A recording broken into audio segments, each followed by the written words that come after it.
Part 2. The Recovery of the Kingdom. Book 13. From Phaeacia to Ithaca. As he thus ended, all were hushed to silence, held by the spell throughout the dusky hall. At length Alcinous, answering, said, "Odysseus, having crossed the brazen threshold of my high-roofed house, you shall be aided home with no more wanderings, be sure, long as you now have suffered. And this I say insistently to everybody here, to you who in my hall drink of the elders' sparkling wine and listen to the bard.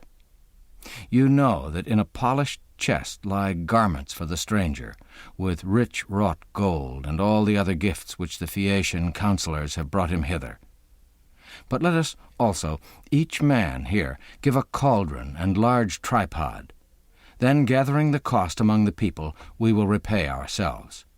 For one to give outright were hard indeed." So said Alcinous, and his saying pleased them, and now, desiring rest, they each departed homeward. But when the early rosy-fingered dawn appeared, they hastened to the ship and brought the gladdening bronze. Revered Alcinous, going himself aboard the vessel, stowed it all carefully beneath the benches, so that it might not incommode the crew upon the passage while they labored at the oars. Then to Alcinous' house they went and turned to feasting. In their behalf revered Alcinous offered an ox to Zeus of the dark cloud, the son of Cronos, who is the lord of all. And having burned the thighs, they held a glorious feast and made them merry. Among them sang the sacred bard Demodocus, beloved of all. Nevertheless, Odysseus would often turn his face toward the still shining sun, eager to see it setting, because he was impatient to be gone. As a man longs for supper whose pair of tawny oxen all day long have dragged the jointed plough through the fresh field, gladly for him the sunlight sinks and sends him home to supper, stiff are his knees for walking, so gladly for Odysseus sank the sun. Straightway he turned to the oar-loving Phaeacians, and speaking to Alcinous especially, he said, "Mighty Alcinous, renowned of all, pour a libation and send me safely forth. Fare you all well. All that my heart desired is ready, escort and friendly gifts, and may the gods of heaven make them a blessing. My true wife may I find on coming home, and dear ones safe. And you who stay, may you make glad your wedded wives and children. The gods bestow all happiness, and may no ill inhabit here." He spoke, and all approved, and bade send forth the stranger, for rightly had he spoken. Then said revered Alcinous to the page Pontonous, "Mix a bowl, and pass the wine to all within the hall, that with a prayer to Father Zeus we may send forth the stranger to his native land." He spoke, Pontonous stirred the cheering wine and served to all in turn. Then to the blessed gods who hold the open sky they poured libations where they sat. But royal Odysseus rose, placed in Arete's hand the double cup, and speaking in winged words he said, "Fare you well, Queen, for all the years until old age and death, which visit all, shall come. I go my way. May you, within this home, enjoy your children, people, and Alcinous the king." So saying, royal Odysseus crossed the threshold. With him revered Alcinous sent a page to show the way to the swift ship and to the shore.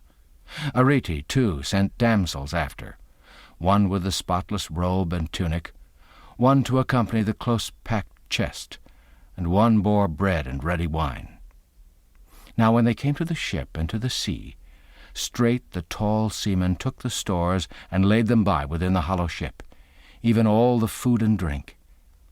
Then for Odysseus they spread a rug and linen sheet on the hollow vessel's deck, so that he might sleep soundly there at the stern, and he himself embarked and laid him down in silence.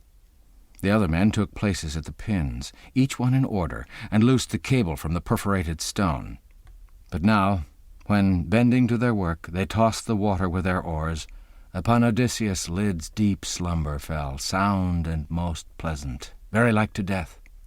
and as, upon a plain, 4 harnessed stallions spring forward all together at the crack of whip, and lifting high their feet, speed swiftly on their way, even so the ship's stern lifted, while in her wake followed a huge upheaving wave of the resounding sea.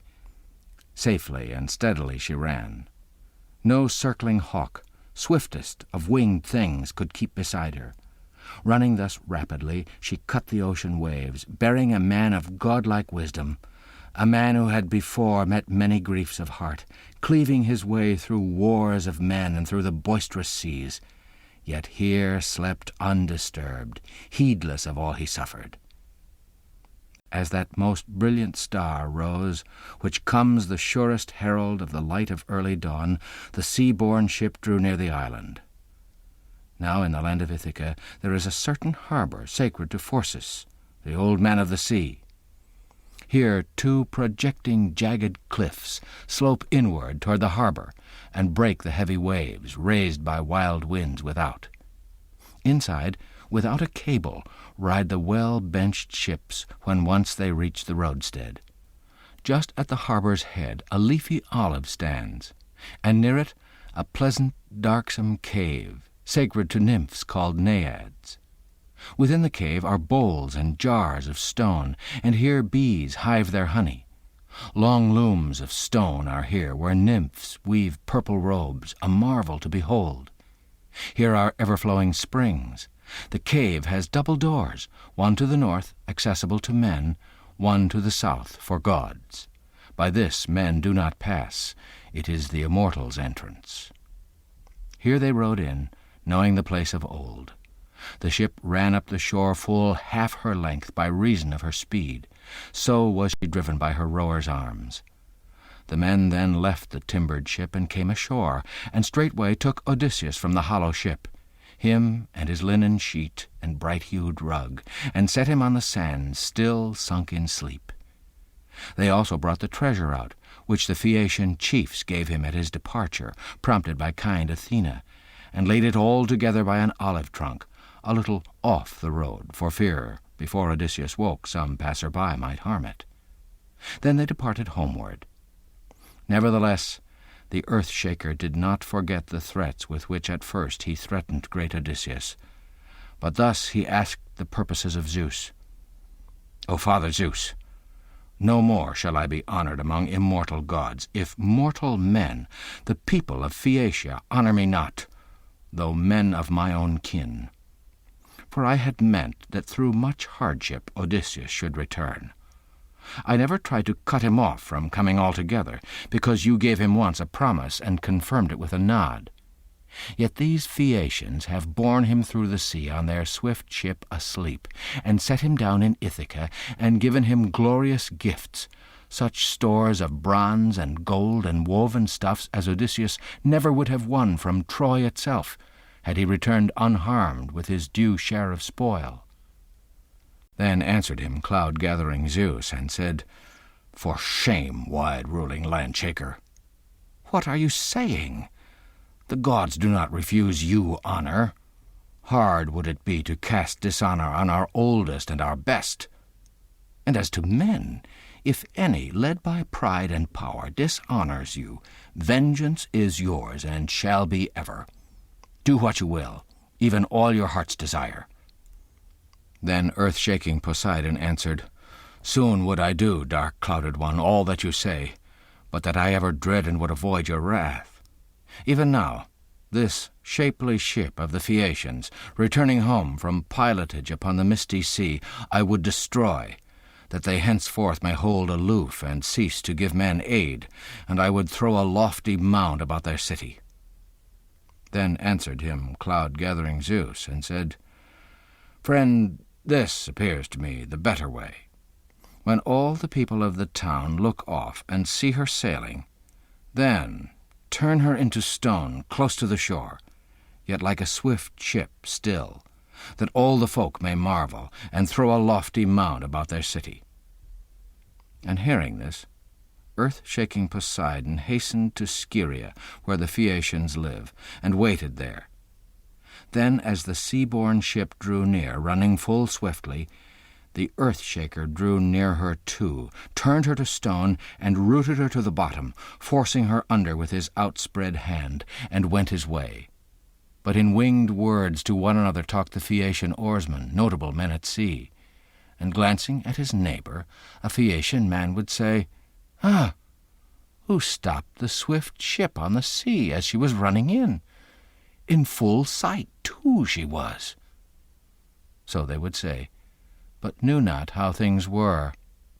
And now Alcinous addressed them thus: "Ah, surely, then, the ancient oracles are come to pass, told by my father, who said Poseidon was displeased because we were safe guides for all mankind.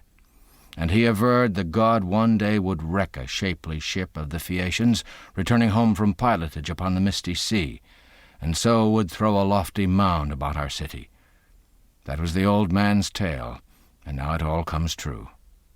However, what I say, let us all follow. Stop piloting the men who come from time to time here to our city. And to Poseidon let us offer 12 choice bulls, that he may have compassion, and so not throw a lofty mound about our city." He spoke, and all the people feared, and brought the bulls. And then to Lord Poseidon, standing around his altar, the captains and counsellors of the Phaeacians offered prayer.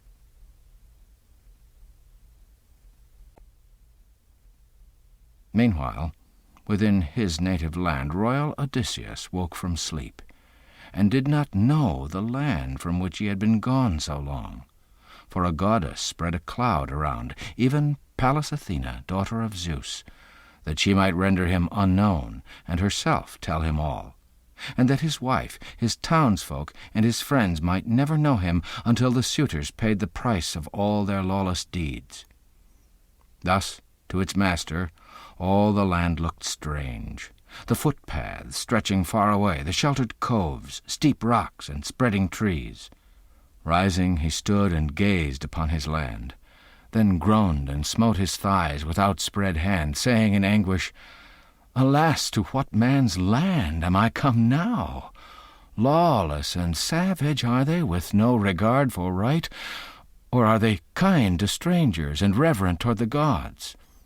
Where shall I leave my many goods, and whither shall I turn?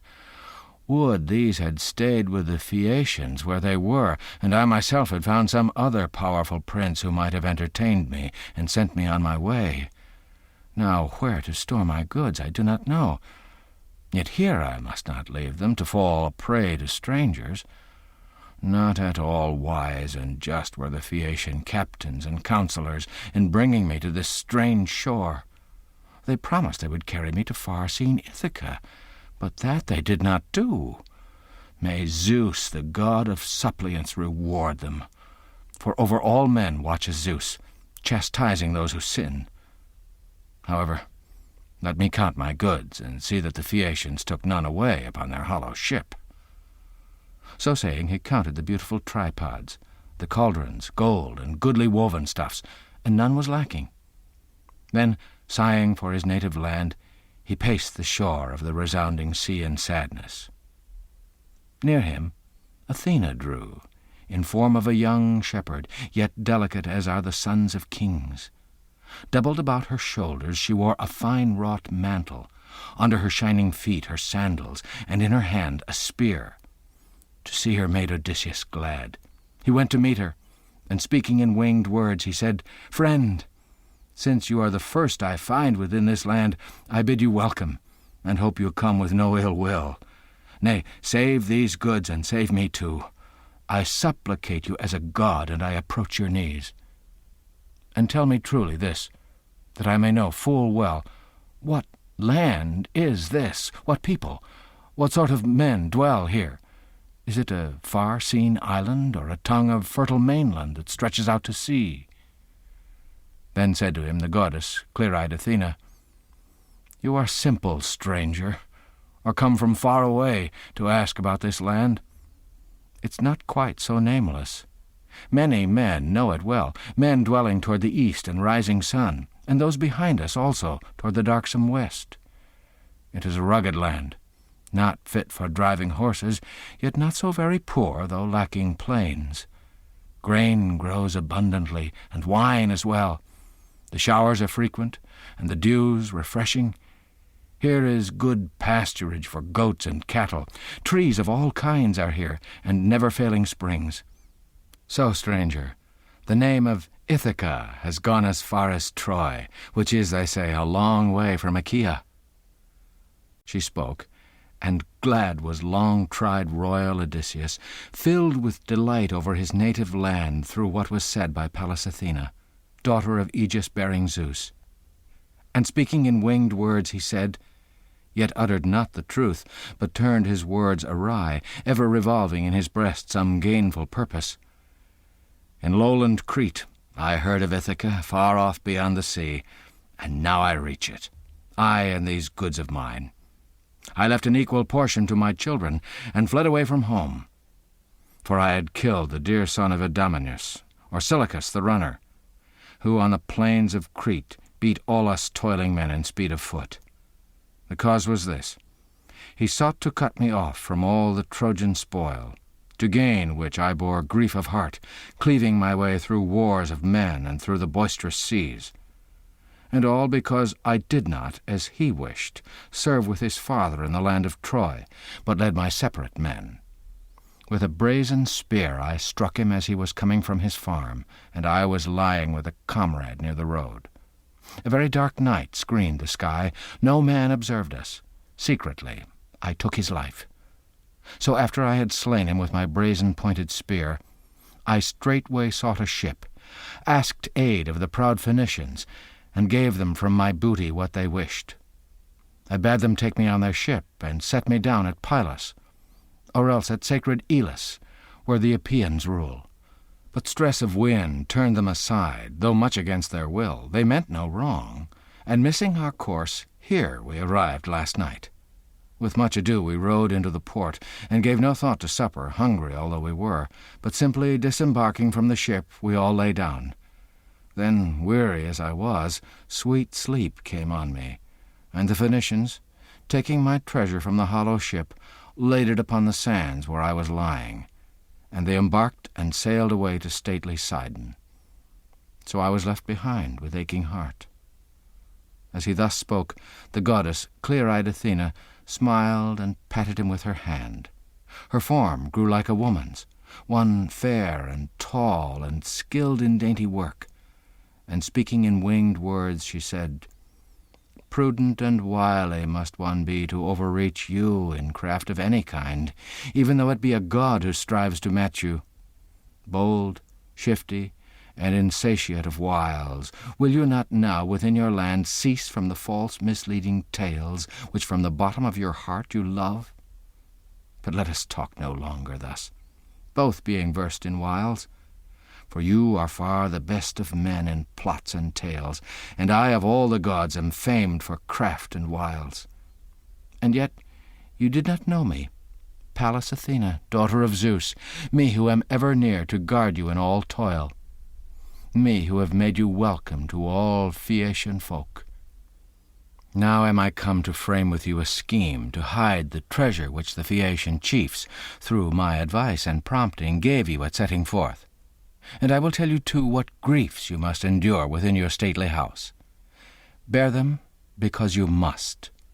Do not report to man or woman of them all that you are come from wandering, but silently receive all pains and bear men's buffets."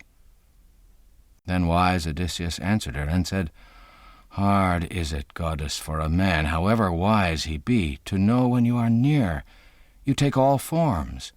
I very well remember how kind to me you were when all we young Achaeans were in the war at Troy. But since we overthrew the lofty town of Priam, since we went away in ships, and God dispersed the Achaeans, I never once have seen you, daughter of Zeus, nor known you to draw near my ship, protecting me from harm. Yet bearing ever in my breast a stricken heart, I wandered till the gods delivered me from ill, when in the rich land of the Phaeacians you cheered me by your words and led me to the city. Now I entreat you by your father's name, for I cannot think that I am come to far-seen Ithaca. No, I have strayed to some strange shore, and you, in mockery, I think, have told this tale to cheat me. But tell me, have I really reached my own dear land?" Then answered him the goddess, clear-eyed Athena, "Such thoughts as these are ever in your breast. Therefore I cannot leave you even in misfortune, because you are discreet, wary, and steadfast. For any other man, on coming back from wanderings, would eagerly have hastened home to see his wife and children.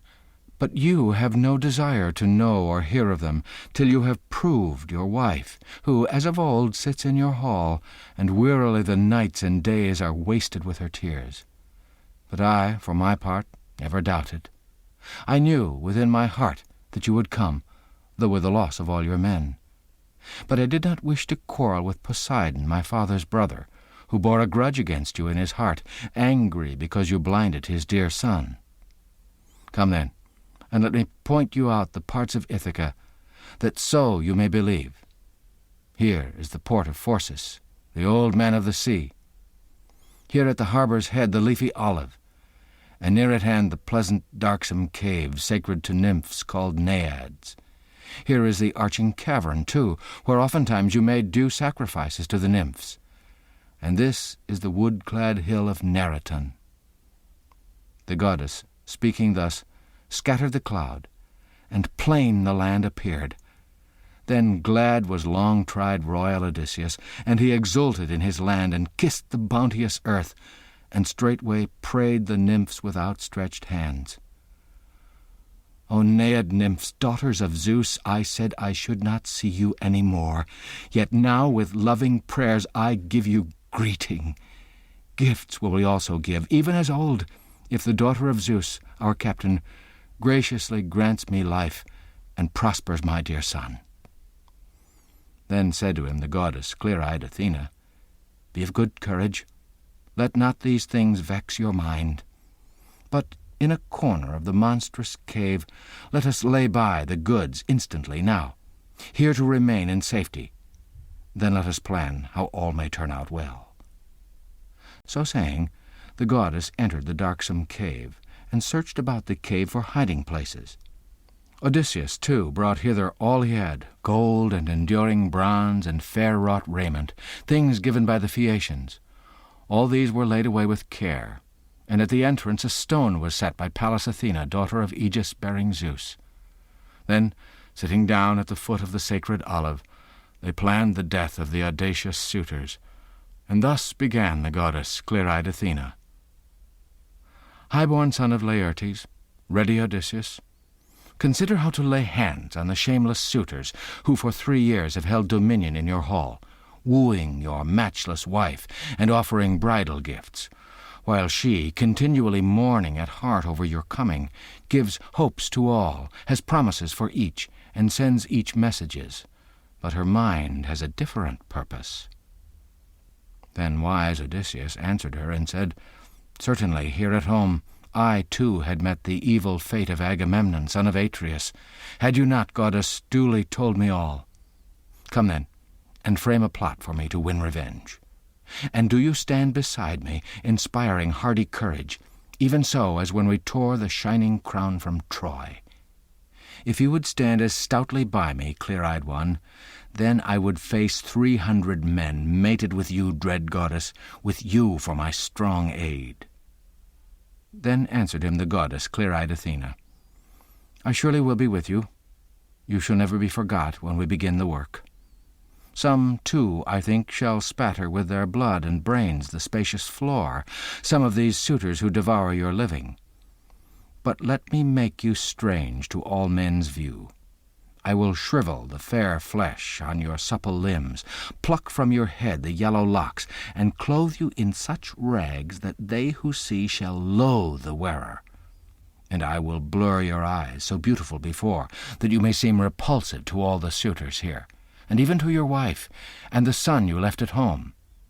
But first seek out the swineherd, the keeper of your swine, for he is loyal, loving your son and steadfast Penelope. You will find him sitting by his swine. They feed along the Raven Crag, by the spring of Arethusa. eating the pleasant acorns and drinking the shaded water, a food which breeds abundant fat in swine. There wait, and sitting by his side, question him fully, while I go on to Sparta, the land of lovely women, to summon thence Telemachus, your son, Odysseus. He went to spacious Lacedaemon to visit Menelaus, hoping to learn if you were still alive. Then wise Odysseus answered her and said, Why, knowing all, did you yourself not tell him? Must he too meet with sorrow roaming the barren sea, while others eat his substance? Then answered him the goddess clear-eyed Athena, Nay, let him not too much oppress your heart. I was myself his guide, and helped him win a noble name by going thither. He meets no hardship there, but sits at ease within the palace of the son of Atreus, with plenty all around. Young men indeed now lie in wait on their black ship, and seek to cut him off before he gains his native land. Yet this, I think, shall never be. Rather the earth shall cover some of the suitors who devour your living. So having said, Athena touched him with her wand, shriveled the fair flesh on his supple limbs, plucked from his head the yellow locks, and made the skin of all his limbs the skin of an old man. Likewise she bleared his eyes, so beautiful before, and gave him for his clothing a wretched frock and tunic, tattered and foul and grimed with filthy smoke. Then over all she threw a swift deer's ample hide, stripped of its hair, and gave him a staff and miserable wallet full of holes, which hung upon a cord. So, having formed their plans, they parted. And thereupon the goddess went to sacred Lacedaemon, seeking Odysseus' son.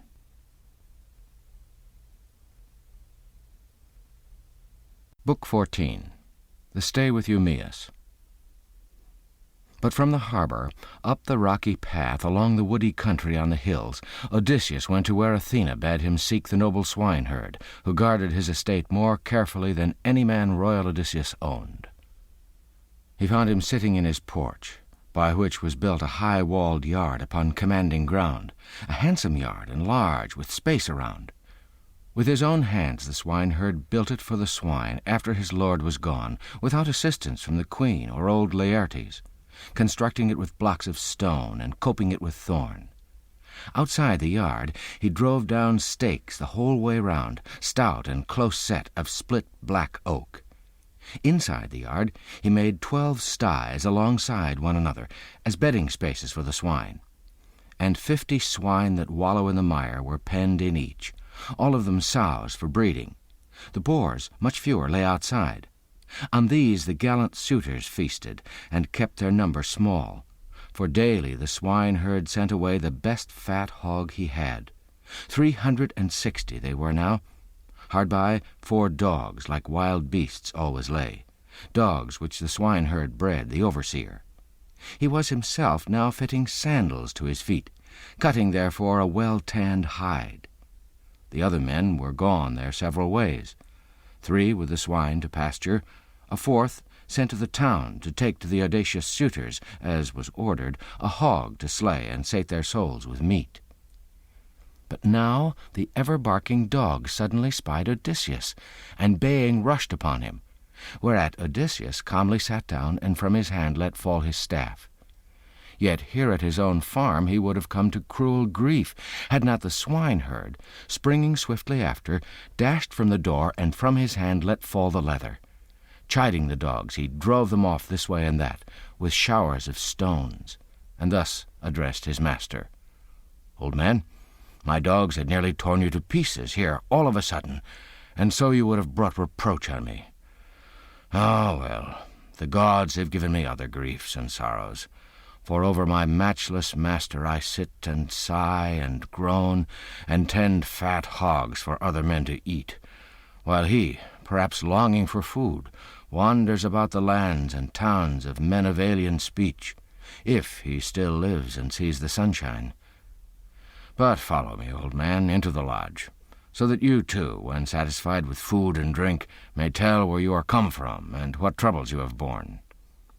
So saying, to the lodge the noble swineherd led the way, and bringing Odysseus in, made him a seat. Beneath he laid thick brushwood, and on the top he spread a shaggy wild goat's great soft skin, his usual bed. Odysseus was pleased that he received him so, and spoke, and thus addressed him. "Stranger, may Zeus and the other deathless gods grant all you most desire for treating me so kindly." And swineherd Eumaeus, you answered him and said, "Stranger, it is not right for me to slight a stranger, not even one in poorer plight than you, for in the charge of Zeus all strangers and beggars stand, and our small gift is welcome. But so it is with servants, continually afraid when new men are their masters. Surely the gods kept him from coming who would have loved me well and given me for my own the things a generous master always allows his man, a house, a plot of ground, and a fair wife, or at least when one has laboured long and God has made his work to prosper, as he makes prosper all the work I undertake. So would my master have well rewarded me, had he but grown old here. But he is gone. Would all the tribe of Helen had gone too, down on their knees, for she has made the knees of many men grow weak. Yes, he too went for Agamemnon's honour, to Ilius, famed for horses, to fight the Trojans there." So saying, he hurriedly girt his tunic with his belt, and went to the sties where droves of pigs were penned. Selecting 2, he brought them in and killed them both, singed them and sliced them and stuck them upon spits, and roasting all the meat, offered it to Odysseus, hot, on the spits themselves. He sprinkled it with white barley. Then in an ivy bowl he mixed some honeyed wine, and taking a seat over against Odysseus, thus cheerily began. "Now, stranger, eat what servants have, this young pig's flesh. The fatted hogs are eaten by the suitors, who have no reverence in their hearts nor any pity. Yet reckless deeds the blessed gods love not. They honour justice and men's upright deeds.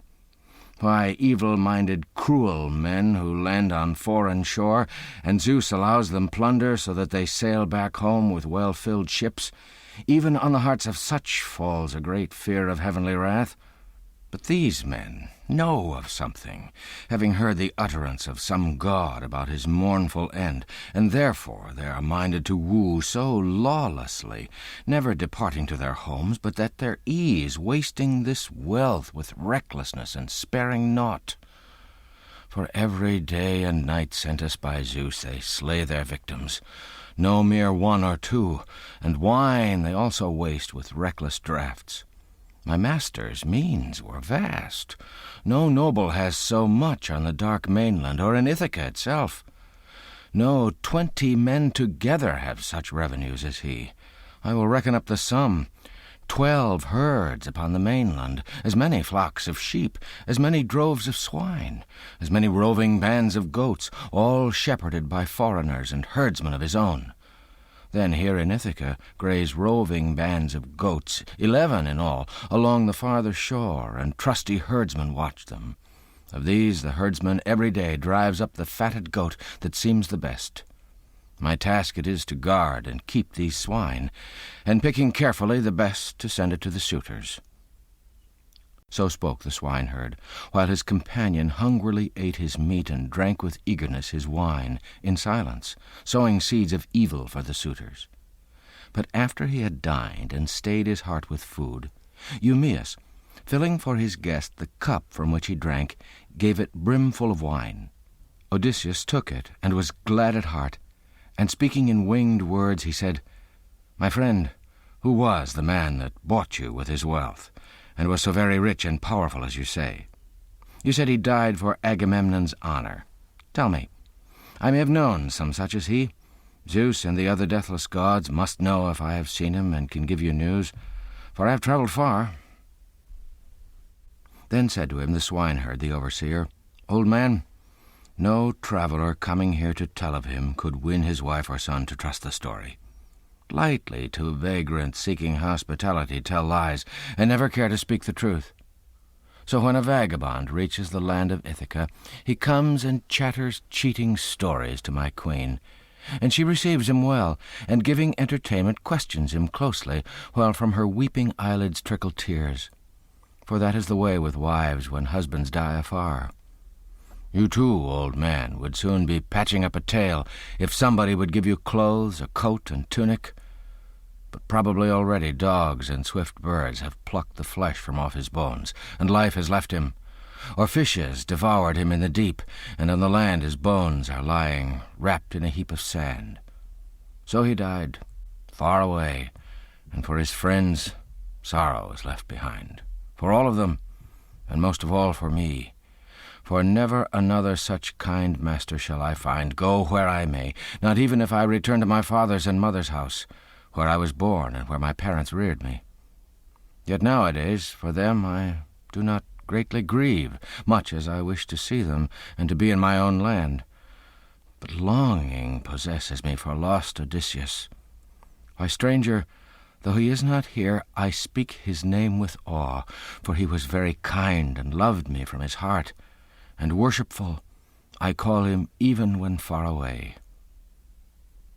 Then long-tried royal Odysseus answered thus, Friend, though you stoutly contradict, and say he will not come, and ever unbelieving is your heart, yet I declare, not with mere words, but with an oath, Odysseus will return. Give me the fee for welcome news when he arrives at home. Then clothe me in a coat and tunic, goodly garments. Before that time, however great my need, I will take nothing. For hateful as the gates of hell is he who, pressed by poverty, tells cheating tales. First, then, of all the gods be witness Zeus. And let this hospitable table, and the hearth of good Odysseus, whereto I come, be witness. All this shall be accomplished, exactly as I say. This very year Odysseus comes. As this moon wanes, and as the next appears, he shall return and punish all who wrong his wife and gallant son. And swineherd Eumaeus, you answered him and said, Old man, I never then shall give that fee for welcome news, nor will Odysseus reach his home. Nay, drink in peace. Let us turn to other thoughts, and do not bring such matters to remembrance. Ah, my heart aches within when one recalls my honored master. As for the oath, why, let it be. Yet may Odysseus come as I desire. I and Penelope, Laertes the old man, and Prince Telemachus. But now I have unceasing grief about Odysseus' child, Telemachus, whom, when the gods had made to grow like a young sapling, and I would often say that he would stand in men's esteem no whit behind his father, glorious in form and beauty, some god or man upset the balanced mind within, and off he went for tidings of his father to hallowed Pylos. And now the lordly suitors watch for his coming home, hoping to have the race of Prince Arcesius blotted from Ithaca, and left without a name. However, let us leave him too, whether he falls or flies, or whether the son of Cronus holds over him his arm. But come, old man, relate to me your troubles, and tell me truly this, that I may know full well. Who are you? Of what people? Where is your town and kindred? On what ship did you come? And how did sailors bring you to Ithaca? Whom did they call themselves? For I'm sure you did not come on foot. Then wise Odysseus answered him and said, Well, I will very plainly tell you this. But had we in the lodge food and sweet wine for long, and should we feast in quiet, letting others do our work, then might I easily not finish in a year the tale of all the toils I bore by the gods' bidding. Of a family in lowland Crete I boast that I was born a rich man's son. There were many sons besides, born and brought up within that hall, sons of a lawful wife. Me a bought mother bore, a concubine. Yet he gave me equal honor with his true begotten sons, this Castor, son of Hylax, whose child I say I am. Among the Cretans he was honored through the land as if he were a god, because of his prosperity, his wealth, and famous sons. But death's doom bore him to the house of Hades, and his disdainful sons divided up his living, casting lots. Me they assigned a very meagre share besides my dwelling. Nevertheless, I took to wife the daughter of a wealthy house, winning her by my merit, because I was no weakling and not afraid of war. Now all is gone. Yet still, when you see stubble, I think you know the grain. Hardships innumerable have pressed me sore. In those days, Ares and Athena gave me courage and strength to break the line. And when I picked our bravest for an ambush, sowing the seeds of evil for our foes, my swelling heart cast not a look on death, but charging ever foremost, I would catch upon my spear whatever foeman showed less speed than I. Such was I once in war. Labour I never liked, nor household thrift, which breeds good children. But ships equipped with oars were ever my delight, battles and polished javelins and arrows, appalling things which are to others hateful. Whatever God put in my heart I liked, for different men delight in different deeds. Before the young Achaeans went to Troy, 9 times I led forth men and sea-bound ships to plunder foreign tribes, and much I gained. Out of the spoil I picked what pleased me, and then obtained much afterwards by lot. Thus rapidly my household grew, and I became a man of weight and honour with the Cretans.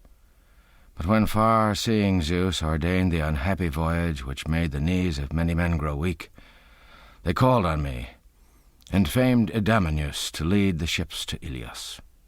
We could not say them nay. The people's voice was stern. There, for 9 years, we young Achaeans battled, and in the 10th, destroying the town of Priam, turned homewards with our ships. But God dispersed the Achaeans, especially for hapless me, wise Zeus intended ill. Only a month I stayed at home, glad in my children, in my wedded wife, and in my goods. And then my heart impelled me to make a voyage to Egypt, with gallant comrades and with ships well fitted.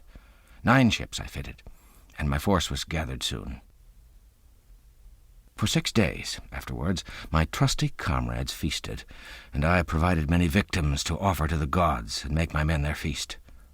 Embarking on the 7th, we sailed from lowland Crete, the north wind fresh and fair, and moved off easily as if downstream.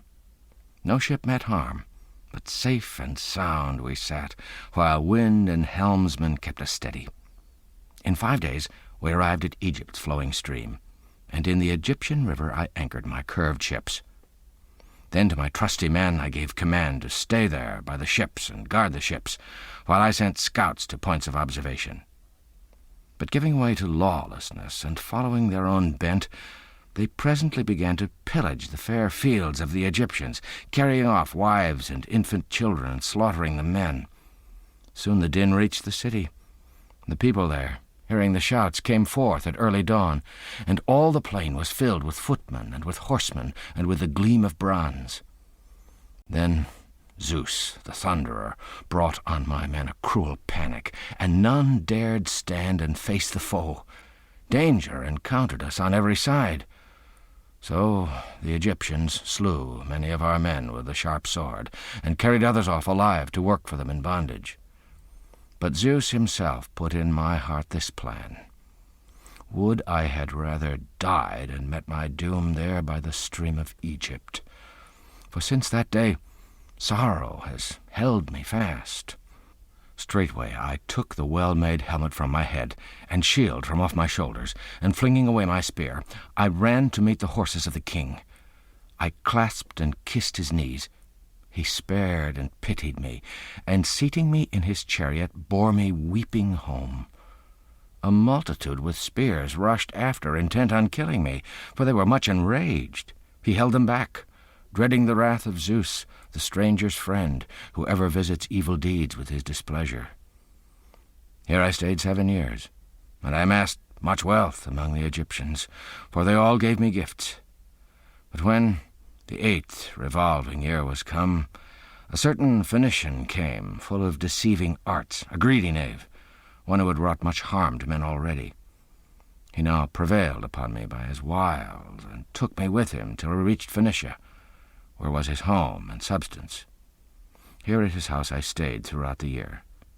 But after days and months were spent, as the year rolled and other seasons came, he set me on a sea-bound ship sailing for Libya, falsely professing I should share his gains, but purposing to sell me there and reap a large reward.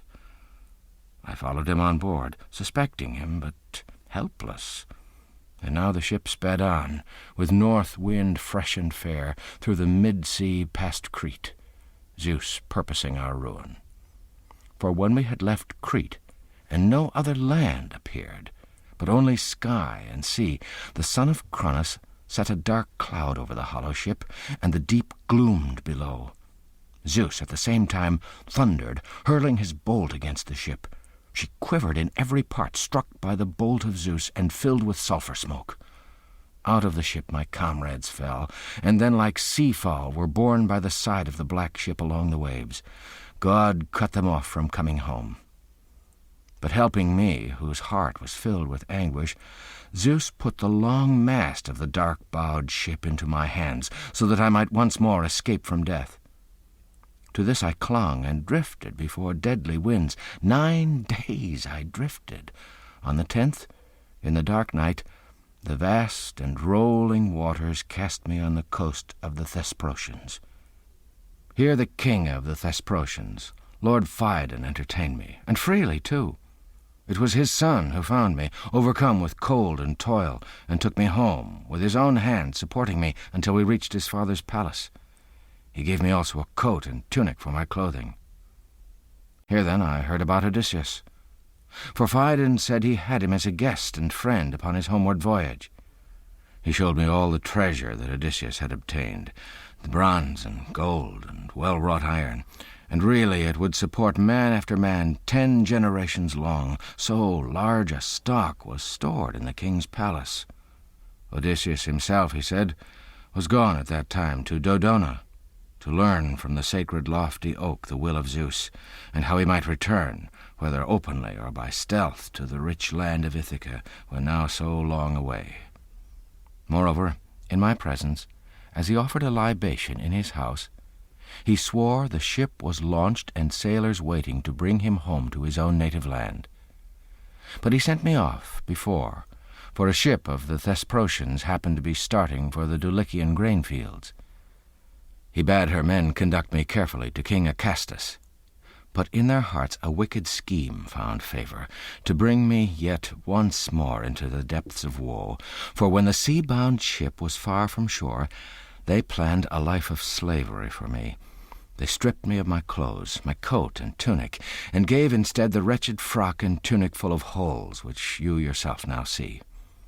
Toward night they reached the fields of far-seen Ithaca. Here, with a twisted rope, they bound me fast upon the well-benched ship, and disembarking, they hastily took supper on the shore. Meanwhile, the gods themselves lightly untied my cords, and I, wrapping my frock about my head and sliding down the slippery rudder, brought my breast into the sea, where, swimming hard, I oared my way with my 2 hands, and very soon was out of the water, clear of them. Climbing the bank, where there were clumps of leafy trees, I laid me down and hid. With loud cries ran the others here and there, but when there seemed no profit in any further search, they entered their hollow ship once more. So the gods with ease concealed me, and brought me to this farm of a sagacious man. It was my lot to live still longer. Then swineherd Eumaeus, you answered him and said, Alas, poor stranger, you have deeply stirred my heart by telling me this tale of all your woes and wanderings. Yet here I think you err. You never can persuade me with talk about Odysseus. Why should a man like you tell lies for nothing? I understand about my master's coming. He has been hated utterly by all the gods, who did not let him die among the Trojans, nor in the arms of friends when the skein of war was wound. Then would the whole Achaean host have made his grave, and for his son in after days a great name had been gained. Now, silently the robber winds have swept him off. I, meanwhile, dwell aloof among the swine. To the town I never go, unless sometimes heedful Penelope commands my going, when any tidings come. Then the people sit around and closely question, some grieving for their long-gone master, some glad to eat his substance and make him no amends.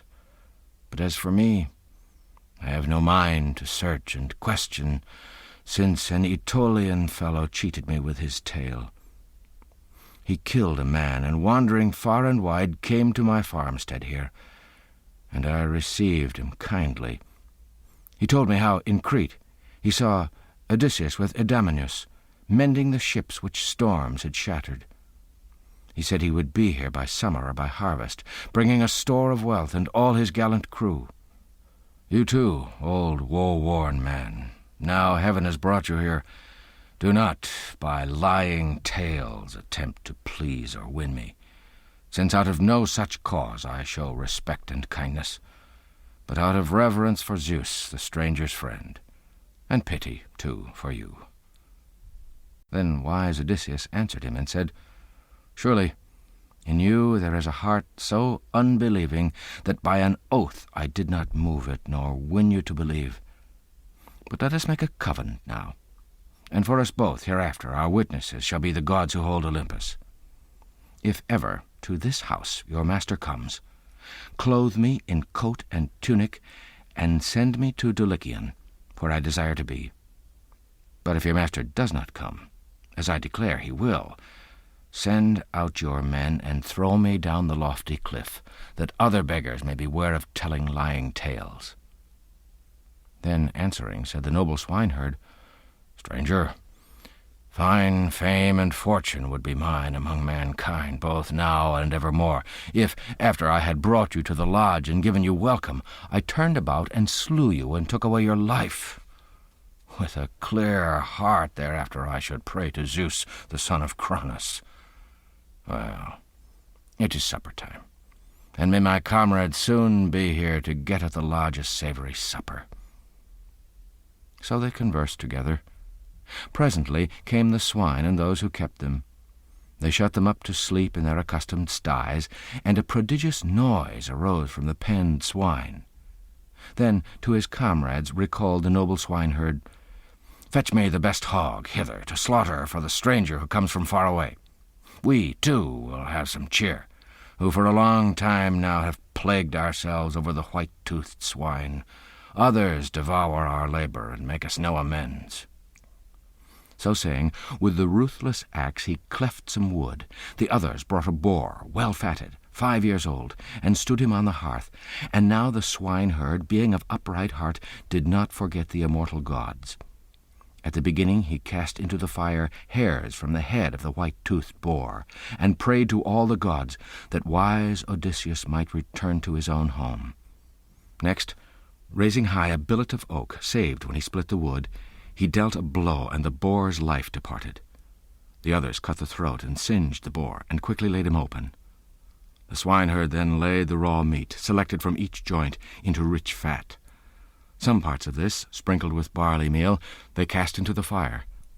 The rest they sliced and stuck on spits, roasted with care, drew it all off, and tossed it all together on the trenchers.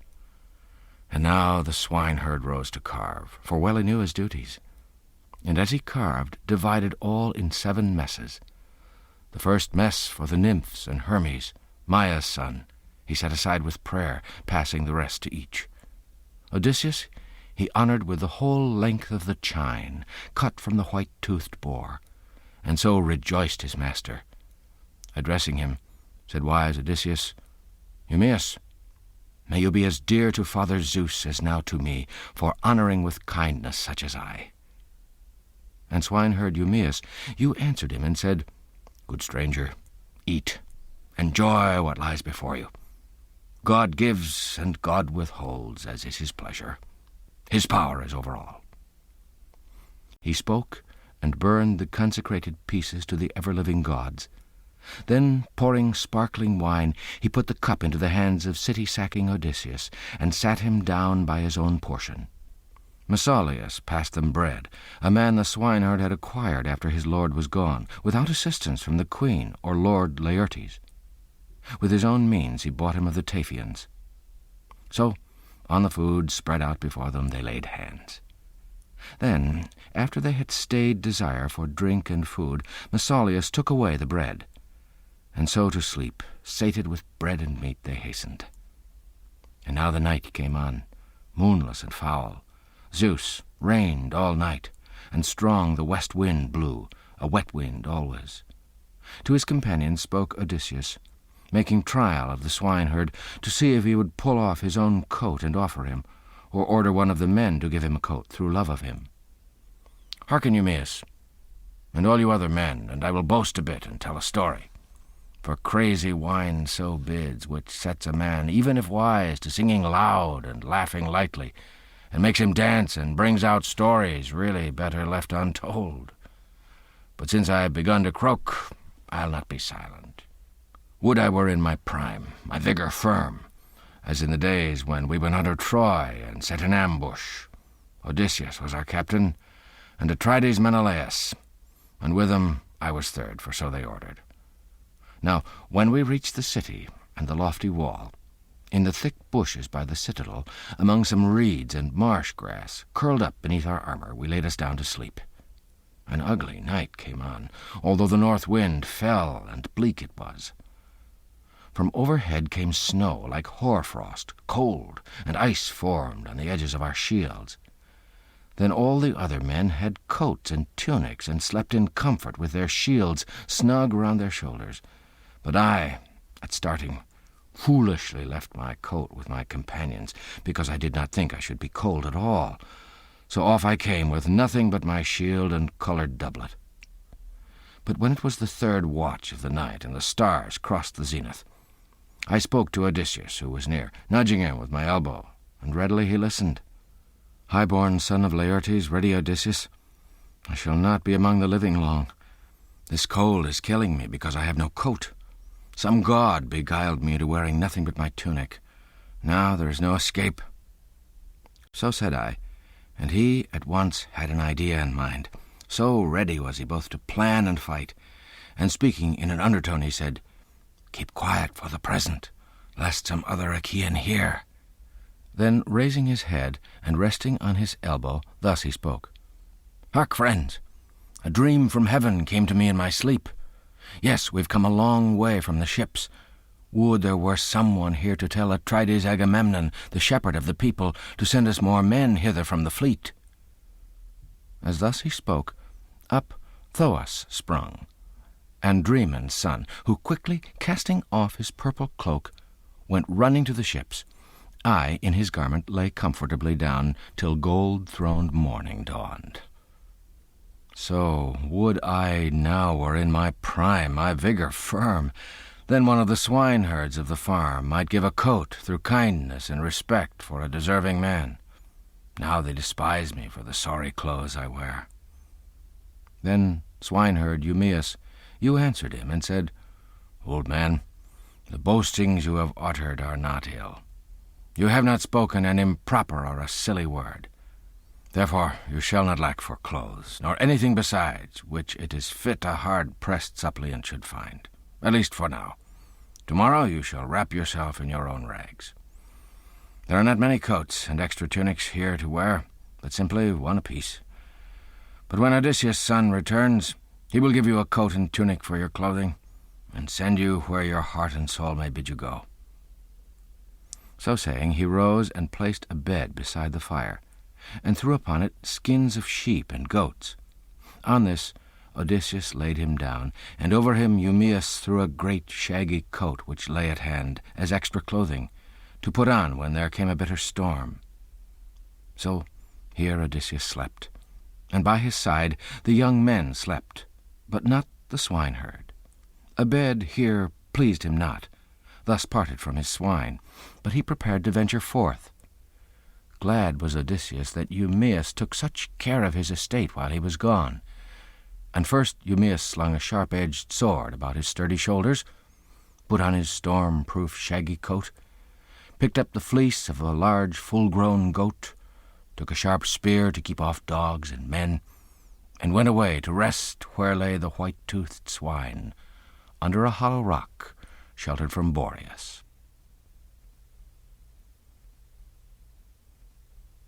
Book 15. Telemachus and Eumaeus. Now to spacious Lacedaemon went Pallas Athena to seek the noble son of resolute Odysseus, wishing to call his home to mind and bid him hasten. She found Telemachus and the worthy son of Nestor lying within the porch of famous Menelaus. The son of Nestor was still wrapped in gentle sleep, but to Telemachus came no welcome sleep, for through the immortal night thoughts in his heart about his father kept him waking. So clear-eyed Athena, drawing near, addressed him thus: "Telemachus, it is not well to wander longer far from home, leaving your wealth behind and persons in your house so insolent as these. For they may swallow all your wealth, sharing with one another while you are gone a fruitless journey. Nay, with all haste, urge Menelaus, good at the war cry, to send you forth, that you may find your blameless mother still at home. Already her father and her brothers press her to wed Eurymachus, for he excels all suitors in his gifts, and overtops their dowry. But let her not against your will take treasure from your home. You know a woman's way. She strives to enrich his house who marries her, while of her former children, and the husband of her youth, when he is dead, she thinks not, and she talks of him no more. Go then, and put your household in the charge of her among the maids who seems the best, until the gods grant you an honored wife. And let me tell you more. Lay it to heart. By a deliberate plan, the leaders of the suitors now guard the strait twixt Ithaca and rugged Samos, and seek to cut you off before you gain your native land. Yet this, I think, shall never be. Rather the earth shall cover some of the suitors who devour your living. Still, keep your staunch ship off the islands, and sail both night and day, and one of the immortals who guards and keeps you safe shall send a favoring breeze. When then you reach the nearest shore of Ithaca, send forward to the city your ship and all her crew, and go yourself, before all else, straight to the swineherd, who is the keeper of your swine and ever loyal. There rest a night, but send the swineherd to the city to bear the news to heedful Penelope, how you are safe and how you have returned from Pylos."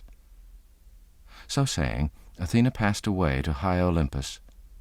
But from the sweet sleep Telemachus waked Nestor's son, touching him with his heel, and thus addressed him: "Wake, Nestor's son Pisistratus. Bring out the strong-hoofed horses, and yoke them to the car, that we may make our journey." Then Nestor's son Pisistratus made answer: "Telemachus, we cannot, eager for the journey though we are, drive in the dusky night. It will be morning soon. Wait then a while, until the royal son of Atreus, the spearman Menelaus, brings his gifts, places them in the chariot, and sends us forth with cheering words upon our way. For a guest remembers all his days the hospitable man who showed him kindness." He spoke, and soon the gold-throned morning came, and Menelaus, good at the war cry, now drew near, just risen from bed by fair-haired Helen. When the son of Odysseus spied him, in haste he girt his glossy tunic round his body, and threw a great cloak round his sturdy shoulders. So forth he went, and drawing near, thus spoke Telemachus, the son of princely Odysseus: "O son of Atreus, heaven-descended Menelaus, leader of hosts, now at last let me go to my own native land, for my heart longs for home." Then answered Menelaus, good at the war cry: "Telemachus, I will not keep you longer if you desire to go. I blame a host if overkind or overrude. Better good sense in all things. It is an equal fault to thrust away the guest who does not care to go, and to detain the impatient. Best make the stranger welcome while he stays, and speed him when he wishes. But wait until I bring you gifts, and place them in your chariot, beautiful gifts, as you yourself shall see. And let me bid the maids prepare a meal here in the hall from our abundant stores. It brings dignity and honor and benefit, besides, to feast before you travel along the boundless earth. Then, if you choose to make a tour through Hellas and mid-Argos, so far I will attend you, for I will yoke my horses and guide you through the towns.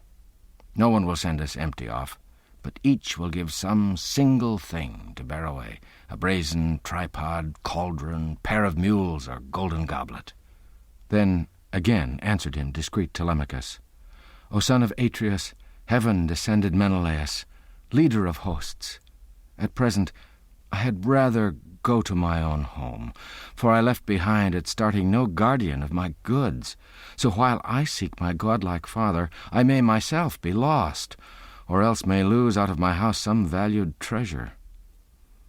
When Menelaus, good at the war cry, heard his words, he straightway bade his wife and maids prepare a meal there in the hall from his abundant stores.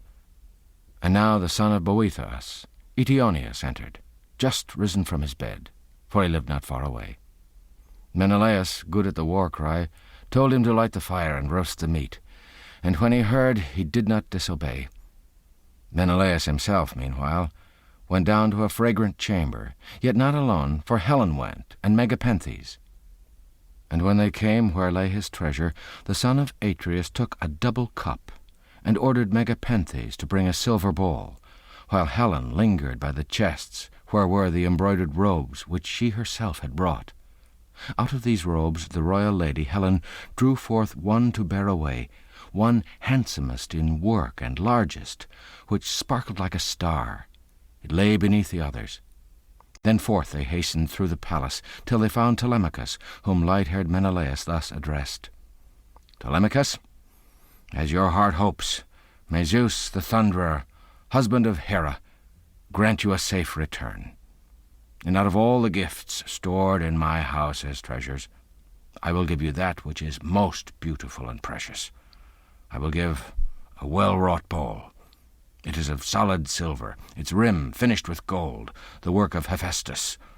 Lord Phaedimus, the king of the Sidonians, gave it, when his house sheltered me on my way homeward. And now to you I gladly give it." So saying, the lordly son of Atreus put in his hands the double cup. Then the bright silver bowl strong Megapenthes brought, and set before him, while at his side stood fair-cheeked Helen, holding the robe. And thus she spoke, and said, "I too, dear child, will give a gift, this keepsake from the hands of Helen, against the wished-for wedding time, for your wife then to wear. Meanwhile in your good mother's charge lay it away at home, and may you with rejoicing reach your stately house and native land." So saying, she laid it in his hands. He took it and was glad. Then Lord Pisistratus put in the chariot box the gifts as he received them, viewing them all with wonder. Light-haired Menelaus led them to the house, where they took seats on benches and on chairs. Now water for the hands a servant brought, in a beautiful pitcher made of gold, and poured it out over a silver basin for their washing, and spread a polished table by their side. And the grave housekeeper brought bread and placed before them, setting out food of many a kind, freely giving of her store. The son of Boethous, too, carved meat and passed them portions, and the son of famous Menelaus poured their wine. And on the food spread out before them they laid hands. Then, after they had stayed desire for drink and food, Telemachus and Nestor's gallant son harnessed the horses, mounted the gay chariot, and off they drove from porch and echoing portico. After them came the son of Atreus, light-haired Menelaus, in his right hand a golden cup of cheering wine for them to pour at starting. He stopped before the horses, and pledging them, he said, "A health to you, young men, and say the same to Nestor, the shepherd of the people, for he was kind to me as any father those days we young Achaeans were in the war at Troy." Then answered him discreet Telemachus, "Even as you say, O heaven-descended prince, when we arrive we will report all these your words, and would that coming home to Ithaca I there might find Odysseus in my home, and so might say how after meeting every kindness here with you, I went my way and carried many precious treasures with me." On his right, as he was speaking, flew an eagle, bearing within his claws a large white goose, a tame fowl from the yard. People ran shouting after, men and women, but as the bird drew near, he darted to the right before the horses. All saw it and were glad, and in their breasts their hearts grew warm. And thus began Pisistratus, the son of Nestor. Think, heaven-descended Menelaus, leader of hosts, is it we to whom God shows this sign, or is it you? He spoke, and valiant Menelaus pondered, doubting what he should think, and rightly answered. But long-robed Helen, taking up the word, spoke thus: Hearken, and I will prophesy such things as the immortals bring to mind, things which I think will happen. As the eagle caught the goose, she fattened in the house, he coming from the hills where he was born and bred, so shall Odysseus, through many woes and wanderings, come home and take revenge. Even now, perhaps, he is at home, sowing the seeds of ill for all the suitors. Then answered her discreet Telemachus, Zeus grant it so, he the loud thunderer, husband of Hera. Then would I there, too, as to any god, give thanks to you. He spoke and laid the lash upon the horses, and very quickly they started toward the plain, hastening through the city. And all day long they shook the yoke they bore between them. Now the sun sank, and all the ways grew dark, and the men arrived at Pheræ, before the house of Diocles, the son of Orsilochus, whose father was Alphaeus. There for the night they rested. He gave them entertainment. Then, as the early rosy-fingered dawn appeared, they harnessed the horses, mounted the gay chariot, and off they drove from porch and echoing portico. Telemachus cracked the whip to start, and not unwillingly the pair flew off, and by they came to the steep citadel of Pylos. Then said Telemachus to Nestor's son, O son of Nestor, could you give and carry out a promise I shall ask? Friends from of old we call ourselves, through parents' friendship.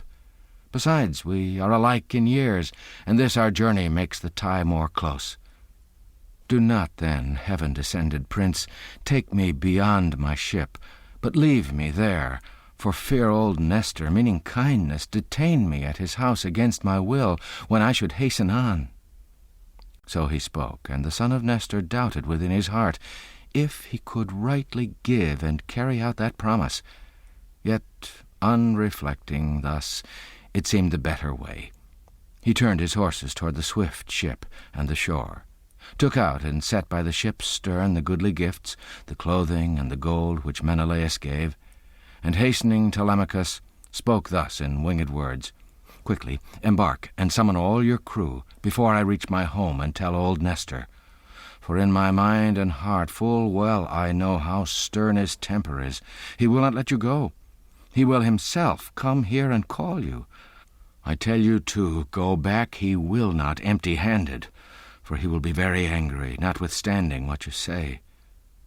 So saying, he drove his full-maned horses to the town of Pylos, and quickly reached the palace. Telemachus, inspiriting his crew, called to them thus, Put all the gear in order, friends, on the black ship, and come aboard yourselves, and let us make our journey. So he spoke, and willingly they heeded and obeyed. Quickly they came on board, and took their places at the pins. With these things he was busied, and now by the ship's stern was making prayers and offerings to Athena, when up there came a wanderer, exiled from Argos through having killed a man. He was a seer, and of the lineage of Melampus. In former times Melampus lived at Pylos, the motherland of flocks, and had a very wealthy home among the Pylians. Then he went to a land of strangers, and departed from his country, flying from high-souled Neleus, lordliest of living men, who for a full year held by force his great possessions.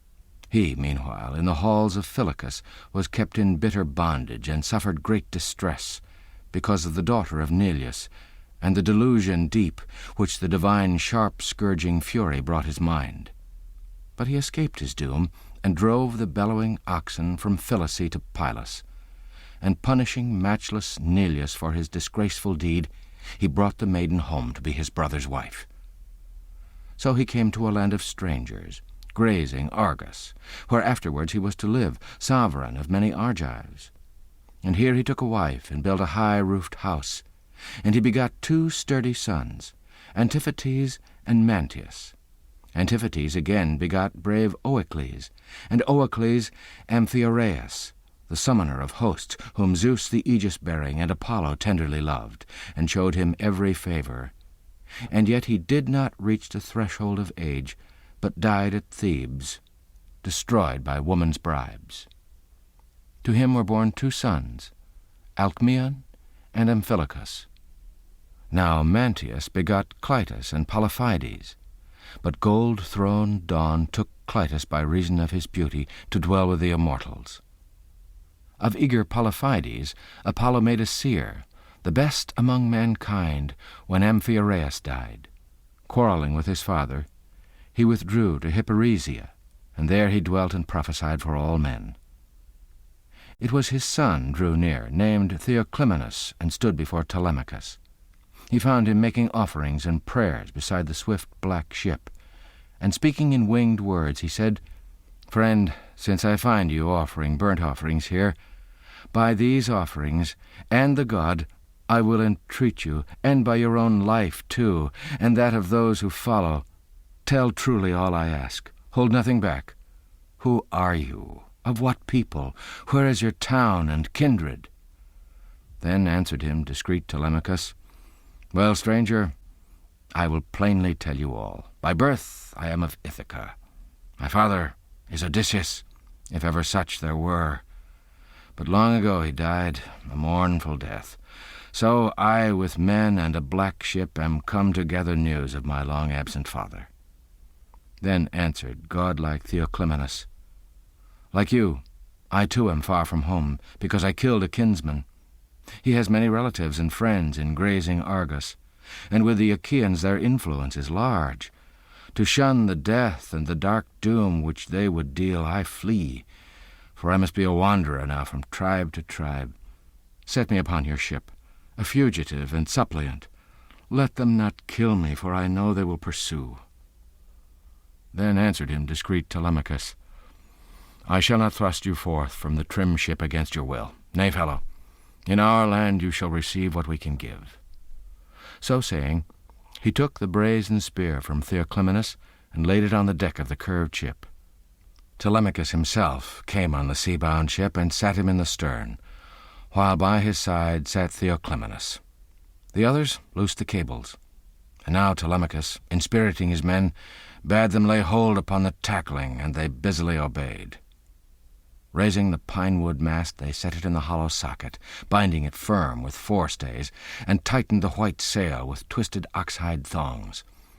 And a favourable wind clear-eyed Athena sent, which swept with violence along the sky, so that the scudding ship might swiftly make her way through the salt ocean water. Thus on they ran, past Cruni and the pleasant streams of Chalcis. The sun was setting, and the ways were growing dark as the ship drew near to Pheræ, driven by the breeze of Zeus. Then on past sacred Elis, where the Epeans rule. From here Telemachus steered for the pointed isles, uncertain if he should escape from death or fall a prey.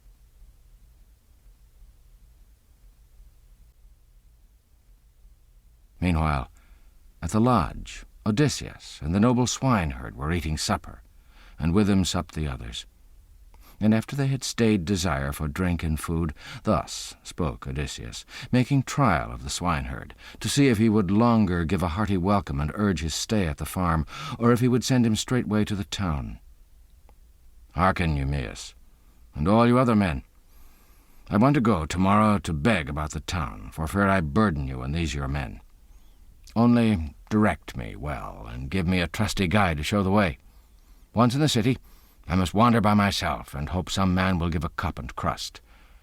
And if I come to the house of princely Odysseus, there I will tell my tale to heedful Penelope, and join the audacious suitors, who might perhaps give me a meal, since they have plenty. Soon I could serve them well in all they want.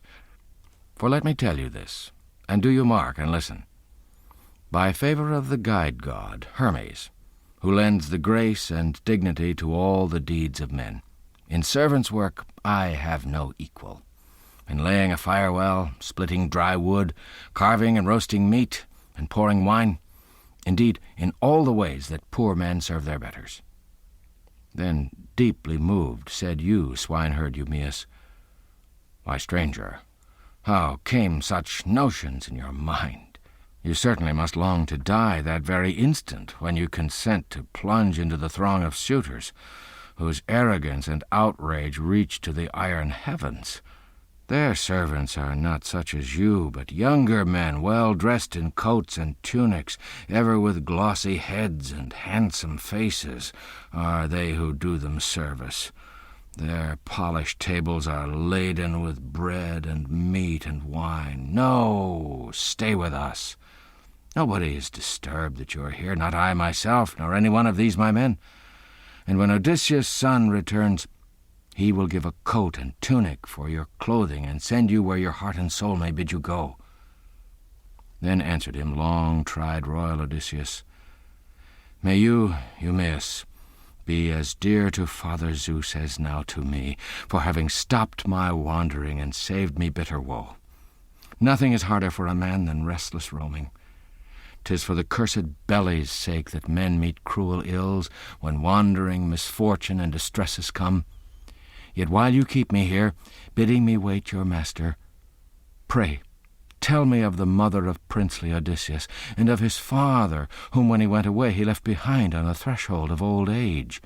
Are they still living in the sunshine, or are they now already dead and in the house of Hades?" Then said to him the swineherd, the overseer, "Well, stranger, I will plainly tell you all. Laertes is still living, but ever prays to Zeus to let life leave his limbs here at his home, for he mourns exceedingly his absent son, and the early wedded trusty wife, whose death distressed him sorely, and brought him into premature old age. In sorrow for her famous son, she pined away a piteous death. May none die so who dwells with me, who is my friend and does me kindness. While still she lived, much as she suffered, pleasant it was to ask for her and make inquiries. For it was she who brought me up with long-robed Timony, her stately daughter, the youngest child she bore. With her I was brought up, and I was honored little less. Then, when we reached together the longed-for days of youth, they sent Timony to Sema, and obtained large wedding gifts, while me, my lady dressed in coat and tunic, goodly garments, and giving sandals for my feet, she sent me to the farm. Yet in her heart she loved me more and more. Now all that love I lack, though the good gods bless all I undertake. By work I get my meat and drink, and give to the deserving, but from the queen I cannot win one cheering word or deed. Trouble has fallen on the house through overbearing men.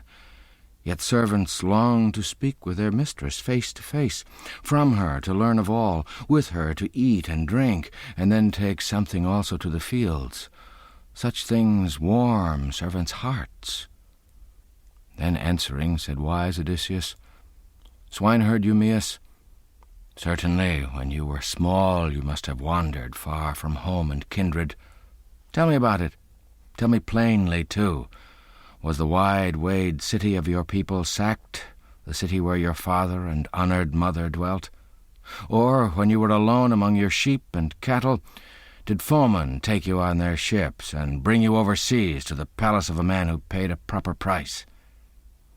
Then said to him the swineherd, the overseer, "Stranger, since now you ask of this and question me, quietly listen. Take your ease, and sit and drink your wine. These nights are vastly long. There's time enough to sleep, and time to cheer ourselves with hearing stories. You must not go to bed till bedtime. Too much sleeping harms. As for the others here, if anybody's heart and liking bids, let him go off and sleep. Then early in the morning, after eating, let him attend his master's swine. But let us drink and feast within the lodge, and please ourselves with telling one another tales of piteous ill. For afterwards a man finds pleasure in his pains when he has suffered long and wandered long. So I will tell you what you ask and seek to know. There's an island, Syria it is called. You may have heard its name, above Ortygia, where the sun's course turns. Not very thickly settled. Good, however, with excellent flocks and herds, and full of corn and wine. Into this land dearth never comes, nor any foul disease attacks unhappy men. That when the families throughout the town grow old, Apollo and Artemis come with silver bow and slay them with their gentle arrows. Here are 2 towns, and all the land is shared between them. Over them both my father ruled, Theseus, son of Ormenus, a man like the immortals. Thither Phoenicians came, notable men at sea, but greedy knaves with countless trinkets in their black-hulled ship. Now, in my father's house lived a Phoenician woman, handsome and tall and skilled in dainty work, and her the wily Phoenicians led astray. In the first days, when she was washing clothes beside the hollow ship, a man seduced her by love and kindness, for these things turn the heads of womankind, even the upright too. Then he asked her who she was and whence she came, whereat she pointed straightway to my father's high-roofed house. I boast of being born in Sidon, rich in bronze, and am the daughter of Erebus, a man of abounding wealth. But Taphian pirates seized me as I wandered through the fields, and brought me here across the sea to the palace of a man who paid a proper price. Then said the man who secretly seduced her, Return then home again with us, to see your father's and your mother's high-roofed house, and see them too, for they are living still, and still accounted rich. Then answered him the woman thus, and said, It may be, if you sailors pledge yourselves by oath to take me home unharmed. So she spoke, and they all took the oath which she required. Then, after they had sworn and ended all their oath, once more the woman answered them, and said, Be quiet for the present. Let none among your crew utter a word to me, in meetings on the street or at the well, or someone coming to the old king's house may tell, and he, if he understands, will bind me in bitter bonds and plot your ruin. So bear in mind my words, and press the purchase of your cargo. Then, when the ship is filled with freight, let a messenger come quickly to the palace, and I will bring whatever gold I find at hand. Another kind of passage money I would gladly give. At home I tend a child, so bright a boy, who runs beside me out of doors. Him I might bring on board, and he would fetch a mighty sum from any foreign folk you visit. So saying, she departed to the stately palace, and they continued with us all the year, and by their trading gathered in their hollow ship large stores. But when the hollow ship was freighted to set sail, they sent a messenger to tell the woman, This crafty man came to my father's house, bringing a golden necklace strung with amber beads. The maids about the house and my good mother kept fingering the chain, and eyeing it, and offering a price. The man, meanwhile, signed to the woman silently, and having given his sign, departed to the hollow ship. The woman, then, taking me by the hand, led me off out of doors. In the forepart of the house she found some cups and tables, where people had been feasting who waited on my father. They were now gone to a public gathering and debate. Quickly she hid 3 goblets in her breast and bore them off. I innocently followed. The sun was setting and the roads were growing dark. But we walked swiftly on and came to the well-known harbor where the Phoenicians' sea-bound ship was lying. Embarking there, the men set sail upon their watery way, making us too embark. Zeus sent us wind. 6 days we sailed, as well by night as day. But when Zeus, the son of Cronus, brought the 7th day round, the huntress Artemis struck down the woman, and like a sea-coot in the hold she dropped. They threw her overboard, a prey to seals and fishes, and I was left behind with aching heart. But wind and water bore us thence, and brought us here to Ithaca, and here Laertes bought me with his substance. This is the way I came to see this land. Then thus replied high-born Odysseus, Eumaeus, you have deeply stirred the heart within my breast, telling these tales of all the troubles you have borne. Yet, side by side with evil, Zeus surely gave you good, since at the end of all your toils you reached the house of a kind man, who furnishes you food and drink in plenty.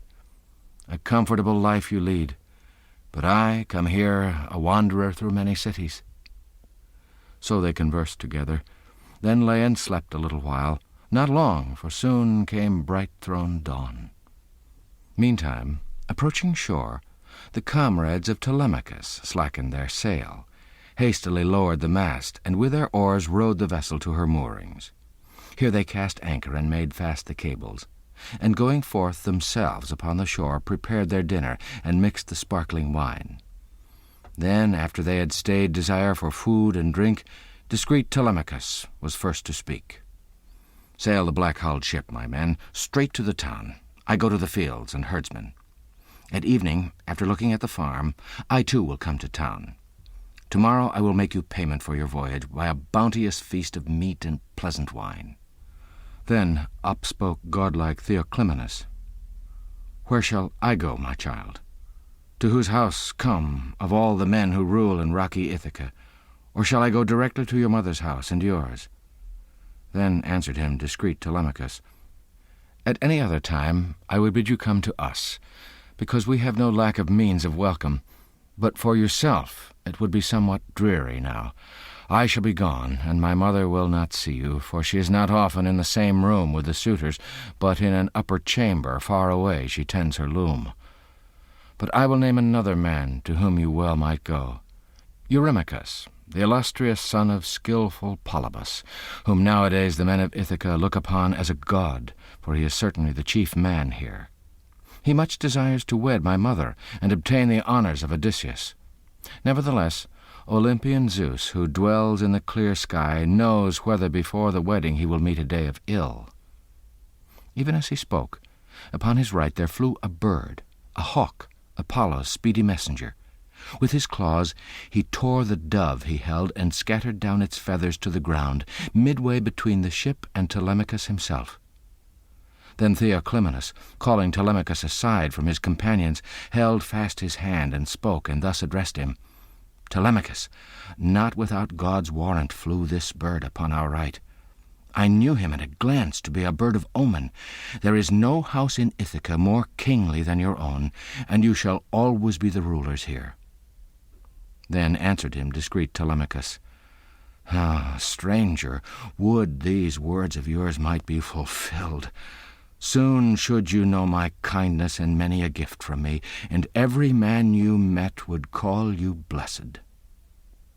Then turning to Piraeus, his good comrade, "Piraeus, son of Clytius, you always do my bidding best, of all the men who followed me to Pylos. So, take this stranger to your home, and treat him kindly, and show him honor till the time that I shall come." Then answered him Piraeus, the famous spearman, "Telemachus, though you stay long, I still will entertain him. No lack of welcome shall there be." So saying, Piraeus went aboard the ship and called the crew to come on board and loose the cables. Quickly they came and took their places at the pins. Telemachus, however, bound to his feet his beautiful sandals and took his ponderous spear tipped with sharp bronze from the ship's deck. The sailors loosed the cables, and thrusting off the ship sailed to the town as they were ordered by Telemachus, son of princely Odysseus. But him, meanwhile, his feet bore swiftly onward, until he reached the yard where were the countless swine with whom the trusty swineherd lodged, still faithful to his master.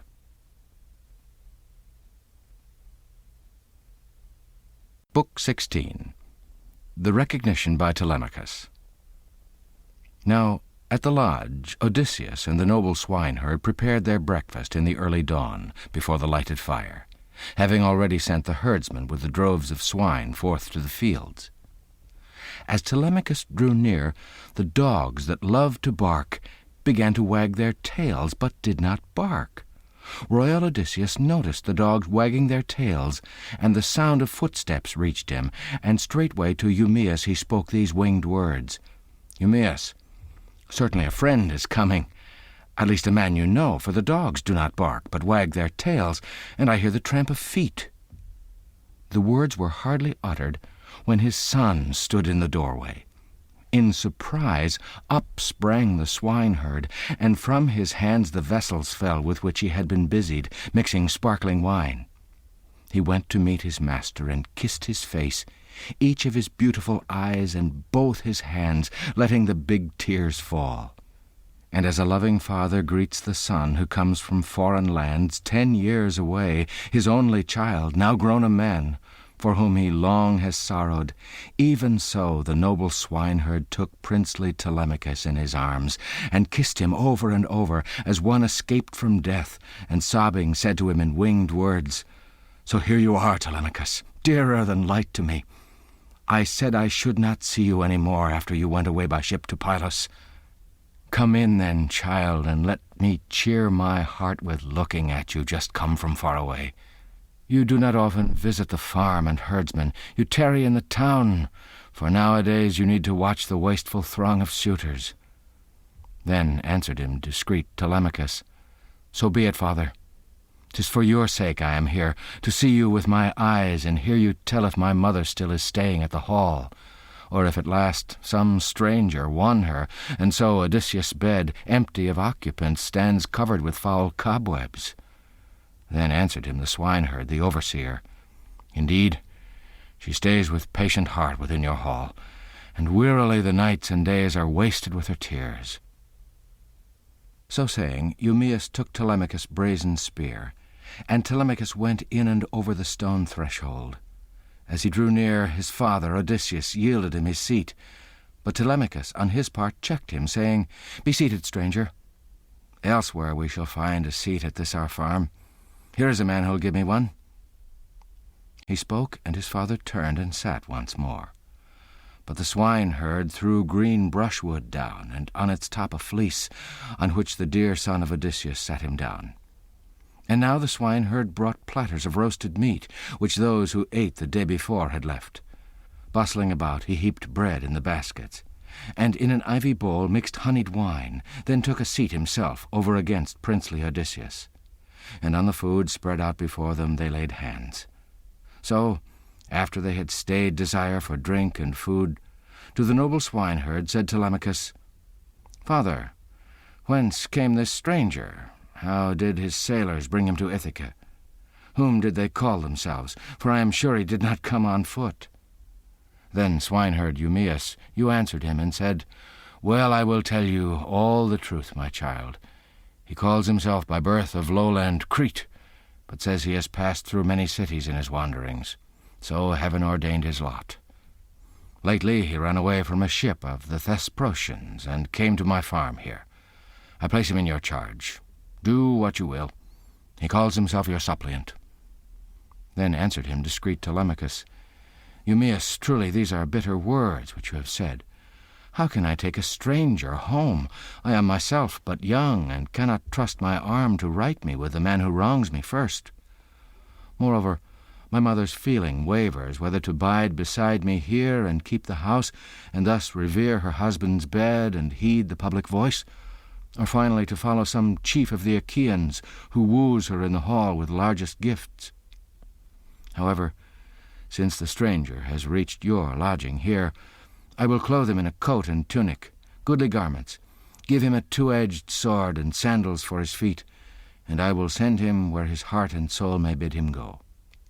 Or, if you like, serve him yourself and keep him at the farm, and I will send him clothing and all his food to eat, so that he may not burden you and yours. Yonder, among the suitors, I would not have him go, for they are full of wanton pride, so they might mock him, a cruel grief to me. Hard is it even for a powerful man to act against a crowd, because together they are far too strong." Then said to him long-tried royal Odysseus, "Friend, for surely I too have a right to answer, my heart is sore at hearing what you say, that suitors work abomination at the palace against a man like you. But tell me, do you willingly submit, or are the people of your land adverse to you, led by some voice of God?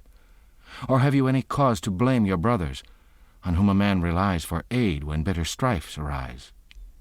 Would that to match my spirit I were young as you, and were the son of good Odysseus, or even Odysseus' self, come from his wanderings, as there still is room for hope.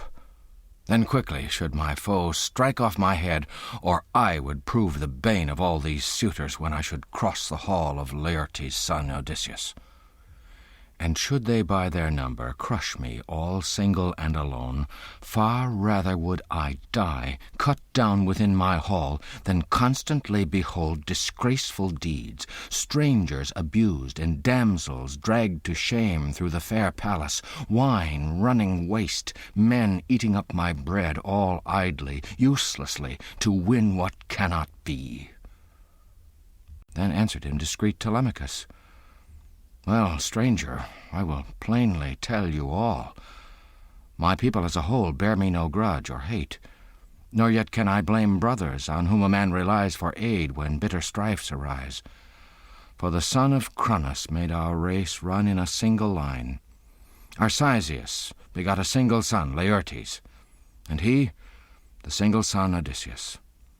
Odysseus left me here at home, the single son of his begetting, and of me had no joy.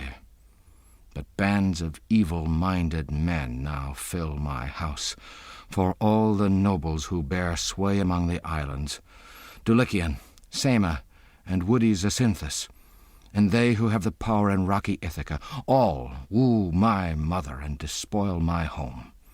She neither declines the hated suit, nor has she power to end it, while they with feasting impoverish my home, and soon will bring me also to destruction. However, in the lap of the gods these matters lie. But, father, quickly go and say to steadfast Penelope that I am safe and have returned from Pylos. I will stay here. Do you come hither too, and tell your tidings to her only. Let none of the rest of the Achaeans hear, for many are they that plot against me. Then swineherd Eumaeus, you answered him, and said, I see, I understand, you speak to one who knows. But now declare me this, and plainly say, shall I go tell Laertes on my way, wretched Laertes, who for a time, though grieving greatly for Odysseus, still oversaw his fields, and with his men at home would drink and eat, as appetite inclined, but from the day you went by ship to Pylos, did never eat nor drink the same, they say, nor oversaw his fields, but full of moans and sighs sits sorrowing, while the flesh wastes upon his bones. Then answered him discreet Telemachus, 'Tis hard, but though it grieves us, we will let him be. If all that men desire were in their power, the first thing we should choose would be the coming of my father. No, give your message and return, but do not wander through the fields to find Laertes. But tell my mother to send forthwith her housemaid thither, yet privately, for to the old man she might bear the news. So saying, he dispatched the swineherd, who took his sandals, bound them to his feet, and went to town. Yet not unnoticed by Athena, swineherd Eumaeus left the farm. But she herself drew near in likeness of a woman, one fair and tall and skilled in dainty work. By the lodge door she stood, visible to Odysseus. Telemachus did not glance her way or notice her, for not to everyone do gods appear.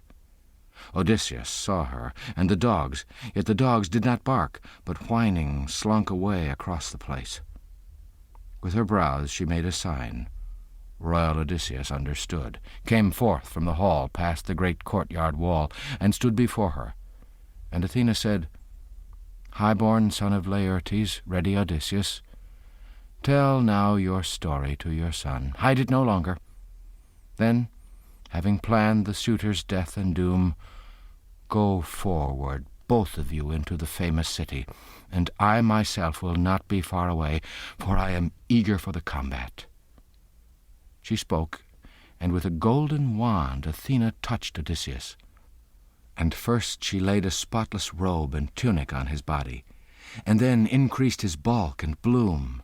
Again he grew dark-hued, his cheeks were rounded, and dark the beard became about his chin.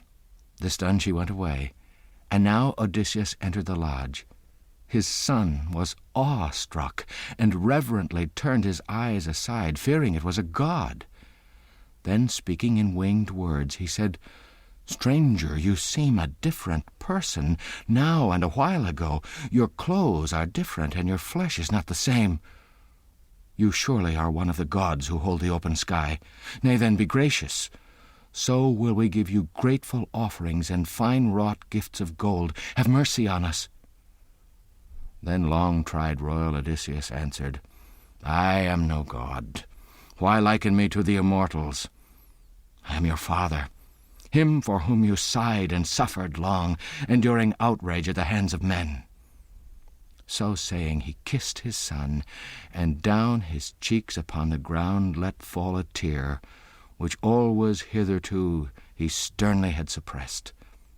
But Telemachus, for he did not yet believe it was his father, finding his words once more, made answer thus, "No, you are not Odysseus, not my father.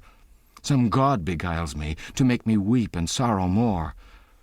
No mortal man by his own wit could work such wonders, unless a god came to his aid, and by his will made him with ease a young man or an old. For lately you were old and meanly clad, now you are like the gods who hold the open sky." Then wise Odysseus answered him and said, "Telemachus, it is not right when here your father stands to marvel overmuch and to be so amazed. Be sure no other Odysseus ever will appear. But as you see me, it is I who have suffered long and wandered long, and now in the 20th year come to my native land. This is the work of our captain, Athena, who makes me what she will, for she has power, now like a beggar, now again a youth in fair attire. Easily can the gods who hold the open sky give glory to a mortal man, or give him shame."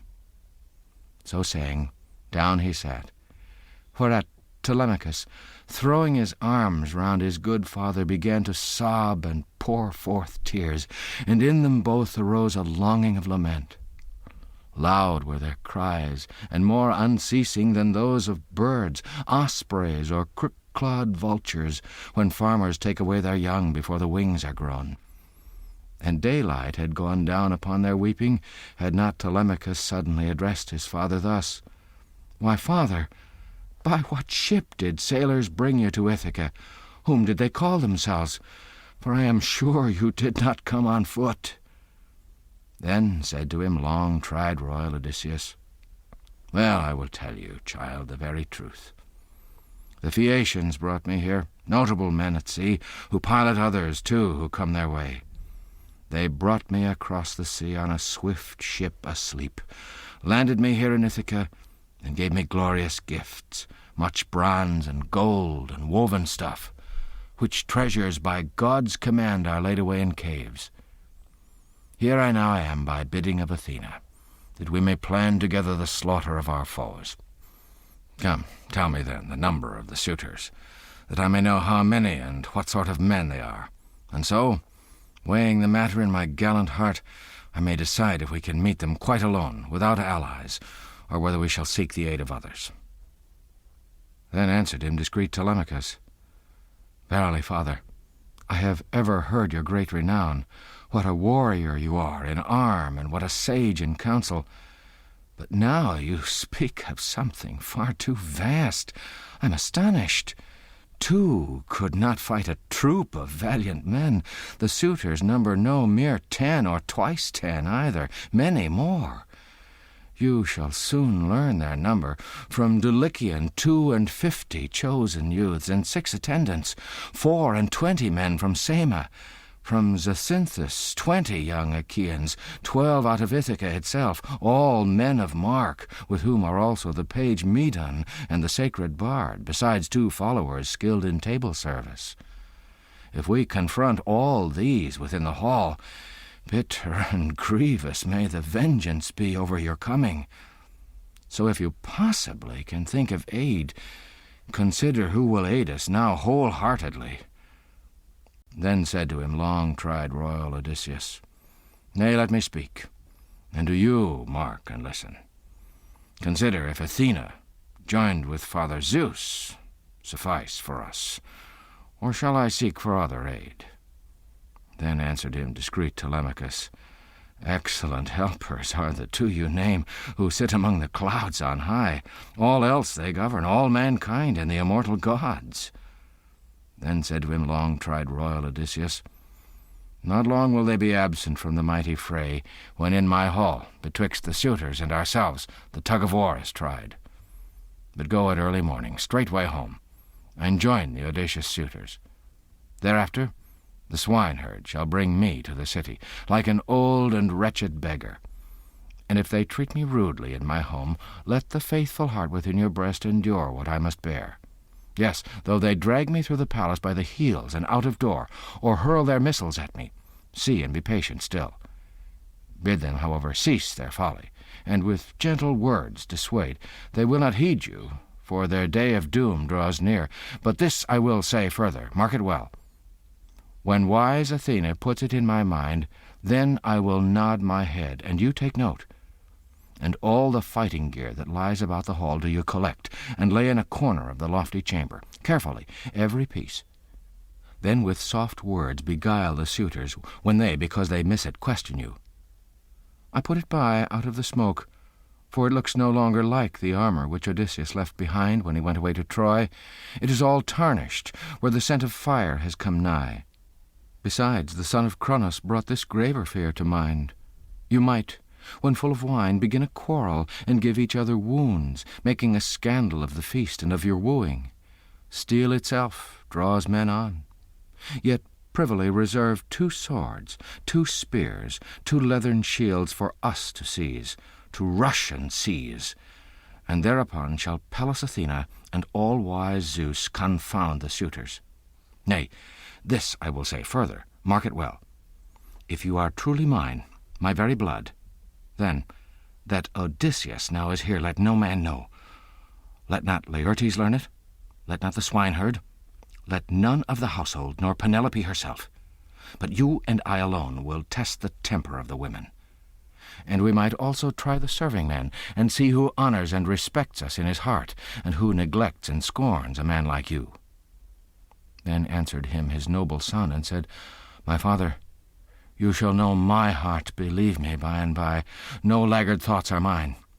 And yet I think your plan will prove, for neither of us, gain. And so I say, consider. Long will you vainly go, trying the different men among the farms, while undisturbed within the hall these waste your wealth with recklessness and do not spare. But I advise your finding out the women, and learning who dishonor you and who are guiltless. As to the men about the place, I would not prove them. Let that, at any rate, be thought of later, when you are really sure of signs from aegis-bearing Zeus. So they conversed together. But in the meanwhile, on to Ithaca ran the staunch ship which brought Telemachus and all his crew from Pylos. When they had entered the deep harbour, they hauled the black-hulled ship ashore, and stately squires carried their armour, and straightway bore the goodly gifts to Clytius' house. And now they sent a page to the palace of Odysseus, to tell the news to heedful Penelope, how Telemachus was at the farm, but had ordered that the ship sail to the city, lest the stately queen should be alarmed and shed a swelling tear. So the two met, the herald and the noble swineherd, upon the self-same errand, bearing tidings to the queen. And when they reached the palace of the noble king, the page said to Penelope in hearing of her maids, O queen, your son has come from Pylos. But the swineherd stood beside Penelope, and so reported all that her dear son had bade him say. Then, when he had delivered all his charge, he departed to his swine, and left the court and hall. But the suitors grew dismayed and downcast in their hearts, and came forth from the hall past the great courtyard wall, and there before the gate sat down to counsel. And first Eurymachus, the son of Polybus, addressed them. Friends, here is a monstrous action impudently brought to pass, this journey of Telemachus. We said it should not be. Come, then, and let us launch the best black ship we have, and get together fishermen for rowers, quickly to carry tidings to our friends, and bid them sail for home with all speed they may. The words were hardly uttered, when Amphinomus, turning in his place, sighted the ship in the deep harbour, some of her crew furling the sail, and some with oars in hand. Then, lightly laughing, thus he called to his companions, No need to send a message now, for here they are. Some god has told our plot, or our men saw the vessel pass and could not catch her." He spoke, and all arose and hastened to the shore. Swiftly the black-hulled ship was hauled ashore, and stately squires carried their armour. The men themselves went in a body to the assembly, and suffered no one, either young or old, to join them there. And thus Antinous, Eupeithes' son, addressed them. "Strange how the gods help this man out of danger. By day our sentries sat upon the windy heights, posted in close succession, and after sunset we did not pass the night ashore, but sailed our swift ship on the sea, awaiting sacred dawn, lying in wait to seize and slay Telemachus. Meantime, some god has brought him home. Then let us here contrive a miserable ending for Telemachus, not letting him escape. For while he lives, nothing, be sure, will prosper. He is himself shrewd in his thoughts and plans, and people here proffer us no more aid. Come then, before he gathers the Achaeans in a council. Backward he will not be, I think. He will be full of wrath, and rising he will tell to all how we contrived his instant death, but could not catch him. And when men hear our evil deeds, they will not praise them, but they may cause us trouble and drive us from our country, and we may have to go away into the land of strangers. Let us be quick, then, and seize him in the fields far from the city, or on the road at least, and let us take possession of all his substance and his wealth, sharing all suitably among ourselves. The house, however, we might let his mother keep, or him who marries her. If this plan does not please you, and you will let him live to hold his father's fortune, then let us not devour his store of pleasant things by gathering here, but from his own abode let each man make his wooing and press his suit with gifts. So may Penelope marry the man who gives her most and comes with fate to favour." As he thus spoke, the rest were hushed to silence. But Amphinomus, the illustrious son of noble Nisus and grandson of Areteus, who from Dulichion, rich in wheat and grass, had led a band of suitors, and more than all the rest found favour with Penelope, through what he said, because his heart was upright. He, with good will, addressed them thus, and said, "Nay, friends, I would not like to kill Telemachus. It is a fearful thing to kill one of a royal line. Let us, at least, first ask the gods for counsel, and if the oracles of mighty Zeus approve, I will myself share in the killing, and urge the others too. But if the gods turn from us, I warn you to forbear." So said Amphinomus, and his saying pleased them. Soon they arose and entered the hall of Odysseus, and went and took their seats on polished chairs. Heedful Penelope, meanwhile, had planned anew to show herself among the suitors, overweening in their pride. Within the palace she learned of the intended murder of her son, for the page Medon told her, who overheard the plot. So to the hall she went with her attendant women. And when the royal lady reached the suitors, she stood beside a column of the strong-built roof, holding before her face her delicate wimple. And she rebuked Antinous, and spoke to him, and said, "Antinous, full of all insolence and wicked guile, in Ithaca they say you are the foremost person of your years, in judgment and in speech. But such you never were, madman. Why do you seek the death and ruin of Telemachus, and pay no heed to suppliants, though Zeus be witness for them? 'Tis impious plotting crimes against one's fellow men. Do you not know your father once took refuge here, in terror of the people? For they were very angry because he joined with Taphian pirates, and troubled the Thesprotians, men who were our allies. So the people would destroy him, would snatch his life away, and swallow all his large and pleasant living. But Odysseus held them back and stayed their madness. Yet you, insultingly, devour his house, you woo his wife, murder his child, and make me wholly wretched. Forbear, I charge you, and bid the rest forbear." Then answered her Eurymachus, the son of Polybus, "Daughter of Icarius, heedful Penelope, be of good courage. Let not these things vex your mind. The man is not alive, and never will be born, who shall lay hands upon your son Telemachus, so long as I have life and sight on earth. For this I tell you, and it shall be done. Soon the dark blood of such a man shall flow around my spear. Many a time the spoiler of towns, Odysseus, has set me on his knee, put roasted meat into my hands, and given me ready wine. Therefore I hold Telemachus dearest of all mankind. I bid him have no fear of death, at least not from the suitors. Death from the gods can no man shun." So he spoke, cheering her, yet was himself plotting the murder.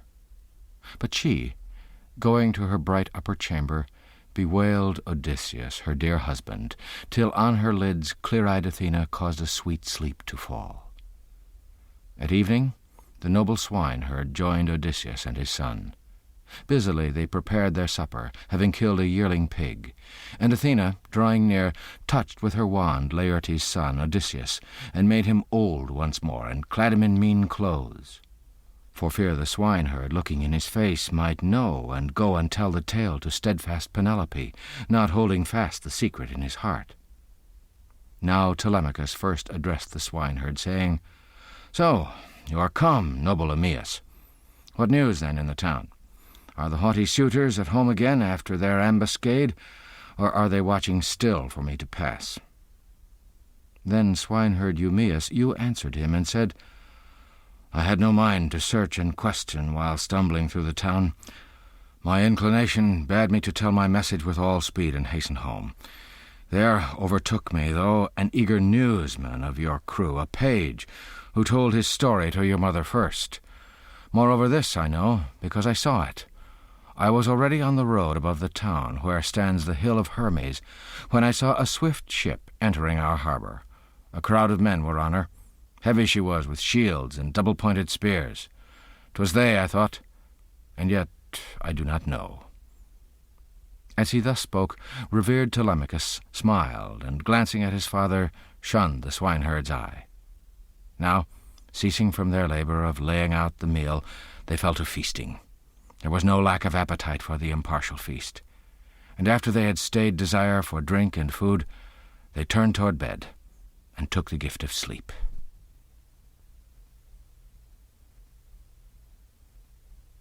Book 17.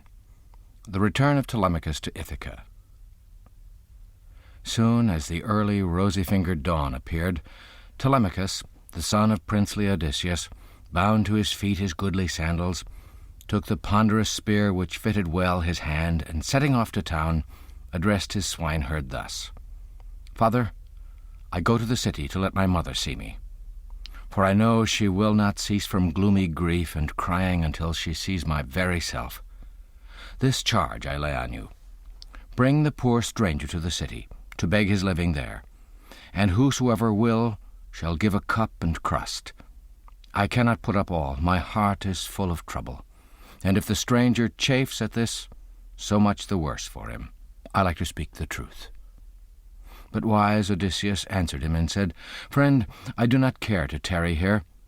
Better a beggar should beg his living in the town than in the fields, and he who will may give, for I am now too old to stay about a farm and answer all the orders of an overseer. Go then your way. This man shall be my guide, even as you bid, when I have warmed me at the fire and when the sunshine comes. The clothes I wear are miserably bad, and the early frost may harm me. The town is far, they say." He spoke, and through the farmstead passed Telemachus, moving with rapid stride and sowing seeds of evil for the suitors. And when he reached his stately dwelling, he took his spear and set it up by a tall pillar, while he himself went farther in and over the stone threshold. His nurse was first to see him, Eurycleia, now busy spreading fleeces on the carven chairs. With a burst of tears she came straight forward, and other maids of hardy Odysseus gathered round and fondly kissed his face and neck. Then from her chamber came heedful Penelope, like Artemis or golden Aphrodite. Round her dear son, weeping, she threw her arms and kissed his face and both his beauteous eyes, and sobbing said to him in winged words, "So you are come, Telemachus, dearer than light to me. I said I should not see you any more after you went away by ship to Pylos so secretly, without consent of mine, to hear about your father.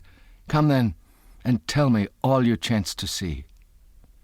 But wise Telemachus made answer, "My mother, do not stir my tears, nor move my heart within, for I am only now escaped from utter ruin. But bathe, and putting on fresh garments, go to your upper chamber with your maids, and vow to pay full hecatombs to all the gods, if Zeus some day will grant us deeds of vengeance. But I will go to the marketplace, to find a stranger who joined me on my journey here from Pylos. I sent him forward with my gallant crew, and bade Piraeus take him home, and entertain him well, and give him honor till the time that I should come." Such were his words. Unwinged they rested with her. Bathing and putting on fresh garments, she vowed to all the gods to pay full hecatombs, if Zeus some day would grant her deeds of vengeance. Presently, through all the hall, forth went Telemachus, his spear in hand, 2 swift dogs following after. And marvellous was the grace Athena cast about him, that all the people gazed as he drew near. And round him flocked the haughty suitors, kind in their talk, but in their hearts brooding on evil. He turned aside from the great company of these, and off where Mentor sat with Antiphus and Halitherses, who were of old his father's friends, he went and sat him down. And much they questioned. Piraeus, the famous spearman, now drew near, leading the stranger through the city to the marketplace. Not long then from his guest delayed Telemachus, but came to meet him, though Piraeus was the first to speak, and say, "Telemachus, quickly send women to my house, and let me send to you what Menelaus gave." Then answered him discreet Telemachus, "Piraeus, as yet we do not know how matters here will be. Suppose the haughty suitors at the palace should slay me privily and share my father's goods. I had rather you yourself should keep and enjoy the gifts than any one of these. But if I sow for these men death and doom, when I am merry, merrily fetch all here." So saying, he led the way-worn stranger home, and entering the stately buildings, they threw their coats upon the couches and the chairs, and went to the polished baths and bathed. And when the maids had bathed them, and anointed them with oil, and put upon them fleecy coats and tunics, out of the baths they came and sat upon the couches. And water for the hands a servant brought, in a beautiful pitcher made of gold, and poured it out over a silver basin for their washing, and spread a polished table by their side. Then the grave housekeeper brought bread and placed before them, setting out food of many a kind, freely giving of her store. The mother of Telemachus sat on the farther side, by a column of the hall, resting upon a couch, spinning fine threads of yarn. So on the food spread out before them they laid hands, and after they had stayed desire for drink and food, then thus began heedful Penelope. "Telemachus, I go to my upper chamber and lay me on my bed, which has become for me a bed of sorrows, ever watered with my tears since Odysseus went away to Ilios with the Atridae, because you did not deign, before the haughty suitors entered, plainly to tell what tidings you have heard about your father's coming." Then answered her discreet Telemachus, "Nay, mother, I will tell you all the truth. We went to Pylos, to Nestor, the shepherd of the people, and he, receiving me within his lofty palace, gave me such hearty welcome as a father gives his child when lately come from far, after a long time away. So heartily he entertained me, he and his noble sons. Of hardy Odysseus, he said he had not heard from any man on earth if he were alive or dead. But with horses and a strong-built chariot he sent me to the son of Atreus, to the spearman Menelaus. There I saw Argive Helen, her in behalf of whom Argives and Trojans bore so much at the gods' bidding. And Menelaus, good at the war cry, soon asked me on what errand I came to royal Lacedaemon. I told him all the truth, and then he answered thus, and said to me, "Heavens, in a very brave man's bed they sought to lie, the weaklings, as when in the den of a strong lion a hind has laid, asleep, her newborn sucking fawns, then roams the slopes and grassy hollows seeking food, and by into his lair the lion comes, and on both hind and fawns brings ghastly doom, so shall Odysseus bring a ghastly doom on these. Ah, Father Zeus, Athena, and Apollo, if with the power he showed one day in stately Lesbos, when he rose and wrestled in a match with Philomelides, and down he threw him heavily while the Achaeans all rejoiced, if, as he was that day, Odysseus now might meet the suitors, they would all find quick turns of fate and bitter rites of marriage. But as to what you ask thus urgently, I will not turn to talk of other things and so deceive you.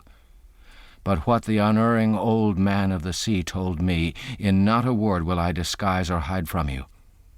He said he saw Odysseus on an island, in great distress, at the hall of the nymph Calypso, who holds him there by force. No power has he to reach his native land, for he has no ships fitted with oars, nor crews to bear him over the broad ocean ridges. So said the son of Atreus, the spearman Menelaus. And this accomplished, back I sailed. The gods gave breezes and brought me swiftly to my native land. So he spoke, and stirred the heart within her breast. But godlike Theoclymenus addressed them thus: O honored wife of Laertes' son Odysseus, certainly Menelaus did not know the truth. Listen instead to words of mine, for I will plainly prophesy and not conceal. First, then, of all the gods be witness Zeus, and let this hospitable table and the hearth of good Odysseus, whereto I come, be witness. Odysseus is already within his native land, biding his time or moving, and understanding all these wicked deeds is sowing seeds of ill for all the suitors. As proof, while on the well-benched ship I marked a bird of omen, and I announced it to Telemachus. Then said to him heedful Penelope, Oh, stranger, would these words of yours might be fulfilled. Soon should you know my kindness and many a gift from me, and every man you met would call you blessed. So they conversed together. Meanwhile, before the palace of Odysseus, the suitors were making merry, throwing the discus and the hunting spear upon the level pavement, holding riot as of old. But now, when it was dinner-time, and from the fields around the flocks returned, the shepherds leading who were wont to lead, then Medon spoke, a man most loved of all the pages, one who was ever present at their feasts. Now, lads, since all your hearts are cheered with sports, come to the house and let us lay the table. One's dinner at the proper time is no bad thing. He spoke, and up they sprang and went to heed his words. And entering the stately buildings, they threw their coats upon the couches and the chairs, and they began to kill great sheep and fatted goats, to kill sleek pigs and the heifer of the herd, and so to make their meal. Meanwhile, at the farm, Odysseus and the noble swineherd were making ready to depart to town.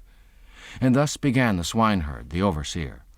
Stranger, so you desire to go to town today, just as my master ordered, though I myself would rather leave you as a watchman for the farm. But of him I stand in fear and awe, lest he hereafter chide me. Hard is a master's censure. Come then and let us go. The day is passing. It will be colder by and by toward night. Then wise Odysseus answered him and said, I see, I understand, you speak to one who knows. Let us go on, and all the way be you my guide. But give me a stick, if you have one cut, to lean upon, for you said the road was rough. He spoke, and round his shoulders slung his miserable wallet full of holes, which hung upon a cord. Aeneas gave the staff desired, and so the two set forth. But dogs and herdsmen stayed behind to keep the farm. Unto the town Eumaeus led his lord, like an old and wretched beggar leaning upon a staff.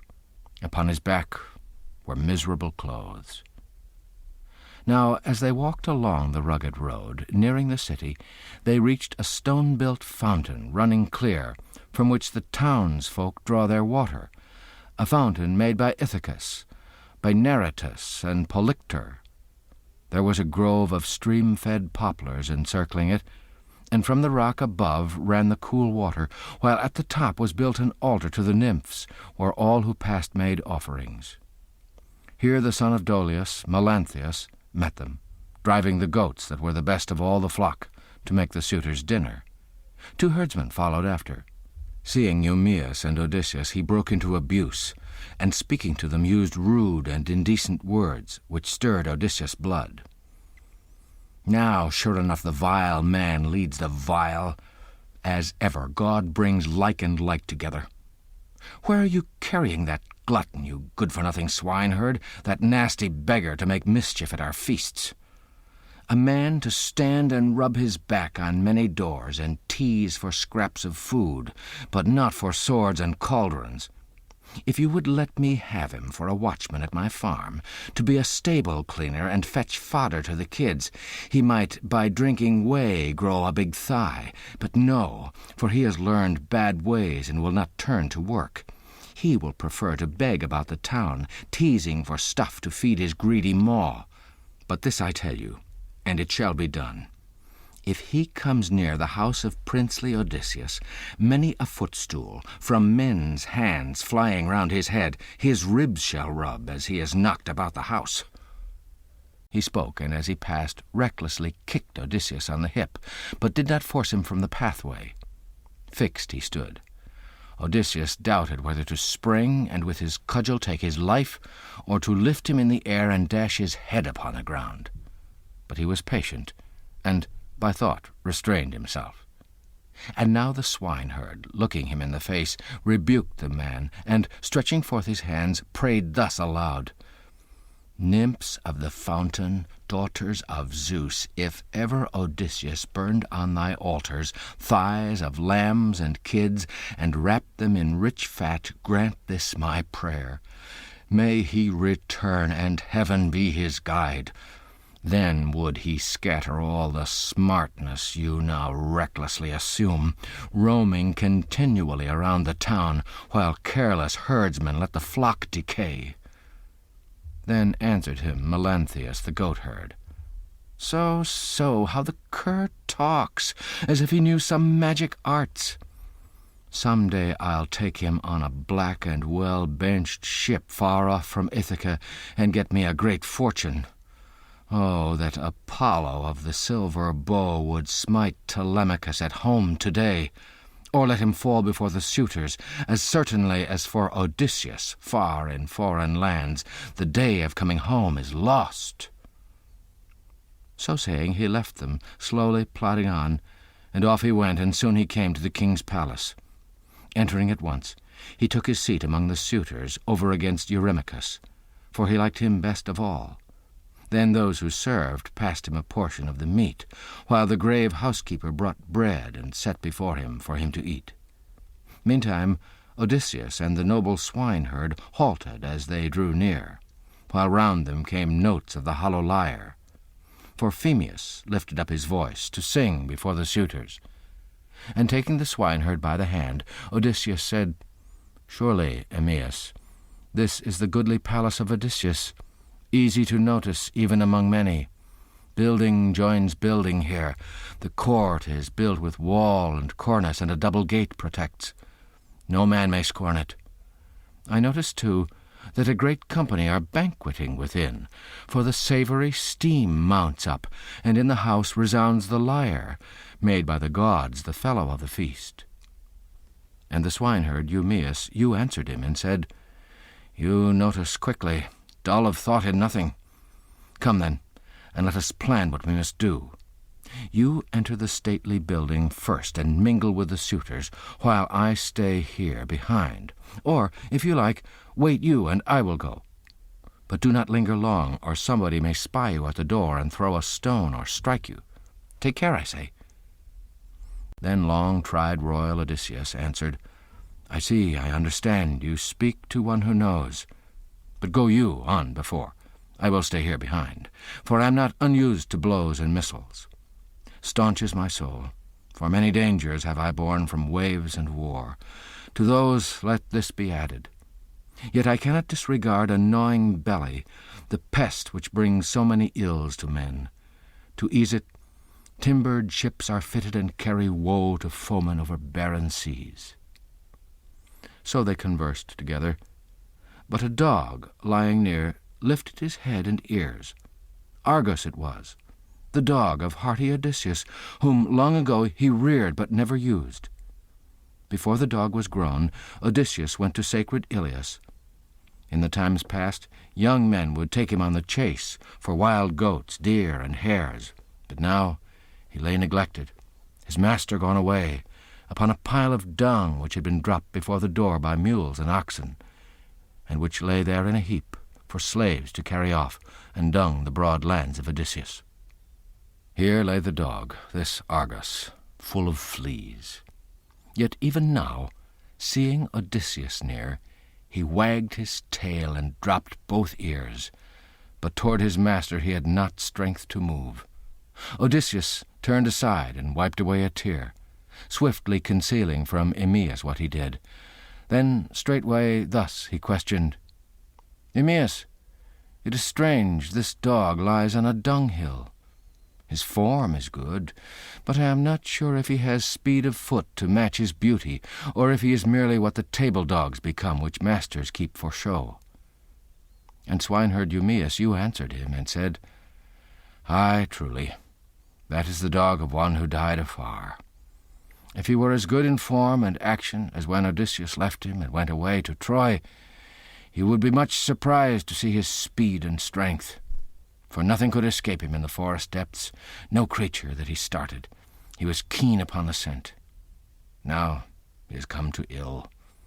In a strange land his master perished, and the slack women give him no more care, for slaves, when masters lose control, will not attend to duties.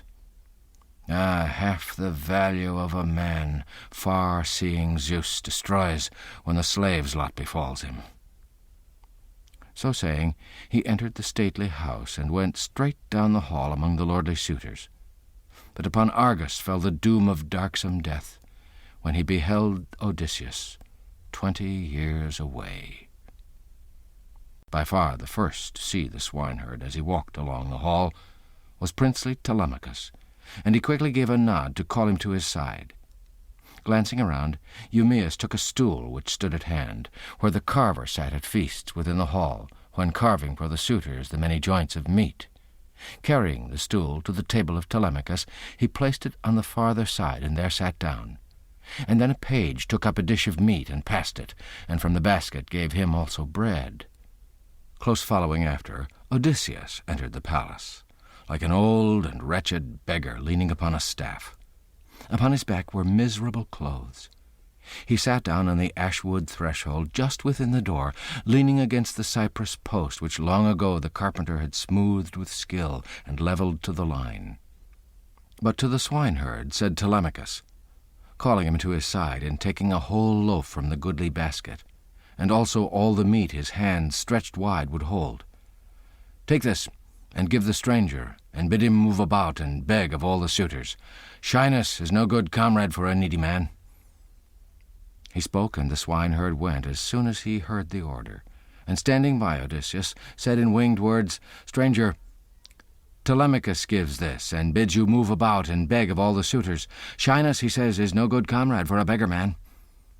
Then answering him, said wise Odysseus, "O Zeus above, may Telemachus be blessed among mankind, and may he get whatever in his heart he longs for." He spoke and took the food with both his hands and laid it down before his feet on his mean wallet, and so ate, the while within the hall the bard was singing. But when the meal was ended, and the sacred bard had ceased, the suitors raised an uproar in the hall. And now Athena, drawing near Laertes' son Odysseus, urged him to gather crusts among the suitors, and learn who were the righteous ones and who the lawless, though not even thus would she preserve a man of them from ruin. So off he went to beg of all from left to right, stretching his hand around as if he had been long a beggar. They pitied him and gave, and wondering at the man, asked one another who he was and whence he came. And Melanthius the goatherd said, "Hear from me, suitors of the illustrious queen, something about the stranger. I saw him a while ago, and certainly it was the swineherd brought him hither. The man himself I do not really know, nor of what tribe he boasts himself to be."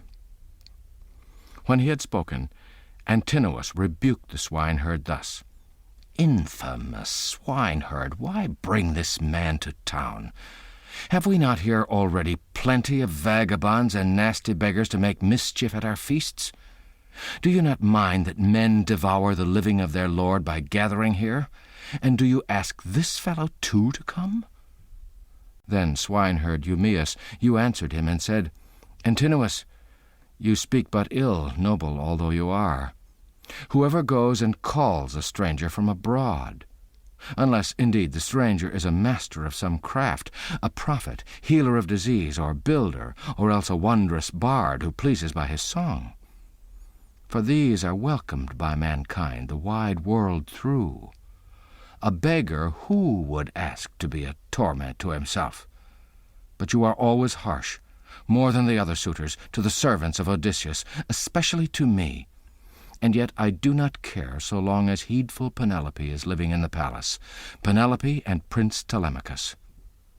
Then said discreet Telemachus, "Hush, do not make him a long answer. It is Antinous' way ever to tease with ugly talk. He stirs up others too."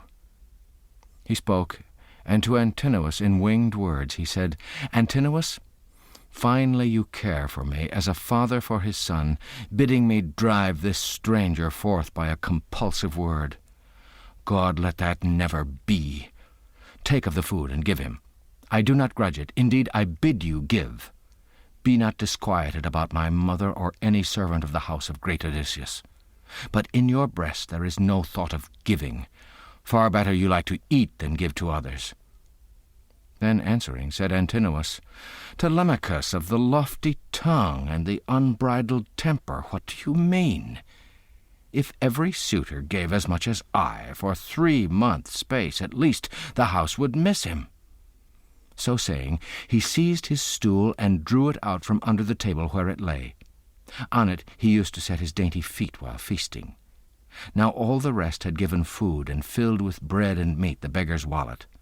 A moment, and Odysseus would go back to the threshold to taste the Achaeans' bounty. Before Antinous he paused and said, "Give me some food, kind sir.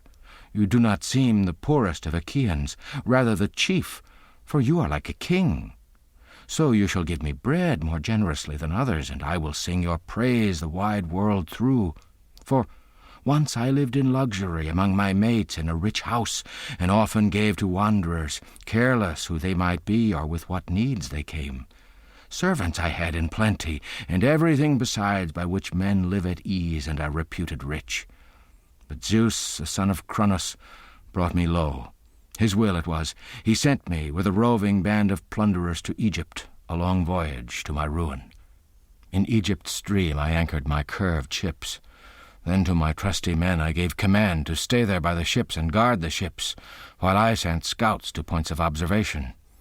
But giving way to lawlessness and following their own bent, they presently began to pillage the fair fields of the Egyptians, carrying off wives and infant children and slaughtering the men. Soon the din reached the city. The people there, hearing the shouts, came forth at early dawn, and all the plain was filled with footmen and with horsemen and with the gleam of bronze. Then Zeus the Thunderer brought on my men a cruel panic, and none dared stand and face the foe. Danger encountered us on every side. So the Egyptians slew many of our men with the sharp sword, and carried others off alive to work for them in bondage. They gave me to a friend who chanced to meet them upon his way to Cyprus, Meteor, son of Iasus, who ruled with power in Cyprus. Thence I am now come hither sore distressed." Then answered him Antinous and said, "What god has brought to us this pest, this mar-feast here? Stand off there in the middle, back from my table, or you shall find a bitter Egypt and a bitter Cyprus too, brazen and shameless beggar that you are. You go to all in turn, and they give lavishly. No scruple or compunction do they feel at being generous with others' goods, while there remains abundance for themselves." Then stepping back, said wise Odysseus, "Indeed, in you, then, wisdom does not go with beauty. From your own house you would not give a suppliant salt. If sitting at another's table you will not take and give me bread. Yet here there is abundance." As he thus spoke, Antinous was angered in his heart the more, and looking sternly on him, said in winged words, "Now you shall never leave the hall in peace, I think, now you have taunted me." So saying, he seized his footstool, flung it, and struck Odysseus on the back of the right shoulder near the spine. Firm as a rock he stood. The missile of Antinous did not move him. Silent he shook his head, brooding on evil. Then, once more, walking toward the threshold, down he sat, laid off his well-filled wallet, and thus addressed the suitors. "Hearken, you suitors of the illustrious queen, and let me tell you what the heart within me bids. One feels no smart or indignation in his mind, if struck while fighting for his own possessions, his oxen, say, or white-wooled sheep. But Antinous gave this blow because of my poor belly, that wretched part which brings to men such ills. If then for beggars there be gods and furies, may death's doom seize Antinous before his marriage." Then said Antinous, "Eupeithes' son, stranger, sit still and eat, or go off elsewhere. Or for such talk as this, young men will drag you through the house by hand and foot, and strip off all your skin." At these his words all were exceeding wroth, and a rude youth would say, "Antinous, 'twas not well done to assault the wretched wanderer. A doomed man you, if he should be a god come down from heaven. And gods in guise of strangers from afar in every form do roam our cities, marking the sin and righteousness of men." So said the suitors. Antinous did not heed their words, but Telemachus nursed in his heart great indignation at the blow, yet let no tear fall from his eyelids to the ground. Silent he shook his head, brooding on evil.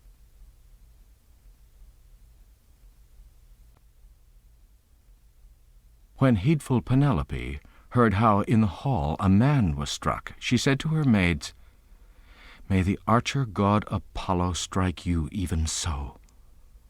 Whereat Eurynome, the housekeeper, made answer, "If only prayers of ours might be fulfilled, no one of them should see another bright-throned dawn." And heedful Penelope replied, "Nurse, hateful are they all. Their ways are evil. But Antinous is like dark doom itself. Into the house strays some poor stranger, and begs for bread as need compels. Then, while all others gave and filled his wallet, Antinous struck him with a footstool on the back of the right shoulder." So talked Penelope with her maids, as she sat within her chamber, while royal Odysseus was busied with his meal. Then, calling the noble swineherd, thus she spoke, "Go, noble Eumaeus, go bid the stranger come to me. I wish to greet him, and to ask if he has heard of hardy Odysseus, or with his own eyes seen him. He looks a travelled man." Then swineherd Eumaeus, you answered her, and said, "Would, Queen, the Achaeans would be still. What he can tell would charm your very soul. 3 nights I had him, 3 days I kept him at the lodge. He came to me at once on escaping from his vessel. Yet all that time he never ended telling me his troubles. And just as when men gaze upon a bard who has been taught by gods to sing them moving lays, and they long to listen endlessly so long as the bard will sing, even so he held me spellbound as he sat within my room. He calls Odysseus his ancestral friend, and says his home is Crete, where the race of Minos dwell. Thence he is now come hither, sore distressed, and onward driven near. He declares he has heard that Odysseus is at hand in the rich land of the Thesprotians, a living man, and that he brings a mass of treasure home." Then said to him heedful Penelope, "Go call him hither, to tell his story here before my face. Let men make merry, sitting before the door, or here within the house. Their hearts are gay. Untouched at home their goods are lying, their bread and their sweet wine. On these their servants feed. But haunting this house of ours day after day, killing our oxen, sheep, and fatted goats, these suitors hold high revel, drinking sparkling wine with little heed. Much goes to waste, for there's no man here fit like Odysseus to keep damage from our doors. But if Odysseus should return home to his native land, soon with his son's help he would punish these men's crimes." As she spoke thus, Telemachus loudly sneezed, and all the hall gave a great echo. Penelope laughed, and to Eumaeus straightway said in winged words, "Pray go, and call the stranger before me as I bade. Do you not notice how my son sneezed at my words? Therefore no partial death shall strike the suitors. On all it falls, none shall escape from death and doom. Nay, this I will say farther, mark it well. If I shall find that all the stranger tells is true, I will clothe him in a coat and tunic, goodly garments." She spoke, and the swineherd went as soon as he heard the order, and standing near the stranger said in winged words, "Hear, good old stranger, heedful Penelope is calling, the mother of Telemachus. Her heart inclines her to ask for tidings of her husband, so full of grief is she. And if she finds that all you tell is true, she will clothe you in a coat and tunic, things you greatly need. Moreover, you shall beg your bread about the land and fill your belly. Whoever will shall give." Then said to him long-tried royal Odysseus, "Eumaeus, I would straightway tell my whole true story to the daughter of Icarius, heedful Penelope, for well I know about Odysseus. We have borne the self-same sorrows. But I have fears about this crowd of cruel suitors, whose arrogance and outrage reaches the iron heavens. For even now, when, as I walked along the hall, doing no harm, this person struck and hurt me, neither Telemachus nor others interfered. Bid then Penelope, however eager, wait in the hall till sunset. Then let her ask about her husband's coming, after giving me a seat beside the fire, for the clothes I wear are poor. That you yourself well know, because it was of you I first sought aid." He spoke, and the swineherd went as soon as he heard the order. But as he crossed the threshold, thus spoke Penelope, "Are you not bringing him, Eumaeus? What does the wanderer mean? Is he afraid of some bad man, or simply shy at being in the palace? To be a homeless man and shy is bad." Then swineherd Eumaeus, you answered her and said, "Rightly he speaks, as any man must think, if he would shun the violence of these audacious men. He bids you wait till sunset. And it is better, too, for you, my queen, to speak to the stranger privately and listen to his tale."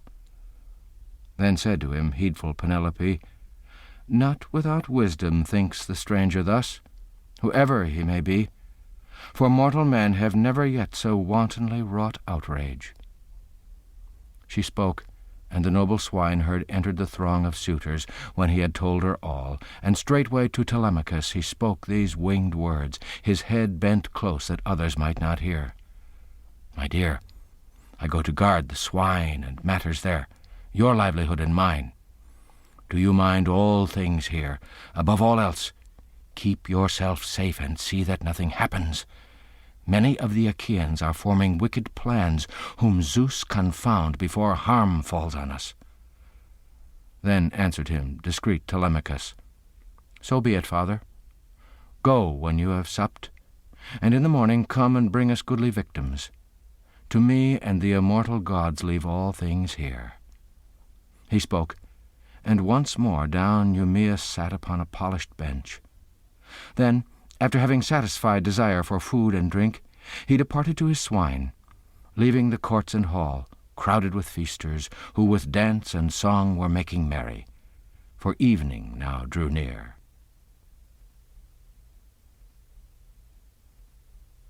Book 18.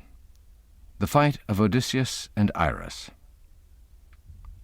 There came into the hall a common beggar, who used to beg about the town of Ithaca, and everywhere was noted for his greedy belly, eating and drinking without end.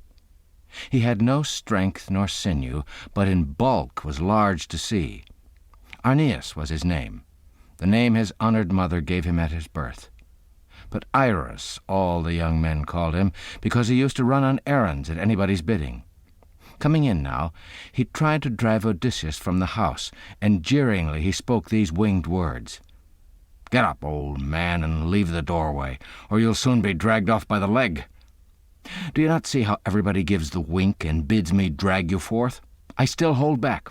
Up then, or soon our quarrel comes to blows." But looking sternly on him, wise Odysseus said, "Sir, I am doing you no harm by deed or word, nor do I grudge it when men take and give you much. This door will hold us both. Surely you should not grudge the goods of others. You seem a wanderer like myself, but the gods may grant us fortune. Yet do not challenge me too far with show of fist, or you may rouse my rage. And old as I am, I still might stain your breast and lips with blood. Then I should have more peace tomorrow than today. For a second time, I think, you would not seek the hall of Laertes' son Odysseus."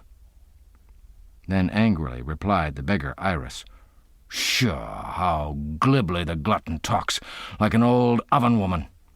But I will do him an ugly turn, knocking him right and left and scattering all the teeth out of his jaws upon the ground, as if he were a pig spoiling the corn. Gird yourself, then, that all these men may watch our fighting. Yet how could you defend yourself against a younger man?" Thus, on the well-worn threshold before the lofty door, they fiercely wrangled. Revered Antinous observed them, and, gaily laughing, he thus addressed the suitors. "Friends, nothing so good as this has ever happened. What sport God sends this house! The stranger here and Iris are goading one another on to blows. Let us quickly set them on." He spoke, and laughing, all sprang up and flocked around the tattered beggars. And Antinous, Eupeithes' son, called out, "Hearken, you haughty suitors, while I speak. Here are goat paunches lying by the fire, set there for supper, full of fat and blood. Whichever wins and proves the better man, let him step forth and take what one of these he will. And that man shall hereafter always attend our feasts, and we will allow no other beggar to come here asking alms." So said Antinous, and his saying pleased them. But in his subtlety said wise Odysseus, "It is not fair, my friends. A younger man should fight an old one broken, too, by trouble. Yet a reckless belly forces me to bear his blows. Come then, all swear a solemn oath, that nobody helping Iris will strike with heavy hand an unfair blow, and put me down before the man perforce." He spoke, and all then took the oath which he required. And after they had sworn and ended all their oath, once more revered Telemachus spoke out among them. "Stranger, if heart and daring spirit tempt you to meet the man, be not afraid of any of the Achaeans, for he shall fight the crowd who strikes at you. I am the host. The princes, too, assent, Antinous and Eurymachus, both honest-minded men." He spoke, and all approved. Meanwhile Odysseus gathered his rags around his waist and showed his thighs, so fair and huge, and his broad shoulders came in sight, his breast and sinewy arms. Athena, drawing nigh, filled out the limbs of the shepherd of the people, that all the suitors greatly wondered, and glancing at his neighbor one would say, "Iris will soon be no more Iris, but catch a plague of his own bringing.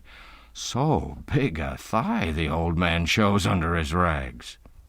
So they spoke, and Iris' heart was sorely shaken. Nevertheless, the serving man girt him and led him out, forcing him on in spite of fears. The muscles quivered in his limbs, but Antinous rebuked him and spoke to him and said, "Better you were not living, loud-mouthed bully, and never had been born, if you quake and are so mightily afraid at meeting this old man, one broken by the troubles he has had. Nay, this I tell you, and it shall be done. If he shall win and prove the better man, I will toss you into a black ship and send you to the mainland, off to King Echetus, the bane of all mankind, and he will cut your nose and ears off with his ruthless sword, and tearing out your bowels give them raw to dogs to eat." So he spoke, and a trembling greater still fell on the limbs of Iris. But into the ring they led him, and both men raised their fists.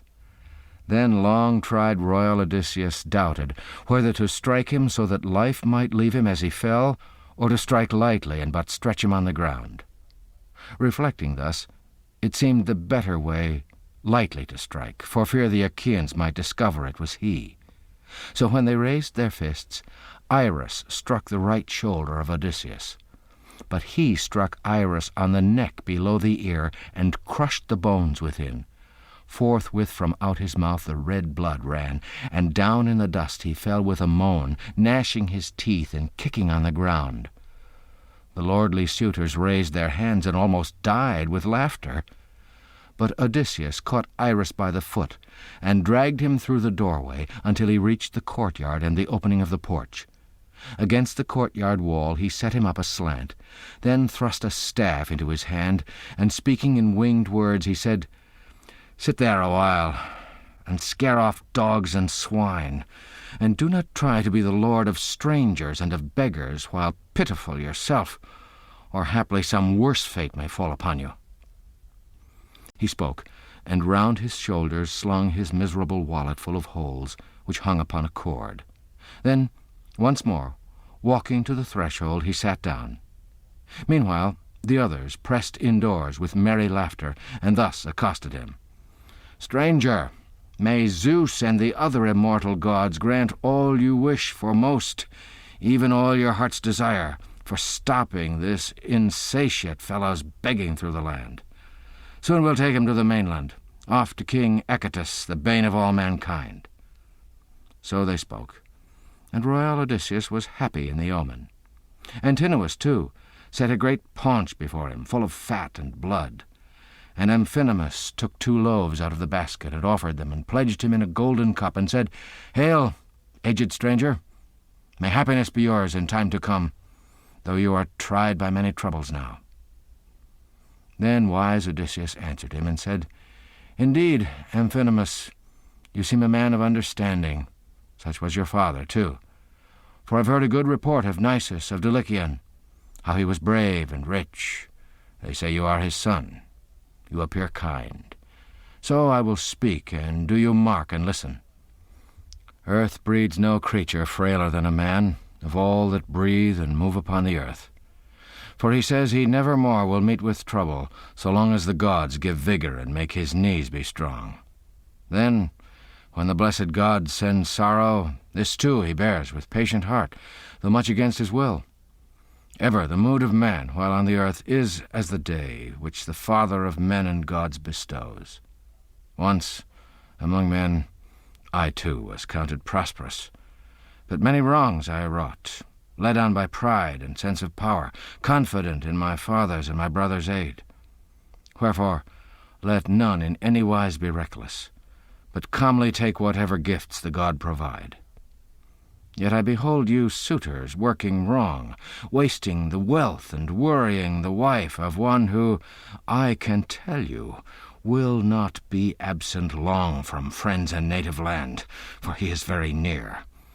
May then some heavenly power conduct you to your homes, and may you not encounter him whenever he returns to his own native land. Surely not bloodless will the parting be between the suitors and himself, when underneath this roof he comes once more." He spoke, and pouring a libation, drank the honeyed wine, then back in the hands of the guardian of the people placed the cup. Amphinomus walked down the hall, heavy at heart, shaking his head. His soul foreboded ill. Yet, even so, he did not escape his doom, for Athena bound him fast beneath the hand and spear of Telemachus, to be perforce laid low. So back he turned, and took the seat from which he first arose.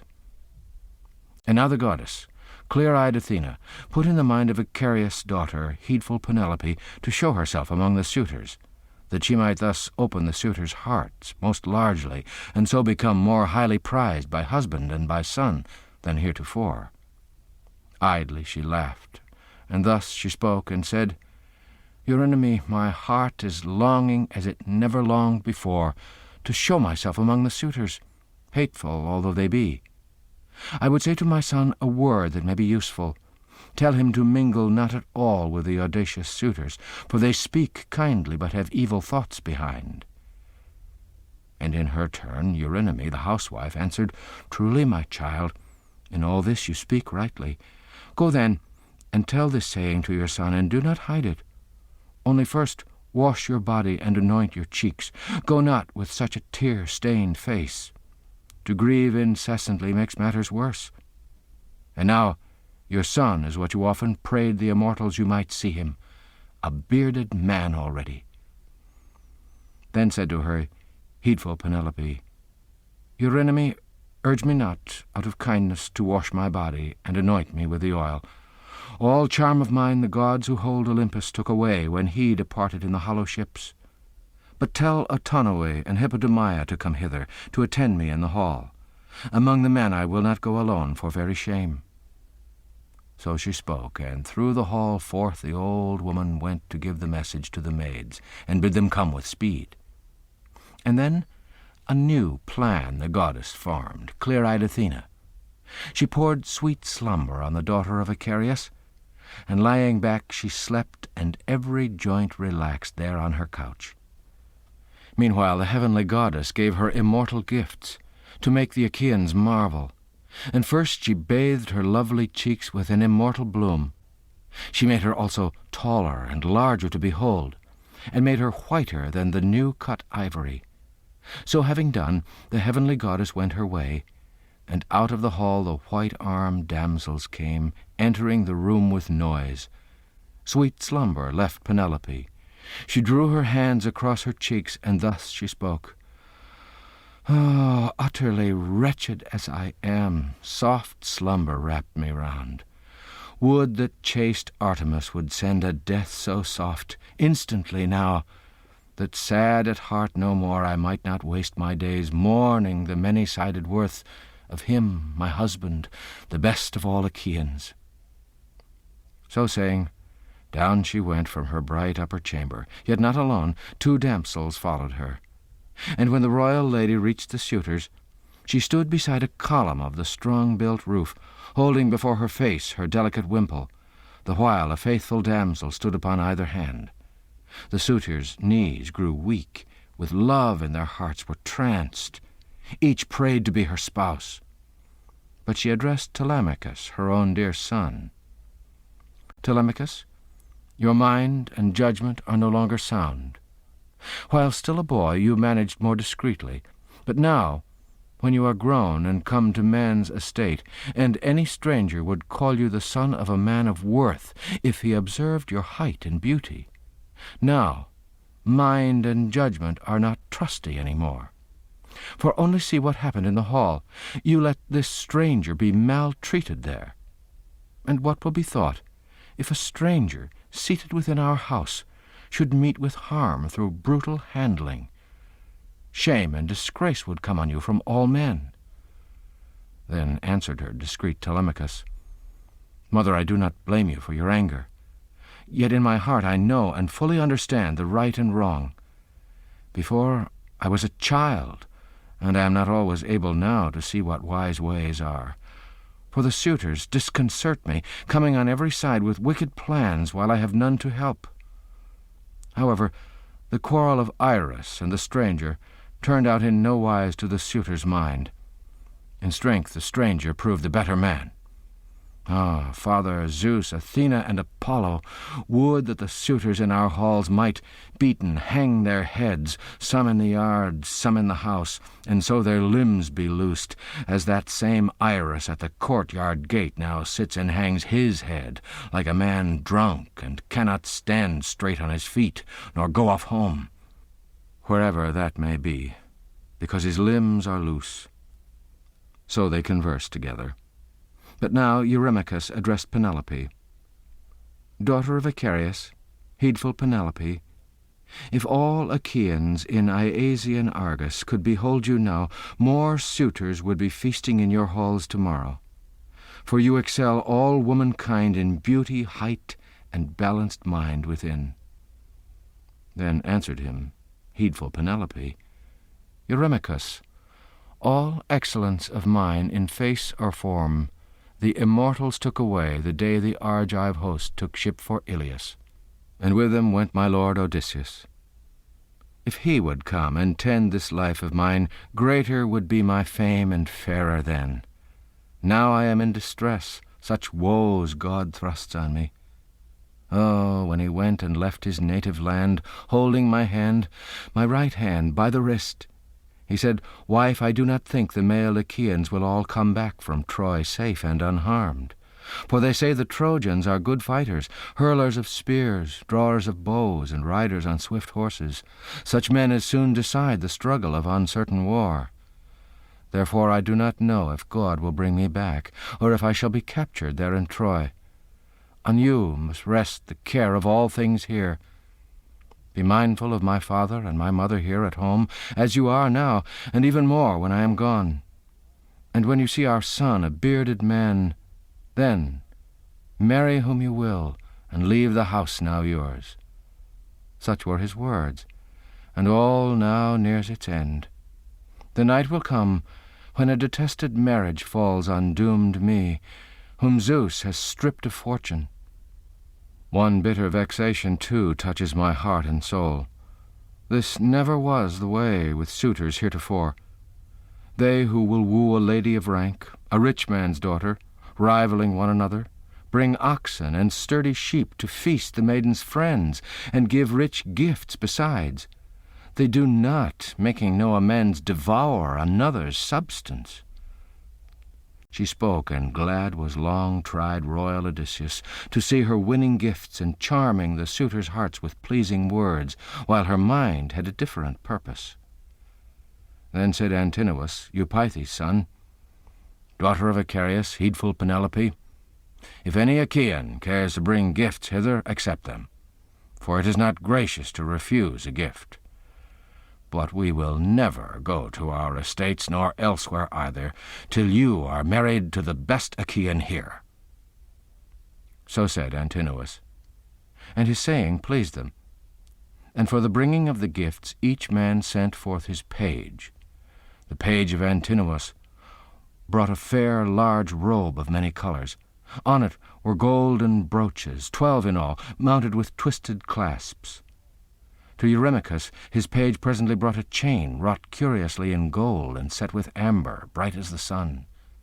His servants brought Eurydamas a pair of earrings, each brilliant with 3 drops. From them great beauty sparkled. Out of the house of Lord Pisander, son of Polyctor, his servant brought a necklace, a jewel exceeding fine, and other servants brought still other fitting gifts from the Achaeans. Then went the royal lady to her upper chamber, her damsels carrying the goodly gifts. Meanwhile the suitors to dancing and the gladsome song turned merrily, and waited for the evening to come on. And on their merriment dark evening came. Straightway they set 3 braziers in the hall to give them light, and piled upon them sapless logs, long seasoned, very dry, and freshly split, with which they mingled brands.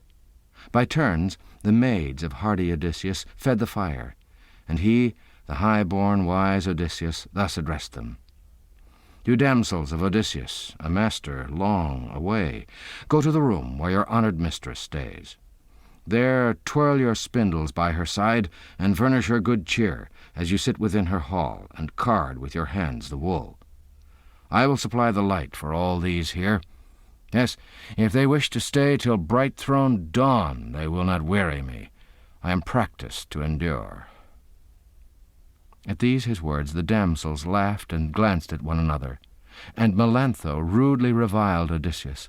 Melantho, the fair-faced girl, daughter of Dolius, whom Penelope had reared and treated as her child, granting her every whim. But for all this she entertained no sorrow for Penelope, but loved Eurymachus and was his paramour. She now reviled Odysseus in these abusive words. Why, silly stranger, you are certainly some crack-brained person, unwilling to go to the coppersmith's to sleep or to the common lodge. But here you prate continually, braving these many lords, and unabashed at heart. Surely the wine has touched your wits, or else it is your constant way to chatter idly. Are you beside yourself because you beat that scapegrace Iris? A better man than Iris may by and by arise, to box your pate with doughty blows and pack you out of doors, all dabbed with your blood." But looking sternly on her, wise Odysseus said, "You cur! I go, and at once tell Telemachus what words you use, and he shall rend you limb from limb upon the spot." So saying, by his words he frightened off the women. They hurried along the hall. The knees of each grew weak with terror, for they thought he spoke in earnest. He, meanwhile, keeping up the fire, stood by the blazing braziers, observing all the men. But other thoughts his heart debated, thoughts not to fail of issue. Yet Athena allowed the haughty suitors not altogether yet to cease from biting scorn. She wished more pain to pierce the heart of Laertes' son Odysseus. So Eurymachus, son of Polybus, began to speak, and jeering Odysseus raised a laugh among his mates. "Hearken, you suitors of the illustrious queen, and let me tell you what the heart within me bids. Not without guidance of a god this fellow comes to the household of Odysseus. At any rate, a torchlight seems to rise from his very head, for hair upon it there is none, no, not the least." With that he called to the spoiler of towns, Odysseus, "Stranger, if I would take you, would you like to work for hire on the outskirts of my farm? There will be pay enough, gathering stones for walls and setting out tall trees. There, for a year I would provide you food, furnish you clothing, and put sandals on your feet.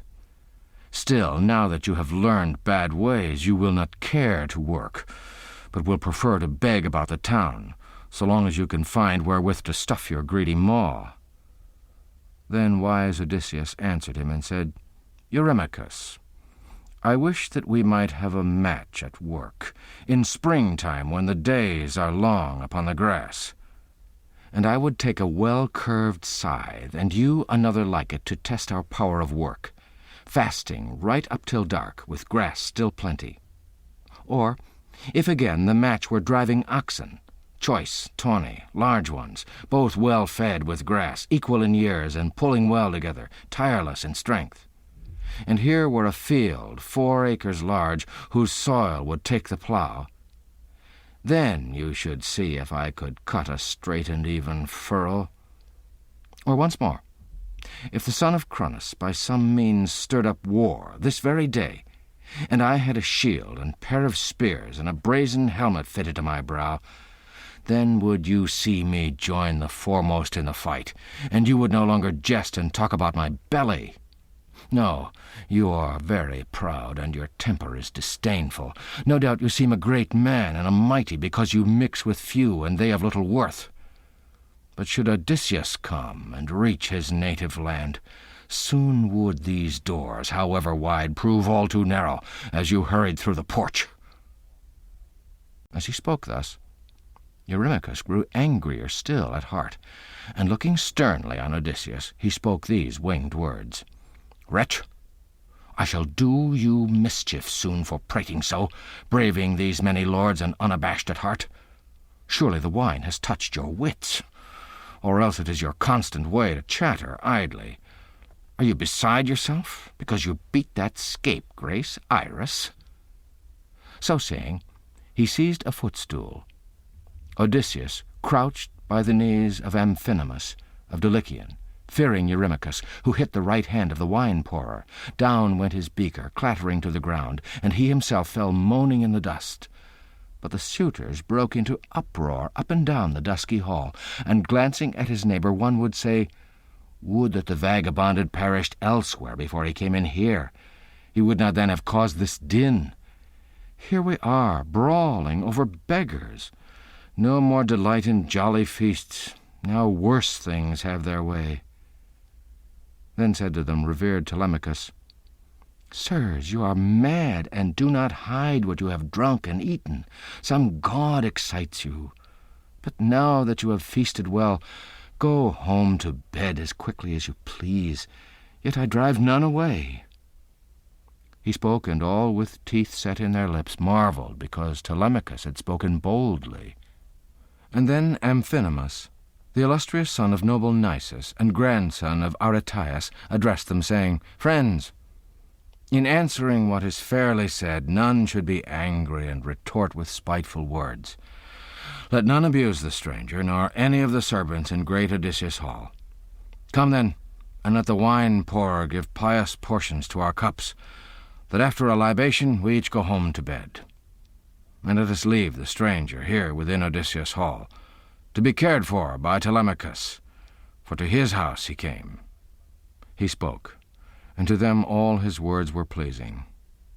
So a bowl was brewed by the lord Mulius, a Dulichian page and follower of Amphinomus.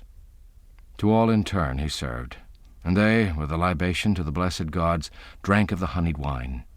Then, after they had poured and drunk as their hearts would, desiring rest, they each departed homeward.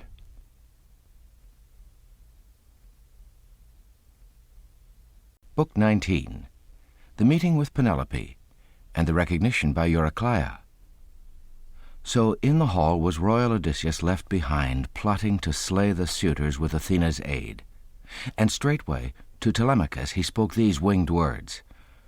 Telemachus, this fighting gear must all be laid away, and with soft words you must beguile the suitors when they, because they miss it, question you. I put it by out of the smoke, for it looks no longer like the armor which Odysseus left behind when he went away to Troy. It is all tarnished where the scent of fire has come nigh. Besides, this graver fear some god put in my mind, you might, when full of wine, begin a quarrel and give each other wounds, making a scandal of the feast and of your wooing. Steel itself draws men on. He spoke, and Telemachus heeded his dear father, and calling aside nurse Eurycleia, said, Nurse, go and keep the women in their rooms, while I place in the chamber my father's goodly armor, which, as it lies uncared for round the house, smoke stains while he is gone. I have been foolish. Now I will place it where no scent of fire shall come nigh. Then said to him his dear nurse Eurycleia, Oh, would, my child, you might incline to heedful ways, and mind the house, and guard its treasures. But who shall go and bear the light? You will not let the women stir, who might have lighted you. Then answered her discreet Telemachus, This stranger here, for I will allow no idle man to touch my bread, come he from whence he may. Such were his words. Unwinged they rested with her. She locked the doors of the stately hall. And now arose Odysseus and his gallant son, and bore away the helmets, bulging shields, and pointed spears. Before them Pallas Athena, holding a golden lamp, made beauteous light. Thereat Telemachus said to his father quickly, Father, my eyes behold a mighty marvel. The palace walls and the fair interspaces, the pine wood beams and the uprising pillars are all aglow as from a blazing fire. Surely a god is in this house, even such as they who hold the open sky. But wise Odysseus answered him and said, Hush, check your thoughts and ask no question. It is indeed a signal from the gods who hold Olympus.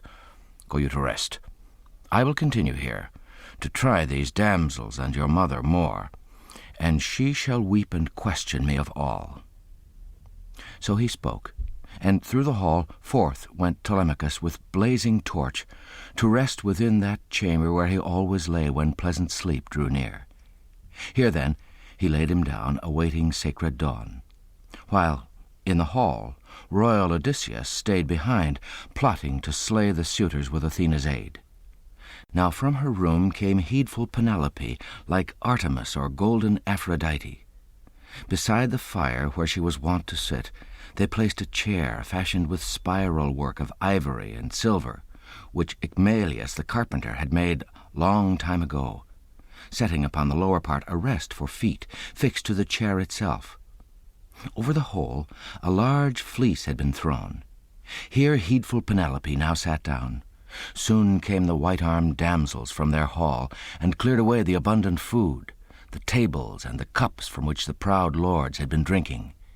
The embers from the braziers they threw upon the floor, and in the braziers piled fresh heaps of wood to furnish light and warmth. Then thus Melantho once more chid Odysseus. "Stranger, are you still here to plague us all night long, prowling about the house, watching the women? Be off, vile thing, and be content with eating, or you will soon be hit with a brand and go." But looking sternly on her, wise Odysseus said, "Woman, why rail at me with such an angry heart? Is it that I am foul and wear mean clothes and beg about the land? Necessity constrains me. This is what beggars and what homeless people are. Yet once I lived in luxury among my mates, in a rich house, and often gave to wanderers, careless who they might be or with what need they came. Servants I had in plenty, and everything besides, by which men live at ease and are reputed rich. But Zeus, the son of Cronos, brought me low. His will it was. And you, too, woman, some day yet may lose those charms in which you now excel the other maids. Your mistress may become provoked to anger with you. Odysseus may return. There still is room for hope. But if he is dead, as you suppose, and to return no more, yet by Apollo's grace he has a worthy son, Telemachus, whose eye no woman in the hall escapes in her misdeeds, because he is no longer now the child he was." Heedful Penelope heard what he was saying, and she rebuked her maid, and spoke to her, and said, "Not in the least, you bold and shameless creature, have you escaped my eye in doing guilty deeds. Your head shall answer for them. Full well you knew, you heard it from myself, that I intended to ask tidings of this stranger here in my hall about my husband, for I am sore distressed." She spoke, and to the housekeeper Eurynome she said, "Eurynome, pray, bring a bench and a fleece on it, and let the stranger sit and tell his tale, and listen too to me, I wish to question him." She spoke. The other with all speed brought her a polished bench, and placed it there, and on it laid a fleece. Then long-tried royal Odysseus sat him down, and thus began heedful Penelope, "Stranger, I will myself first ask you this. Who are you? Of what people? Where is your town and kindred?" Then wise Odysseus answered her and said, "Lady, no man upon the boundless earth may speak dispraise of you, because your fame is wide as is the sky. Such is the glory of a blameless king who reverences God, and rules a people numerous and mighty, upholding justice. For him the dark-soiled earth produces wheat and barley, trees bend low with fruit, the flock has constant issue, and the sea yields fish under his righteous sway. Because of him his people prosper. Question me then of all things else while I am here. But do not ask my lineage and home, nor fill my heart with still more pains by recollection. I am a man of sorrows, yet must I not in a strange house sit down to weep and wail. To grieve incessantly makes matters worse. One of these maids, or you yourself, might take it ill, and say my flood of tears came with a weight of wine." Then answered him heedful Penelope, "Stranger, all excellence of mine in face or form the immortals took away the day the Argive host took ship for Ilios, and with them went my lord Odysseus. If he would come and tend this life of mine, greater would be my fame and fairer then. Now I am in distress, such woes God thrusts upon me. For all the nobles who bear sway among the islands, Dulichian, Sema, and woody Zacynthus, and they who here in far-seen Ithaca dwell round about, sue for unwilling me and waste my house. Wherefore I pay no heed to strangers or to suppliants, nor even to heralds who ply a public trade. But longing for Odysseus, I waste my heart away. These men urge on my marriage. I wind my skein of guile. First, Heaven inspired my mind to set up a great loom within the hall, and weave a robe, fine and exceeding large. And to the men said I, Young men, who are my suitors, though royal Odysseus now is dead, forbear to urge my marriage till I complete this robe. Its threads must not be wasted. a shroud for Lord Laertes against the time when the fell doom of death that lays men low shall overtake him. Achaean wives about the land, I fear, might give me blame if he should lie without a shroud, he who had great possessions. Such were my words, and their high hearts assented. Then in the daytime would I weave at the great web, but in the night unravel after my torch was set. Thus for 3 years I hid my craft, and cheated the Achaeans. But when the 4th year came, as time rolled on, when the months waned and the long days were done, then, through the means of maids, the thankless creatures, they came and caught me and upbraided me. So then I finished it, against my will, perforce. Now I can neither shun the match, nor find a fresh device. My parents, too, press me to marry, and my son chafes at the men who swallow up his living, noting it now, for now he is a man and fully able to heed his house, and Zeus vouchsafes him honor. Yet what of this? Tell me the lineage of which you come.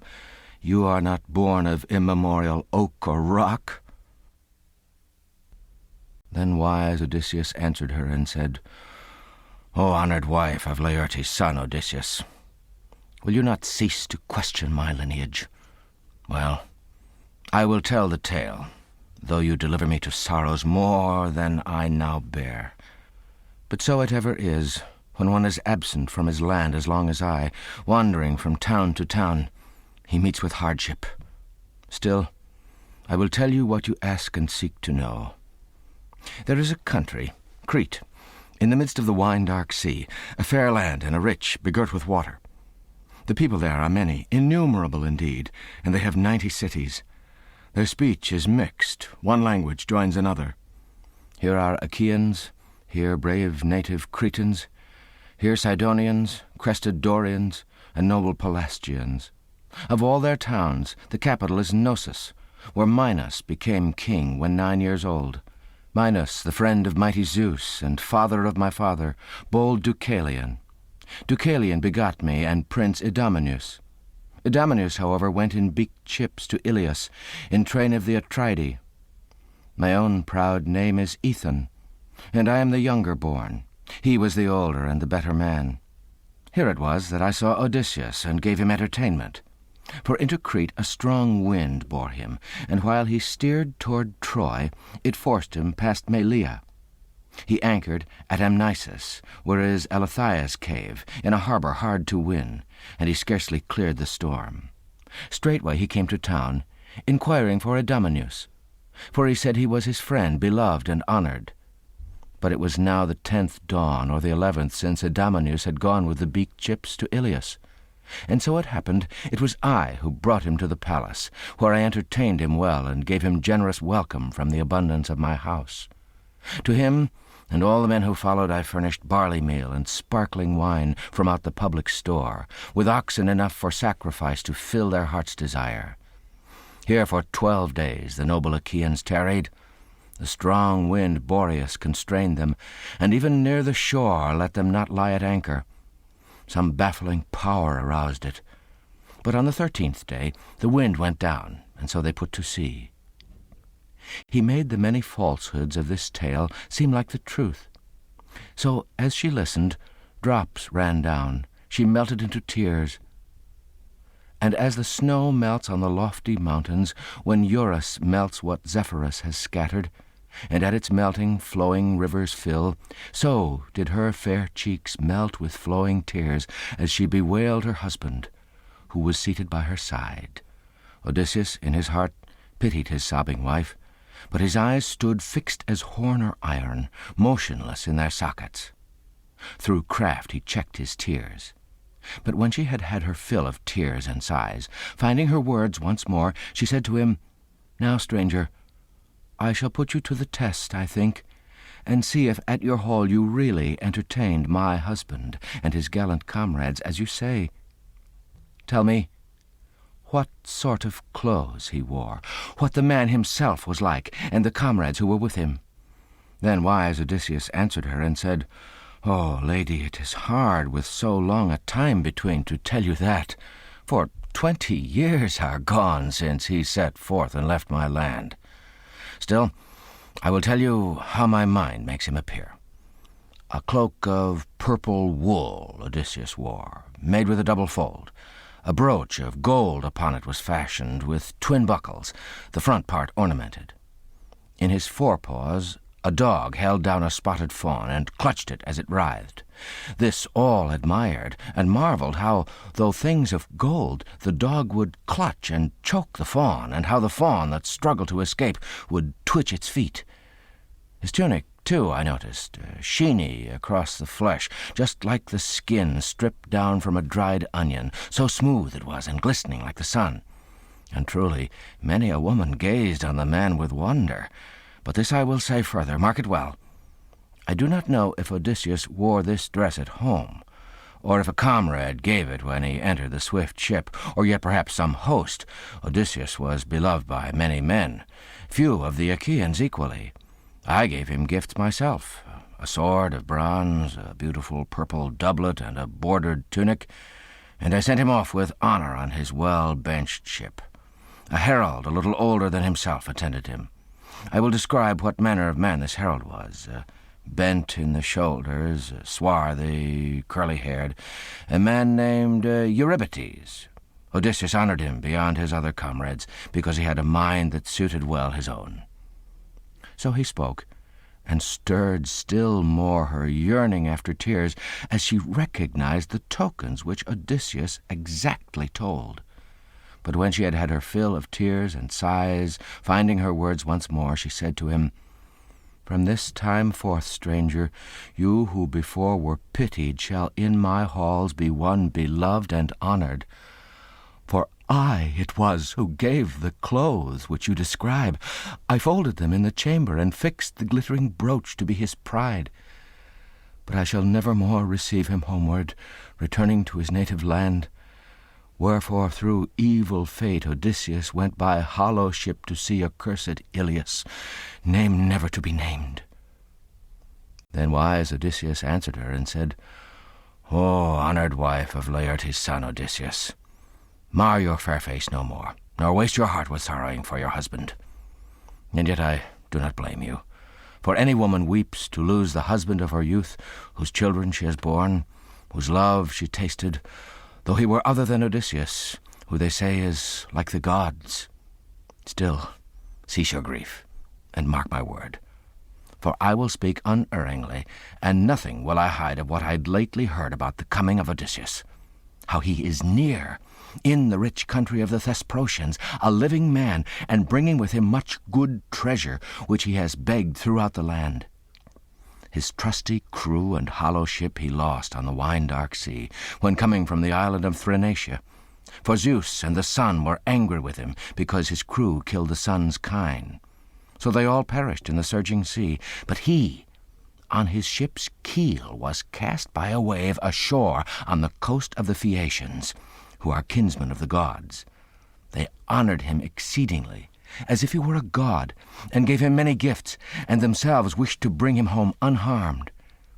And here in Ithaca Odysseus would have been long time ago, only it seemed a thing of greater profit to gather wealth by roaming far and wide.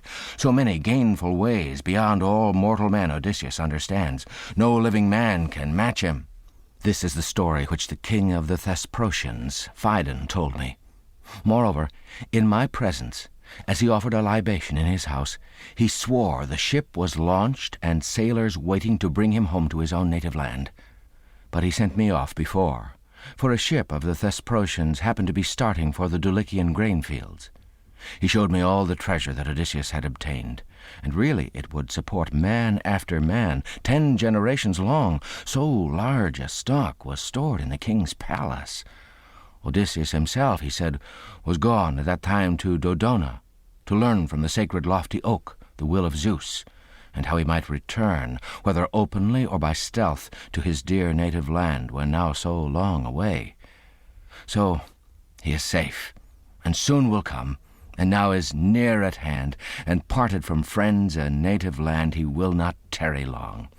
Lo, I will add an oath. First, then, of all the gods be witness Zeus, highest of gods and noblest. And let the hearth of good Odysseus, whereto I come, be witness. All this shall be accomplished exactly as I say.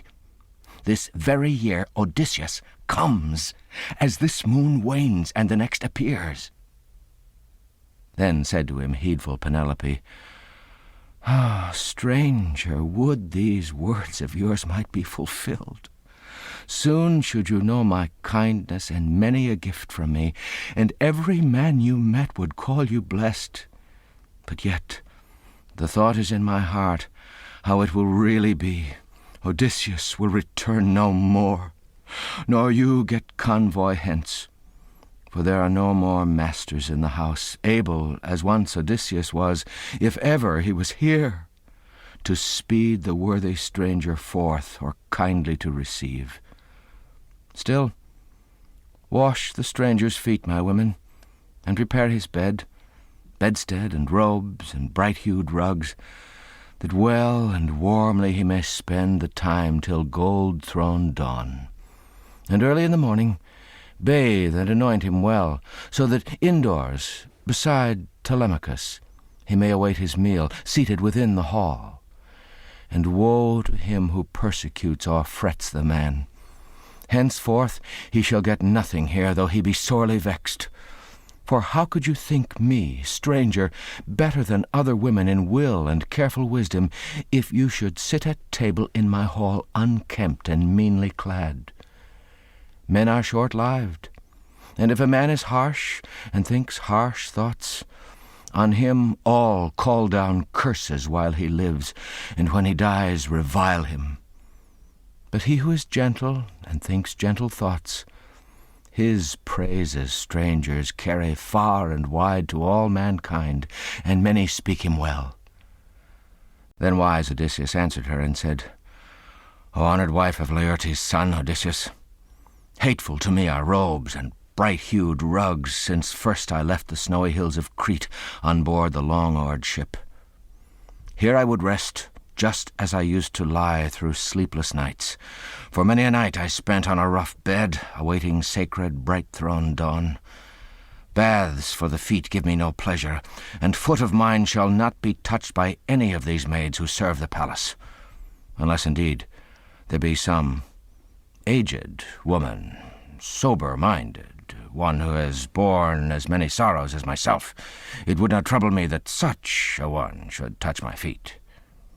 Then said to him heedful Penelope, Dear stranger, and none discreet as you among the travelling strangers has been more welcome at my house, so suitably discreet is all you say. I have an aged woman of an understanding heart, who gently nursed and tended that unfortunate, and took him in her arms the day his mother bore him. She, feeble as she is, shall wash your feet. Come, rise up, heedful Eurycleia, and wash a man old as your master. Perhaps Odysseus is already such as he, in feet and hands, for soon in times of trouble men grow old. As she spoke thus, the old woman hid her face in her hands, and shed hot tears, and uttered wailing words. Alas for you, my child! Helpless am I. Zeus surely hated you beyond all humankind, God-fearing though you were. For no man ever burned to Zeus the Thunderer fat thighs so good or such choice hecatombs as you have offered when you prayed to reach a hale old age and rear your gallant son. And yet, from you alone he utterly cut off the day of coming home. Even so, perhaps women reviled him too at foreign tables when he reached some lordly house, just as these brutes are all reviling you. To shun their insults and their many taunts, you do not let them wash you. And I, not loath, am bidden to do it by the daughter of Icarius, heedful Penelope. So I will wash your feet, both for Penelope's own sake and for your own, because my heart within is stirred by sorrow. Yet mark the words I say. Many a way-worn stranger has come hither, but one so like Odysseus, I declare I never saw as you are like him, form and voice and feet." Then wise Odysseus answered her and said, "Yes, woman, so says everyone who sees us two, that we are like each other, even as you shrewdly say." As he spoke thus, the old woman took the glittering basin which she used for washing feet and poured in much cold water, afterwards adding warm. Now Odysseus was sitting by the hearth, but soon turned toward the darkness, for suddenly into his mind there came the thought that in touching him she might detect the scar, and thus the facts be known. So she drew near him and began to wash her master, and presently she found the scar which a boar inflicted long ago with his white tusk, when to Parnassus came Odysseus, to see Autolycus and his sons. Good Autolycus was the father of the mother of Odysseus, and was famous among men for thievery and oaths. Hermes, the god, had given him skill, because to him Autolycus had burned well-pleasing things of lambs and kids. So Hermes gladly served him. Now Autolycus, visiting the fertile land of Ithaca, found there his daughter's son, a child new-born. And after supper Eurycleia laid the child upon his knees, and speaking thus she said, "Autolycus, choose now a name to give your child's own child. He has been wished for long." Then answered her Autolycus and said, "My son-in-law and daughter, give him the name I say, since I come hither odious to many men and women on the bounteous earth. Therefore Odysseus be his name. And I, when he is grown and visits the great palace of his mother's kin upon Parnassus, where my possessions lie, will give thereof to him and send him home rejoicing." On this account Odysseus came to get the glorious gifts. And Autolycus and his sons gave him a welcome with friendly hands and courteous words. And Amphithea, his mother's mother, took Odysseus in her arms and kissed his face and both his beauteous eyes. Then Autolycus bade his famous sons to lay the dinner ready, and they hearkened to his call. They quickly brought an ox, 5 years old, and flayed and dressed it, laid it asunder, sliced it with skill, stuck it on spits, and roasting it with care served out the portions. Thus all throughout the day till setting sun they held their feast. There was no lack of appetite for the impartial feast. But when the sun had set and darkness came, they laid them down and took the gift of sleep.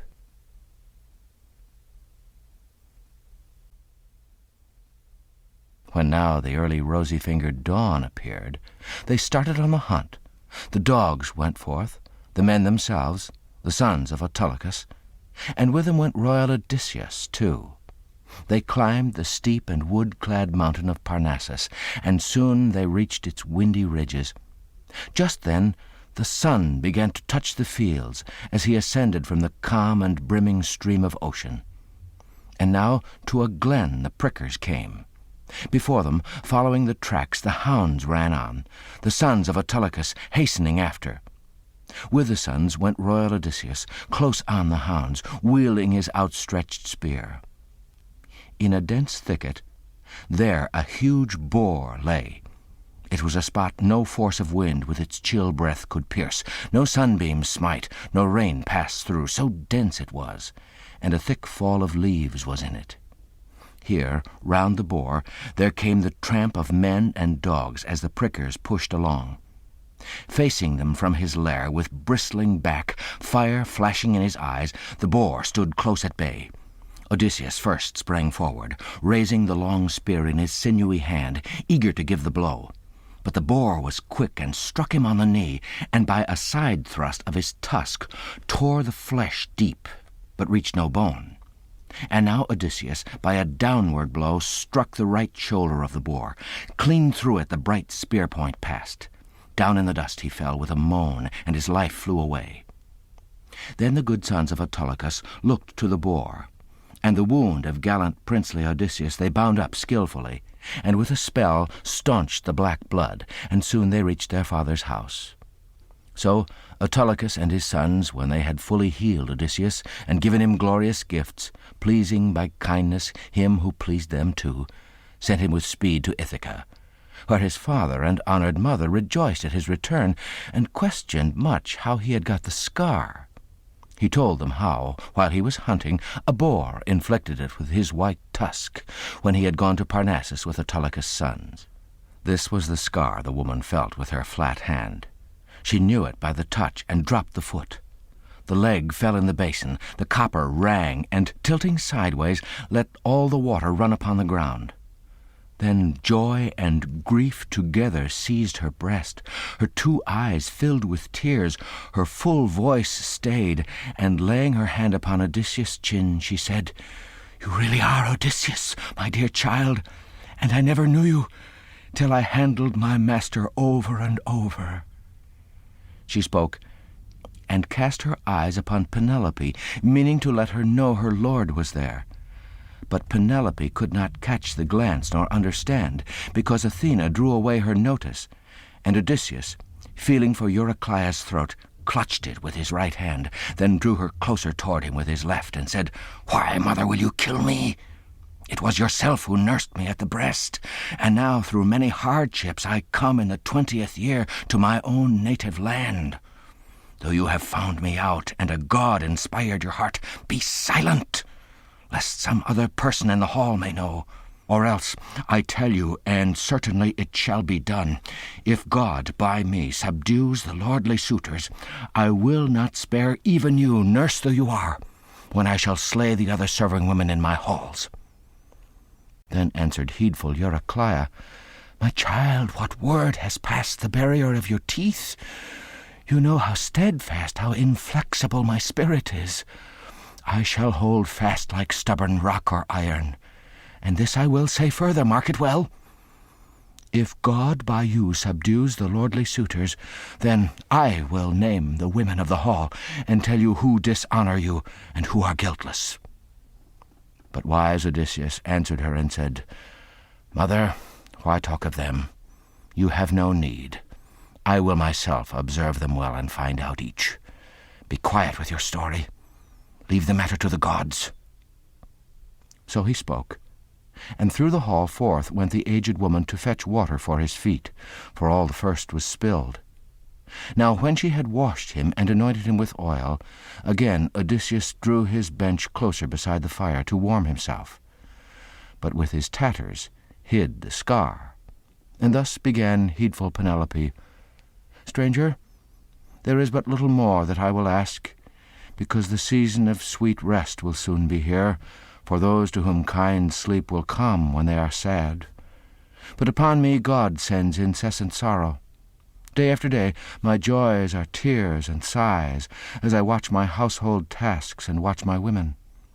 Then when night comes and slumber visits all, I lie in bed, and crowding on my heavy heart, sharp cares sting me to weeping, as when Pandareus' daughter, the russet nightingale, sings sweetly at the coming in of spring, perched in the thick-leaved trees, and to and fro pours out her trilling voice in lamentation for her dear child Italus, whom with the sword she one day blindly slew, her son by royal Zethus.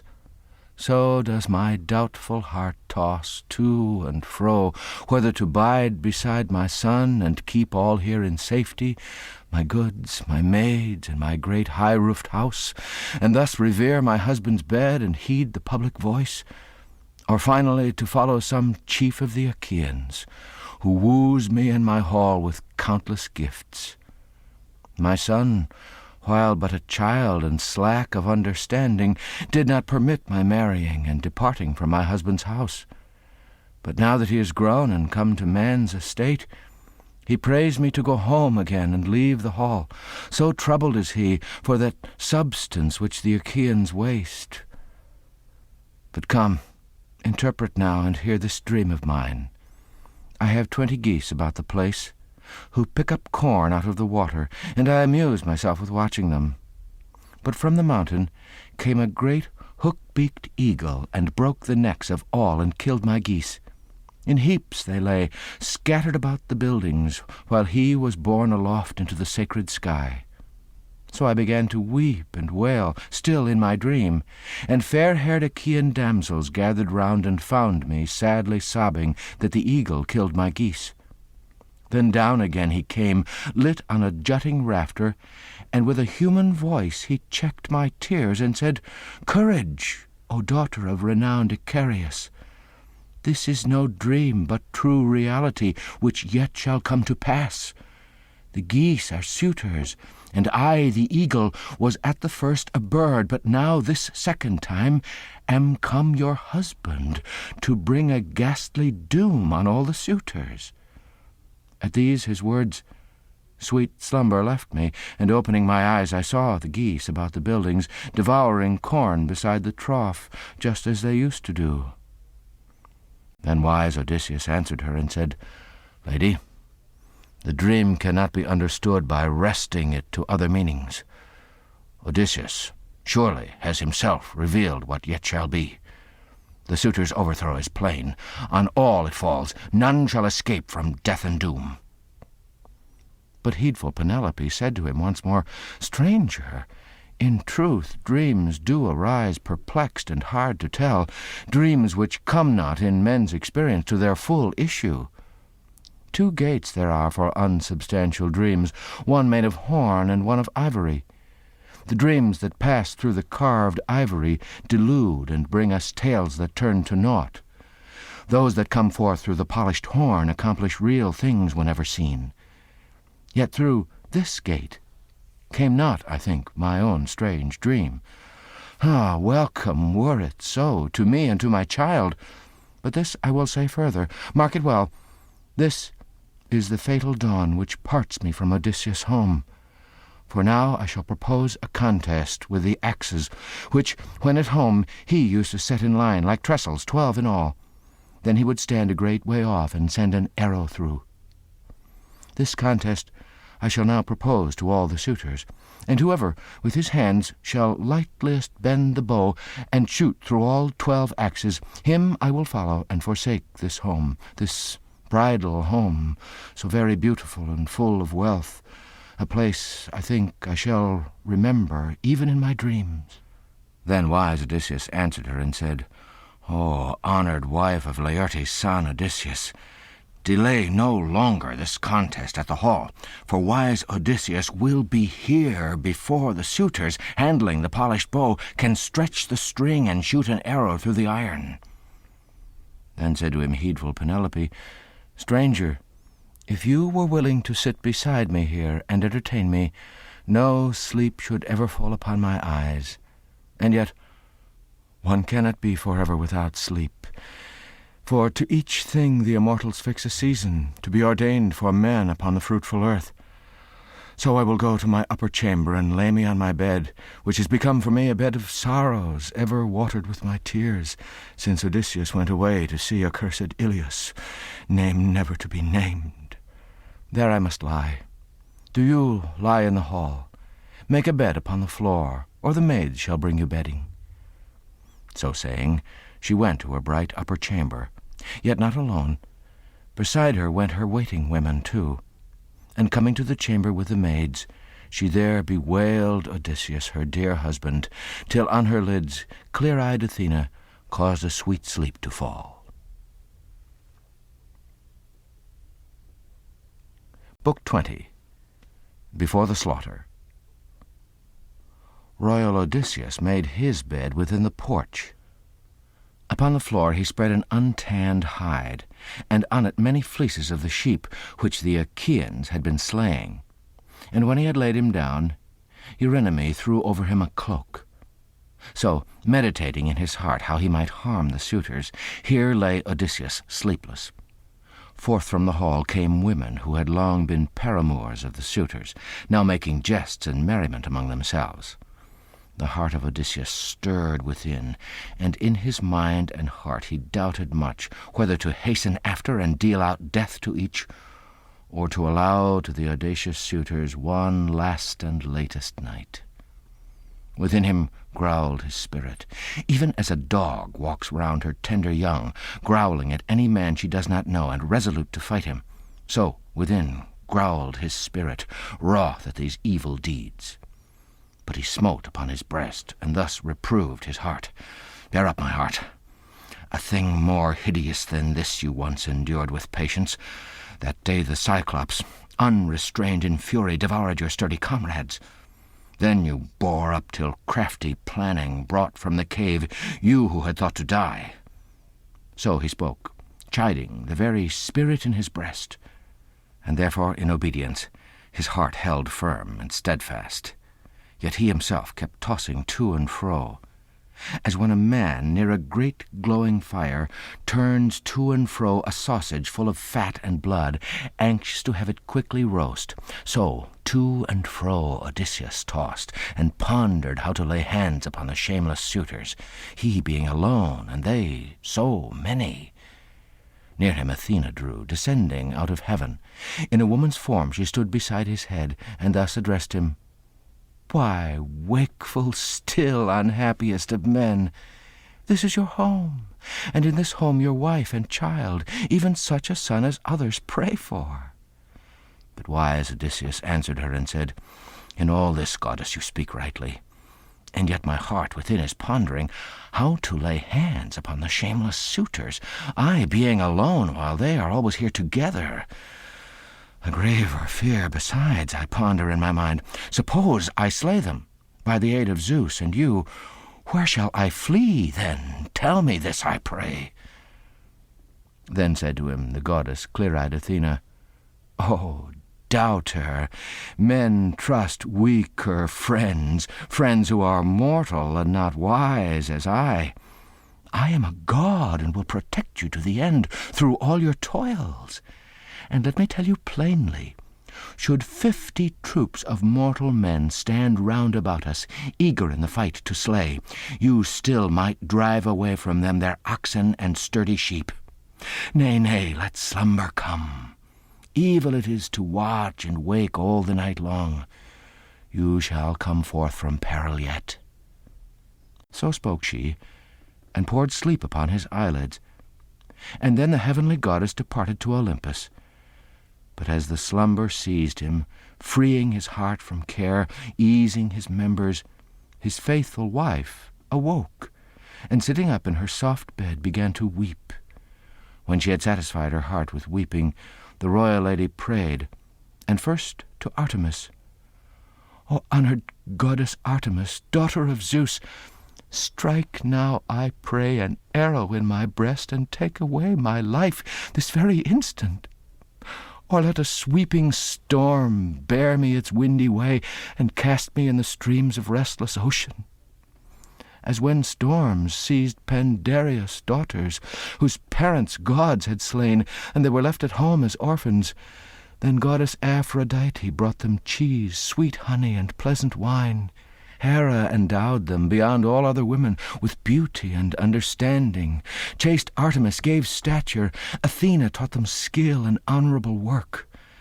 But while heavenly Aphrodite went to high Olympus to win the maids the final boon of happy marriage, a boon from Zeus the Thunderer, who understands all well, all fortunes, good or ill, of mortal men, the Harpies swept away the maids and gave them over to be servants to the dread avengers. Even so may those who have their dwellings on Olympus blot out me, or else may I receive a shaft from fair-haired Artemis, that I may go to my dread grave, seeing Odysseus still, and never gladden heart of meaner husband. Yet ills like these are bearable, if with a burdened heart one weeps by day, and then by night has sleep. For such an one forgets all good and ill when once the eyelids close. But as for me, heaven sends me cruel dreams. Again tonight there lay beside me one like him, such as he was when he departed with the army. My heart was glad. I said it was no dream, but truth at last." While she was speaking, gold-throned morning came, and as she wept, royal Odysseus heard her voice and mused a while. In his heart she seemed to know him and to stand beside his head. Gathering up the cloak and fleece in which he slept, He laid them in the hall upon a chair, carried the ox-hide out of doors, and spread it down, and with uplifted hands prayed thus to Zeus. O Father Zeus, if of good will ye gods have led me over field and flood to my own land, though ill ye brought me also, let some one now awake, speak a good word indoors, and another sign from Zeus be given outside the house. So spoke he in his prayer, and wise Zeus heard him, and straightway thundered out of bright Olympus, out of the clouds above. Royal Odysseus was made glad. Moreover, a woman grinding corn sent forth an ominous cry out of the house hard by, where stood the mills of the shepherd of the people. 12 women in all worked here, preparing barley, meal, and corn, men's marrow. The rest were sleeping, having ground their wheat. One only had not ended, for she was very weak. She, stopping at last her mill, uttered these words, an omen for her master. O Father Zeus, who rulest over gods and men, loud hast thou thundered from the starry sky, and no cloud anywhere. Surely in this thou givest man a sign. Then bring to pass for miserable me the words I speak. May the suitors today, for the last and latest time, hold their glad feast within Odysseus' hall.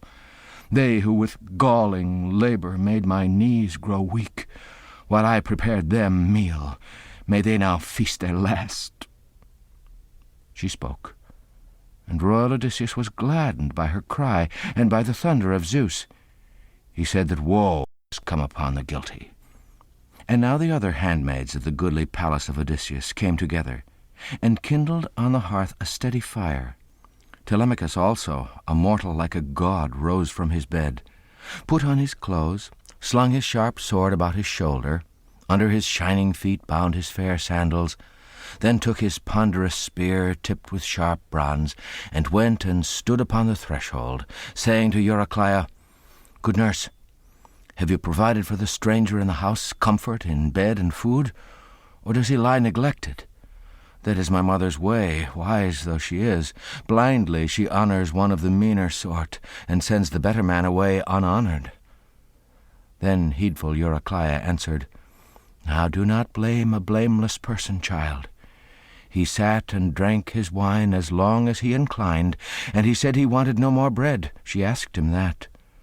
And as soon as he began to think of rest and sleep, she bade her damsel spread his bed. Then he, like a man quite mean and miserable, refused to sleep upon a bed and under blankets, but on an undressed hide and fleecy sheepskins lay down within the porch. We put a cloak upon him. So she spoke. And through the hall forth went Telemachus, his spear in hand, 2 swift dogs following after. He hastened to the assembly, to join the male Achaeans.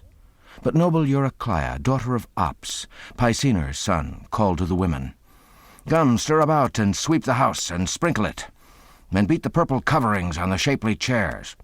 And others, take your sponges, and wipe off all the tables, and clean the mixing bowls, and well-wrought double cups. And others still, go to the well for water, and fetch it quickly here. It is not long the suitors will be absent from the hall. They will be here right early. Today is for them all a holiday. She spoke, and very willingly they heeded and obeyed. 20 went to the dark well. The others plied their tasks with skill about the house. Soon came the Achaeans' laboring men, who neatly and skillfully split logs of wood. There came the women also, returning from the well. After them came the swineherd, driving 3 fat hogs, the best of all his herd. He let them feed about the pleasant yard, and said to Odysseus kindly, Stranger, do the Achaeans look after you any better, or do they still insult you in the hall as at the first? Then wise Odysseus answered him and said, Eumaeus, may the gods requite the wrongs which these in their abominable pride work in a house not theirs. They have no touch of shame. So they conversed together. Melanthius now drew near, the goatherd, driving the goats that were the best of all his flock to make the suitors' dinner. 2 shepherds followed after. He tied his goats under the echoing portico, and said to Odysseus rudely, Stranger, will you still be a nuisance in the house and beg of people? Will you not quit our doors? We never shall quite settle things, I think, until you taste my fists. Beyond all decency you keep on begging. Surely there are Achaean feasts elsewhere." He spoke, but not a word did wise Odysseus answer. Silent he shook his head, brooding on evil. A third now joined them, Philetius, ever foremost, and brought the suitors a barren cow and fatted goats. The ferrymen brought them over, they who bring people, too, whenever anybody comes their way. He tied the cattle carefully under the echoing portico, and drawing near the swineherd, asked, "Who is the stranger, swineherd, lately come and staying at the hall? Out of what tribe does he profess to be? Where are his kinsmen and his native fields? Poor man, he seems in bearing like a lordly king. The gods may well send homeless people troubles, when even for kings they weave a web of grief." He spoke, and turning to Odysseus, gave his right hand in welcome, and speaking in winged words, he said, "Hail, good old stranger! May happiness be yours in time to come. Now you are bound by many ills. Oh, Father Zeus, none of the gods is crueler than thou. Thou carest not that men, when thou hast given them birth, be plunged in misery and sharp distress." A sweat came over me in looking at the man. My eyes were filled with tears for memory of Odysseus. For he, too, I suppose, in just such tatters, is a wanderer among men, if indeed he yet lives and sees the sunshine. But if he is already dead and in the house of Hades, then woe is me for good Odysseus, who gave me charge of cattle when I was but a boy in the land of the Cephallenians. And now the herds have grown enormously. No breed of broad-browed cattle ever bladed better. But strangers bid me drive these now for them to eat. For the son of the house they do not care, nor do they tremble at the wrath of gods, but they are bent on parting out their long-gone master's goods. And as for me, around one point my heart within keeps turning. 'Tis very bad while the sun lives to go to the land of strangers, cattle and all, to foreigners. Worse still to stay with strangers' herds and sit about and suffer. Certainly long ago I would have fled and found some other mighty king. Life here cannot be borne.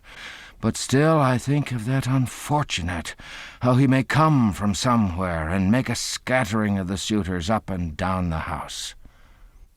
Then wise Odysseus answered him and said, "Herdsman, because you do not seem a common senseless person, but I perceive wisdom is in your heart, I will speak out and swear a solemn oath on what I say. So, first of all the gods be witness, Zeus, and let this hospitable table and the hearth of good Odysseus whereto I come be witness. While you are here, Odysseus shall return, and you with your own eyes shall see him, if you will, slaying the suitors who now lord it here." Then answered him the herdsman of the cattle, "Ah, stranger, may the son of Cronos fulfill these words of yours. Then shall you know what might is mine, and how my hands obey." So also did Eumaeus pray to all the gods that wise Odysseus might return to his own house. So they conversed together. Now for Telemachus the suitors had been plotting death and doom. But toward them, on the left, a bird came flying, a soaring eagle clutching a timid dove. Whereat Amphinomus called to them thus, and said, "Ah, friends, this plan of ours will not run well, this murder of Telemachus. Let us rather turn to feasting." So said Amphinomus, and his saying pleased them. Entering the house of princely Odysseus, they threw their coats upon the couches and the chairs, and they began to kill great sheep and fatted goats, to kill sleek pigs and the heifer of the herd. They roasted the inward parts and passed them round, and mixed wine in the mixers. The swineherd passed the cups. Philetius, ever foremost, handed them bread in goodly baskets. Melanthius poured the wine. So on the food spread out before them they laid hands. And now Telemachus, with crafty purpose, seated Odysseus within the stately hall, by the stone threshold, providing him a common bench and little table. He gave him portions of the inward parts, and, pouring him wine into a golden cup, he thus addressed him. Sit here among the men and sip your wine, and I will keep you from the taunts and blows of all the suitors. This is no public house. It is Odysseus' own, acquired for me. Therefore, you suitors, check your taste for insult and abuse, or else there may be strife and quarrel here." He spoke, and all with teeth set in their lips marveled, because Telemachus had spoken boldly. Then said Antinous, Eupeithes' son, "Harsh as it is, Achaeans, let us take the bidding of Telemachus. He speaks with lofty threatening. Zeus, son of Cronus, hindered, or long ago we in the hall had stopped him, shrill talker though he be." So said Antinous. Telemachus did not heed his words. For pages came, leading along the town a hecatomb of cattle sacred to the gods. Long-haired Achaeans, too, assembled in the shady grove of the archer-king Apollo. But when the rest had roasted the outer flesh and drawn it off, dividing up the portions, they held a famous feast, and those who served set for Odysseus a portion quite as large as that they took themselves. For this was the bidding of Telemachus, the son of princely Odysseus. Yet Athena allowed the haughty suitors not altogether yet to cease from biting scorn. She wished more pain to pierce the heart of Laertes' son Odysseus. There was among the suitors a man of lawless life. Ctesippus was his name. He lived in Same. Proud of vast wealth, he wooed the wife of Odysseus long away. He it was now who thus addressed the audacious suitors. "Hearken, you haughty suitors, while I speak. This stranger here a while ago received a portion, and, as was proper, one as large as ours, for it is neither honourable nor fitting to worry strangers who may reach this palace of Telemachus. Come then, and let me also give a hospitable gift, and he shall have wherewith to give a present to the bath-keeper, or to some servant in the house of great Odysseus." So saying, he flung with his strong hand an ox-hoof which lay near, taking it from the basket. Odysseus, with quick turning of the head, avoided it, and in his heart smiled grimly. It struck the massive wall. But Telemachus rebuked Ctesippus thus. "Surely, Ctesippus, that was lucky for your life. You missed our guest. He shunned your missile. Else I had run you through the middle with my pointed spear, and in the place of wedding feast your father had been busied with a funeral here. Let no man in this house henceforth show rudeness. For I now mark and understand each deed, good deeds as well as bad. Before, I was a child, and even yet we bear what nevertheless we see, sheep slain, wine drunk, bread wasted. For hard it is for one to cope with many. Nay then, do me no more deliberate wrong. But if you seek to slay me with a sword, that I would choose, and better far were death, than constantly to behold disgraceful deeds, strangers abused, and damsels dragged to shame through the fair palace." So he spoke, and all were hushed to silence.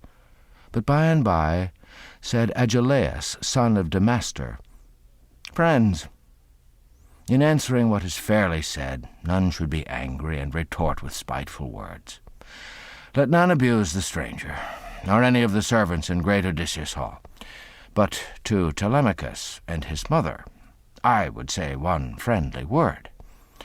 Perhaps it may find favour in the mind of each. So long as your hearts hoped wise Odysseus would return to his own home, it was no harm to wait and hold the suitors at the palace. That was the better way, if but Odysseus had returned and reached his home once more. Now it is plain that he will never come. Go then. Sit down beside your mother and plainly tell her this, to marry the man who is the best and offers most. So shall you keep in peace all that your father left, to eat and drink your fill, and she shall guide the household of another." Then answered him discreet Telemachus, "Nay, Agelaus, by Zeus I swear, and by the sufferings of my father, who far away from Ithaca is dead or lost, it is not I delay my mother's marriage. Indeed, I urge her to marry whom she will. I will give countless gifts. but I hesitate to drive her forth against her will by a compulsive word. God, let that never be." So spoke Telemachus, but Pallas Athena woke uncontrollable laughter in the suitors. She turned their wits awry. Now they would laugh as if with others' faces, and blood-bedabbled was the flesh they ate. Their eyes were filled with tears, their heart felt anguish, and godlike Theoclymenus addressed them thus: "Oh, wretched men, what woe befalls you? Night shrouds your heads, your faces, and lower still your knees. Wild cries are kindled, cheeks are wet with tears, walls and the fair mid-spaces drip with blood. The porch is full, the court is full, of shapes that haste to Erebus down into darkness. The sun is blotted from the heavens, a foul fog covers all." He spoke, and all burst into merry laughter, and thus began Eurymachus, the son of Polybus: "A crazy stranger this, new come from foreign lands. Quick then, young man, and guide him out of doors, off to the market, since he finds it here like night." Then godlike Theoclymenus made answer: "Eurymachus, I do not ask a guide. I have my eyes and ears and my 2 feet, and in my breast a steadfast mind of no mean sort. By their aid I go forth, for I perceive evil approaching you, which none shall shun or flee, nay, not a man among these suitors, who in the house of great Odysseus work wantonly abominations to mankind." So saying, forth he went out of the stately palace, and found Piraeus, who received him kindly. Then all the suitors, glancing at one another, began to tease Telemachus by laughing at his guests, and a rude youth would say, "Telemachus, no man is more unfortunate in guests than you. For instance, what a filthy vagabond is this you keep, one always wanting bread and wine, incapable of work or deeds of strength, simply a cumberer of the ground. And now this other fellow stands up and plays the prophet. But if you would heed me, the better way were this: to toss your guests into a ship of many oars and pack them off to Sicily, where they would fetch their price." So said the suitors. Telemachus did not heed their words. Silent, he watched his father, waiting ever till he should lay hands on the shameless suitors. Now, having set her goodly seat just opposite the door, the daughter of Icarius, heedful Penelope, attended to the talk of all within the hall. With laughter they prepared their dinner, a pleasant meal, such as they liked, and many a beast was slaughtered. But how could feast be more unwelcome than the supper which a goddess and a valiant man were soon to serve them? For from the first they had wrought deeds of shame.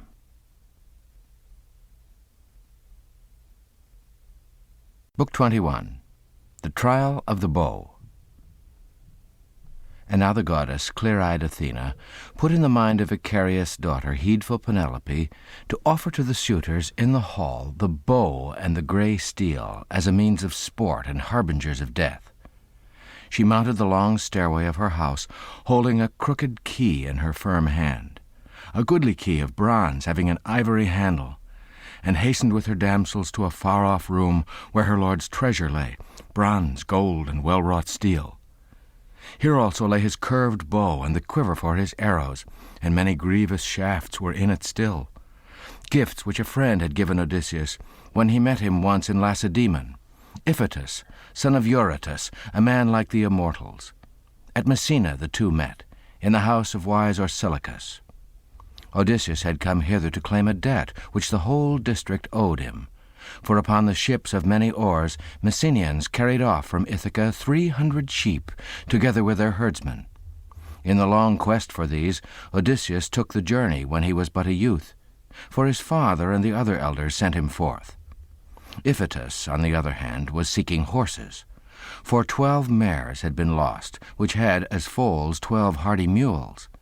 These afterwards became the death and doom of Iphitus, when he met the stalwart son of Zeus, the hero Hercules, who well knew deeds of daring.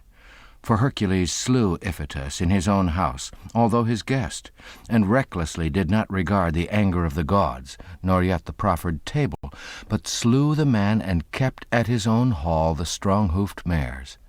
It was when seeking these that Iphitus had met Odysseus, and given the bow which, in old days, great Eurytus was wont to bear, and which, undying in his lofty hall, he left his son.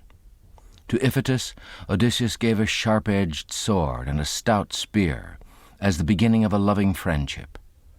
They never sat, however, at one another's table. Ere that could be, the son of Zeus slew godlike Iphitus, the son of Eurytus, who gave the bow. Royal Odysseus, when going off to war in the black ships, would never take this bow. It always stood in its own place at home, as a memorial of his honored friend. In his own land he bore it. Now when the royal lady reached this room, and stood on the oaken threshold, which long ago the carpenter had smoothed with skill and levelled to the line, fitting the posts thereto and setting the shining doors, then quickly from its ring she loosed the strap, thrust in the key, and with a careful aim shot back the door bolts. As a bull roars when feeding in the field, so roared the goodly door, touched by the key, and open flew before her. She stepped to a raised dais, where stood some chests in which lay fragrant garments. Thence, reaching up, she took from its peg the bow in the glittering case which held it. And now she set her down, and laid the case upon her lap, and loudly weeping drew her lord's bow forth. But when she had had her fill of tears and sighs, she hastened to the hall to meet the lordly suitors, bearing in hand the curved bow and the quiver for the arrows, and many grievous shafts were in it still. Beside her, damsels bore a box in which lay many a piece of steel and bronze, implements of her lord's for games like these. And when the royal lady reached the suitors, she stood beside a column of the strong-built roof, holding before her face her delicate wimple, the while a faithful damsel stood upon either hand, and straightway she addressed the suitors, speaking thus: "Hearken, you haughty suitors, who beset this house, eating and drinking ever, now my husband is long gone. No word of excuse can you suggest, except your wish to marry me and win me for your wife.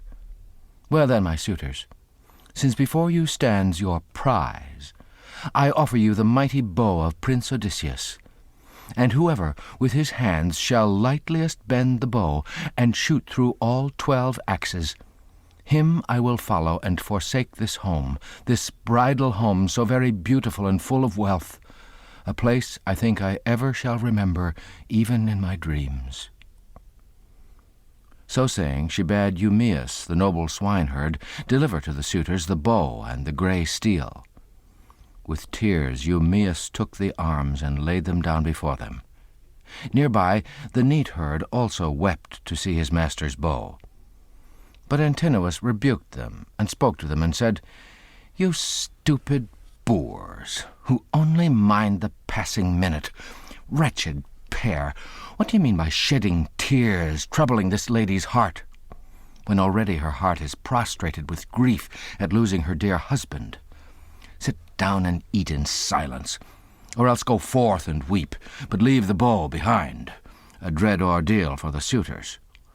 For I am sure this polished bow will not be bent with ease. There is not a man of all now here so powerful as Odysseus. I saw him once myself, and well recall him, though I was then a child." He spoke, but in his breast his heart was hoping to draw the string and send an arrow through the steel. Yet he was to be the first to taste the shaft of good Odysseus, whom he now wronged, though seated in his hall, while to look like outrage he encountered all his comrades. To these now spoke revered Telemachus. "Oh, Zeus, the son of Cronus, has made me play the fool. My mother, and wise she is, says she will follow some strange man and quit this house, and I but laugh, and in my silly soul am glad. Come then, you suitors, since before you stands your prize, a lady whose like cannot be found throughout Achaean land, in sacred Pylos, Argos, or Mycenae, in Ithaca itself, or the dark mainland, as you yourselves well know. What needs my mother praise? Come then, delay not with excuse, nor longer hesitate to bend the bow. But let us learn what is to be. I too might try the bow, and if I stretch it and send an arrow through the steel, then with no shame to me my honored mother may forsake this house and follow someone else, leaving me here behind, for I shall then be able to wield my father's arms." He spoke and flung his red cloak from his neck, rising full height, and put away the sharp sword also from his shoulder. First, then, he set the axes, marking one long furrow for them all, aligned by cord. The earth on the two sides he stamped down flat. Surprise filled all beholders to see how properly he set them, though he had never seen the game before. Then he went and stood upon the threshold, and began to try the bow. 3 times he made it tremble as he sought to make it bend. 3 times he slackened his strain, still hoping in his heart to draw the string and send an arrow through the steel. And now he might have drawn it by force of a 4th tug, had not Odysseus shook his head and stayed the eager boy. So to the suitors once more spoke revered Telemachus. "Fie, shall I ever be a coward and a weakling? Or am I still but young, and cannot trust my arm to right me with the man who wrongs me first? But come, you who are stronger men than I, come try the bow and end the contest." So saying, he laid by the bow and stood it on the ground, leaning it on the firm-set polished door. The swift shaft, too, he likewise leaned against the bow's fair knob, and once more took the seat from which he first arose. Then said to them Antinous, Eupeithes' son, "Rise up, in order, all, from left to right, beginning where the cupbearer begins to pour the wine." So said Antinous, and his saying pleased them.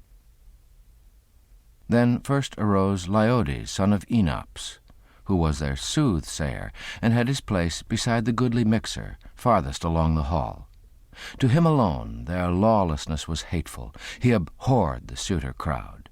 He it was now who first took up the bow and the swift shaft. And going to the threshold, he stood and tried the bow. He could not bend it. Tugging the string made sore his hands, his soft, unhorny hands. And to the suitors thus he spoke. "No, friends, I cannot bend it. Let some other take the bow. Many chiefs this bow shall rob of life and breath. Yet better far to die than live, and still to fail in that for which we constantly are gathered, waiting expectantly from day to day.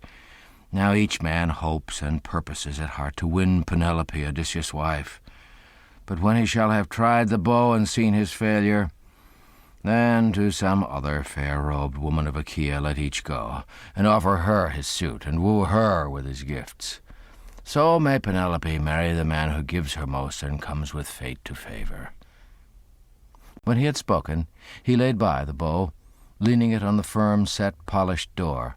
The swift shaft, too, he likewise leaned against the bow's fair knob, and once more took the seat from which he first arose. But Antinous rebuked him, and spoke to him, and said, "Leiodes, what words have passed the barrier of your teeth? Strange words and harsh, vexatious words to hear, as if this bow must rob our chiefs of life and breath because you cannot bend it. Why, your good mother did not bear you for a brandisher of bows and arrows, but others among the lordly shooters will bend it by and by." So saying, he gave an order to Melanthius, the goatherd. "Hasten, Melanthius, and light a fire in the hall, and set a long bench near, with fleeces on it. Then bring me the large cake of fat which lies inside the door, that after we have warmed the bow and greased it well, we young men may try it, and so end the contest." He spoke, and straightway Melanthius kindled a steady fire, and set a bench beside it with a fleece thereon, and brought out the large cake of fat which lay inside the door. And so the young men warmed the bow, and made their trial. But yet they could not bend it. They fell far short of par. Antinous, however, still held back, and Prince Eurymachus, who were the suitors' leaders, for they in manly excellence were quite the best of all. Meanwhile, out of the house at the same moment came 2 men, princely Odysseus' herdsmen of the oxen and the swine, and after them came royal Odysseus also. And when they were outside the gate, beyond the yard, speaking in gentle words, Odysseus said, "Neatherd, and you too, swineherd, may I tell a certain tale, or shall I hide it still? My heart bids me speak. How ready would you be to aid Odysseus, if he should come from somewhere, thus on a sudden, and a god should bring him home? Would you support the suitors, or Odysseus? Speak freely, as your heart and spirit bid you speak." Then said to him the herdsman of the cattle, "O Father Zeus, grant this my prayer. May he return, and heaven be his guide. Then shall you know what might is mine, and how my hands obey." So prayed Eumaeus, too, to all the gods, that wise Odysseus might return to his own home. So when he knew with certainty the heart of each, finding his words once more, Odysseus said, "Lo, it is I, through many grievous toils, now in the 20th year, come to my native land. And yet I know that of my servants none but you desires my coming. From all the rest I have not heard one prayer that I return. To you then I will truly tell what shall hereafter be.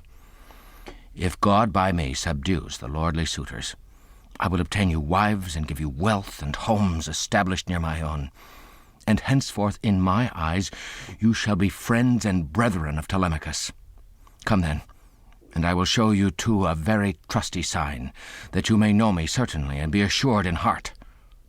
The scar the boar dealt long ago with his white tusk, when I once journeyed to Parnassus with Autolycus' sons." So saying, he drew aside his rags from the great scar. And when the two beheld and understood it all, their tears burst forth. They threw their arms round wise Odysseus, and passionately kissed his face and neck. So likewise did Odysseus kiss their heads and hands. And daylight had gone down upon their weeping, had not Odysseus stayed their tears, and said, "Have done with grief and wailing, or someone coming from the hall may see, and tell the tale indoors. Nay, go in, one by one, not all together. I will go first, you after. And let this be agreed. The rest within, the lordly suitors, will not allow me to receive the bow and quiver. But noble Eumaeus, bring the bow along the room and lay it in my hands. Then tell the women to lock the hall's close-fitting doors. And if from their inner room they hear a moaning or a strife within our walls, let no one venture forth, but stay in silence at her work. And noble Philetius, in your care I put the courtyard gates. Bolt with the bar and quickly lash the fastening."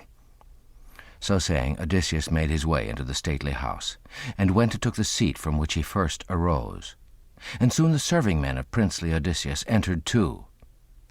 Now Eurymachus held the bow and turned it up and down, trying to heat it at the glowing fire.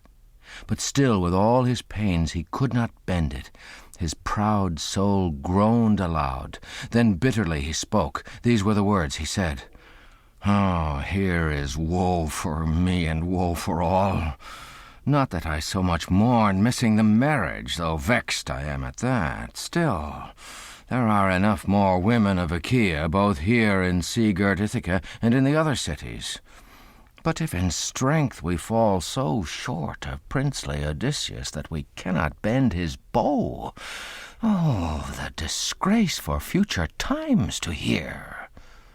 Then said Antinous, Eupeithes' son, "Not so, Eurymachus, and you yourself know better. Today throughout the land is the archer god's high feast. Who then could bend a bow? Nay, quietly lay it by, and for the axes, what if we leave them standing? Nobody, I'm sure, will carry one away and trespass on the house of Laertes' son Odysseus. Come then, and let the wine-pourer give pious portions to our cups, that after a libation we may lay aside curved bows. Tomorrow morning tell Melanthius the goatherd to drive us here the choicest of goats of all his flock, and we will set the thighs before the archer god Apollo. Then try the bow and end the contest." So said Antinous, and his saying pleased them. Pages poured water on their hands. Young men brimmed bowls with drink and served to all, with a first pious portion for the cups. And after they had poured and drunk as their hearts would, Then in his subtlety said wise Odysseus, "Hearken, you suitors of the illustrious queen, and let me tell you what the heart within me bids. I beg a special favour of Eurymachus, and great Antinous too, for his advice was wise, that you now drop the bow and leave the matter with the gods, and in the morning God shall grant the power to whom he may. But give me now the polished bow, and let me in your presence prove my skill and power, and see if I have yet such vigour left as once there was within my supple limbs, or whether wanderings and neglect have ruined all." At these his words all were exceeding wroth, fearing that he might bend the polished bow.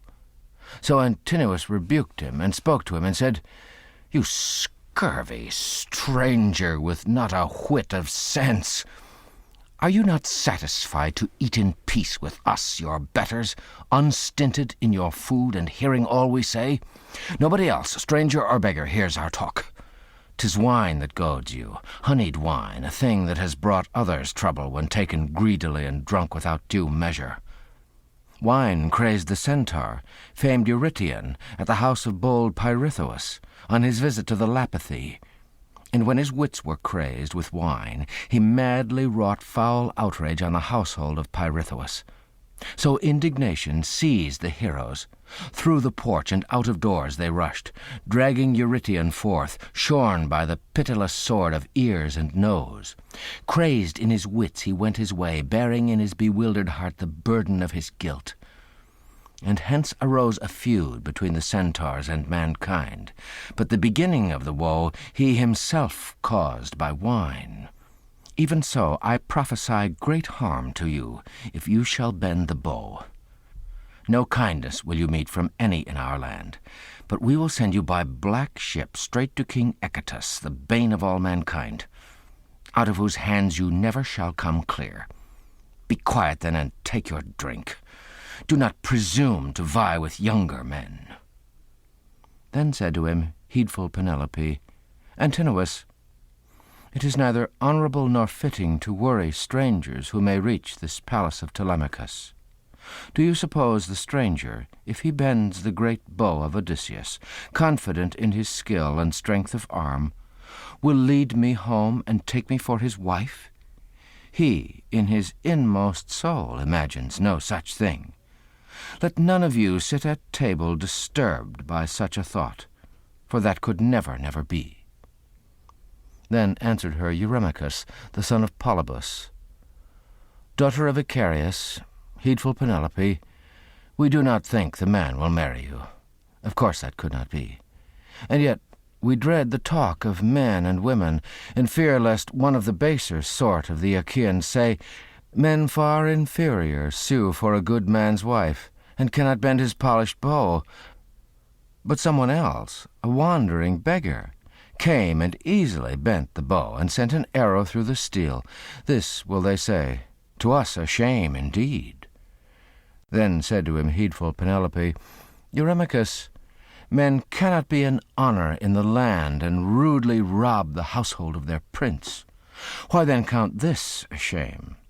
The stranger is right tall, and well knit too, and calls himself the son of a good father. Give him the polished bow, and let us see.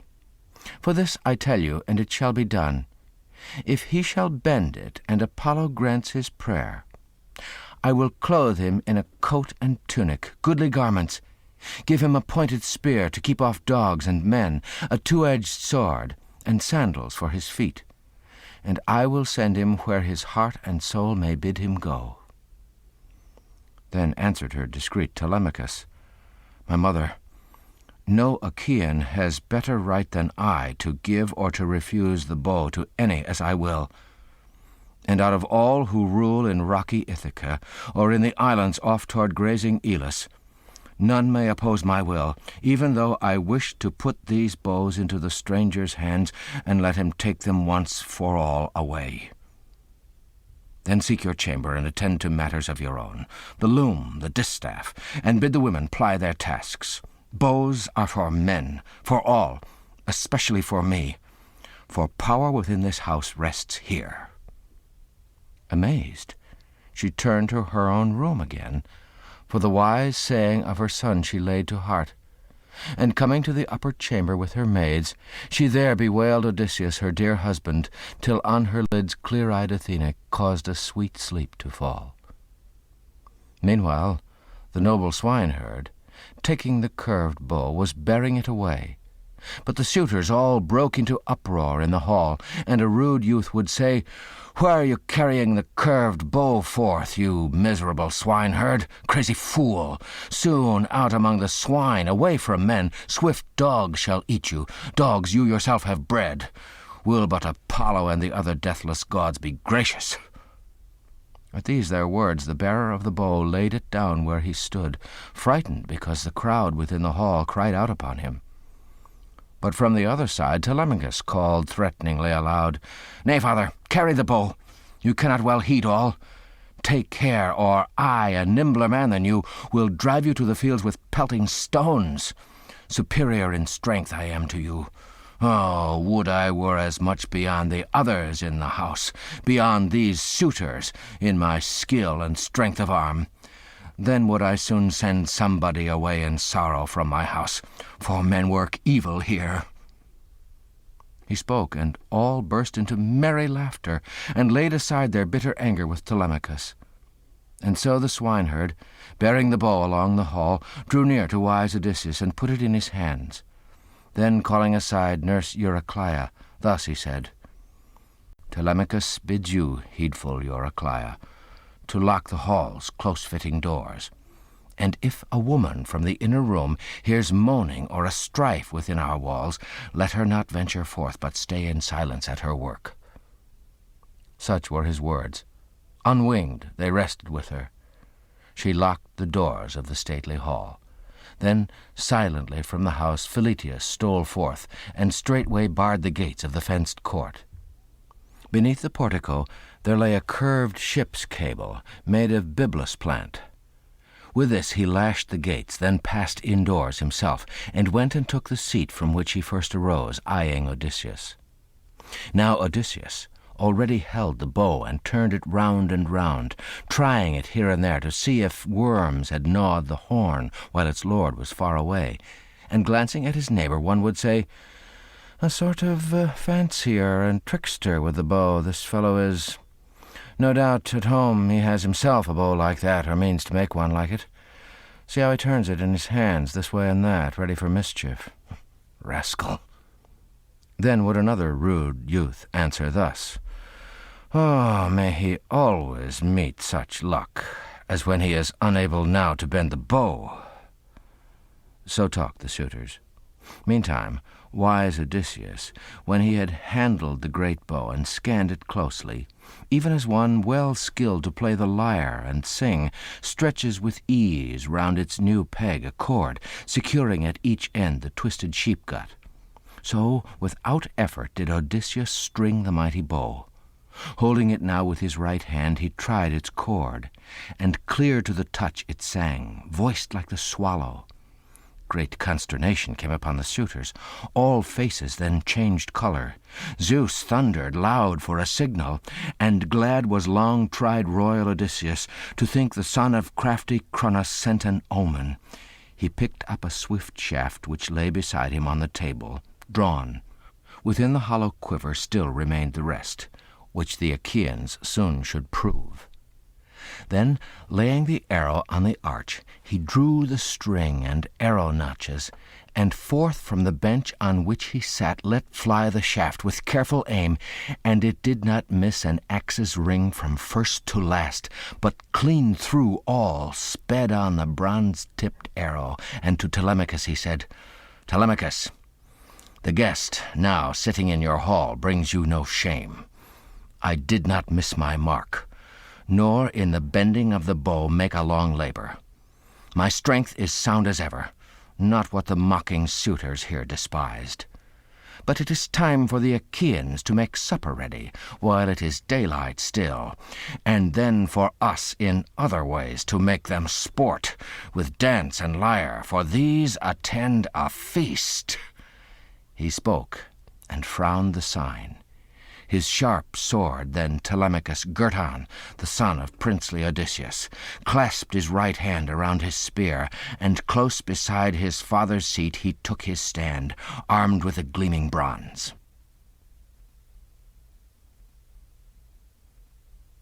Book 22. The Slaughter of the Suitors. Then wise Odysseus threw off his rags and sprang to the broad threshold, bow in hand and quiver full of arrows. Out he poured the swift shafts at his feet, and thus addressed the suitors. So the dread ordeal ends. Now to another mark I turn, to hit what no man ever hit before, but will Apollo grant my prayer. He spoke, and aimed a pointed arrow at Antinous. The man was in the act to raise his goodly goblet. Gold it was and double-eared, and even now guided it in his hands to drink the wine. Death gave his heart no care. For who could think that in this company of feasters one of the crowd, however strong, could bring upon him cruel death and dismal doom? But Odysseus aimed an arrow and hit him in the throat. Right through his tender neck the sharp point passed. He sank down sideways. From his hand the goblet fell when he was hit, and straightway from his nose ran a thick stream of human blood. Roughly he pushed his table back, kicking it with his foot, and scattered off the food upon the floor. The bread and roasted meat were thrown away. Into a tumult broke the suitors round about the hall when they saw the fallen man. They sprang from their seats and, hurrying through the hall, peered at the massive walls on every side. But nowhere was there shield or ponderous spear to seize. Then they assailed Odysseus with indignant words. "Stranger, to your sorrow you turn your bow on men. You never shall take part in games again. Swift death awaits you. For you have killed the leader of the noble youths of Ithaca. To pay for this, vultures shall eat you here." So each one spoke. They thought he had not meant to kill the man. They foolishly did not see that for them, one and all, destruction's cords were knotted. But looking sternly on them, wise Odysseus said, "Dogs! You have been saying all the time I never should return out of the land of Troy, and therefore you destroyed my home, outraged my women servants, and, I alive, covertly wooed my wife, fearing no gods that hold the open sky, nor that the indignation of mankind would fall on you hereafter. Now for you, one and all, destruction's cords are knotted." As he spoke thus, pale fear took hold on all. Each peered about to flee from instant death. Only Eurymachus made answer, saying, "If you indeed be Ithacan Odysseus, now returned, justly have you described what the Achaeans have been doing. Full many crimes here at the hall, and many in the field. But there, at last, lies he who was the cause of all, Antinous. For it was he who set us on these deeds, not so much needing and desiring marriage, but with this other purpose, which the son of Cronos never granted, that in the settled land of Ithaca he might himself be king, when he should treacherously have slain your son. Now he is justly slain.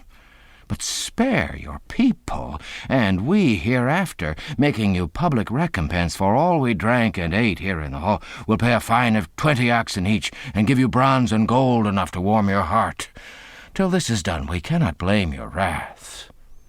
But looking sternly on him, wise Odysseus said, "Eurymachus, if you would give me all your father's goods and all your own and all that you might gather elsewhere, I would not stay my hands from slaying until the suitors paid the price of all their lawless deeds.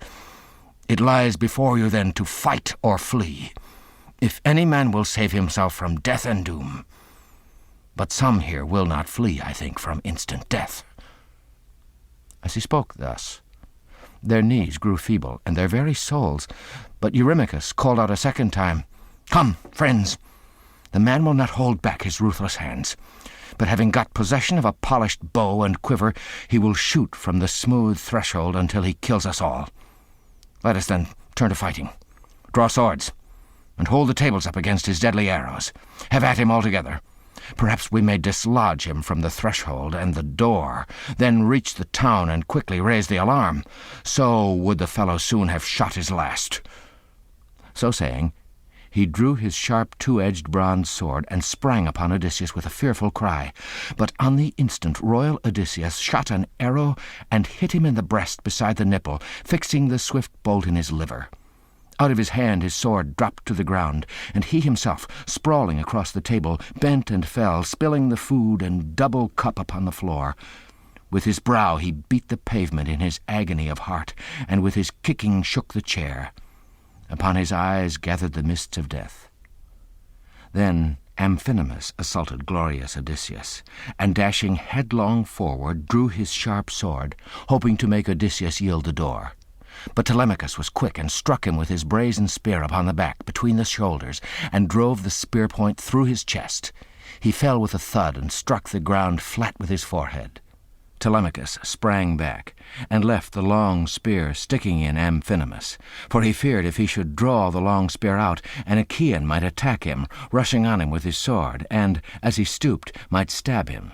So off he ran and hastily went back to his dear father, and standing close beside him, he said in winged words, "Now, father, I will fetch a shield and pair of spears, and a brazen helmet also, fitted to your brow, and I will go unarmed myself, and give some armor to the swineherd, and to the neatherd too, for to be armed is better."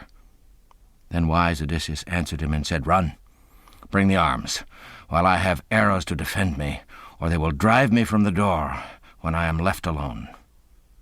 He spoke, and Telemachus heeded his dear father, and hastened to the chamber where the glittering armor lay. Out of the store he chose 4 shields, 8 spears, and 4 bronze helmets, having horsehair plumes.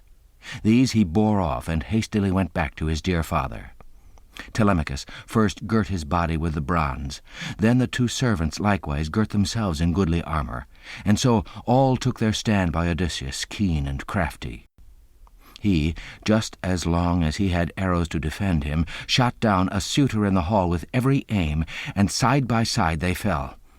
Then, when his arrows failed the princely bowman, he leaned the bow against the doorpost of the stately room, letting it stand beside the bright face-wall. And he too slung a 4-fold shield about his shoulders, put on his sturdy head a shapely helmet, horsehair plumed. Grimly the crest above it nodded, and took in hand 2 ponderous spears pointed with bronze.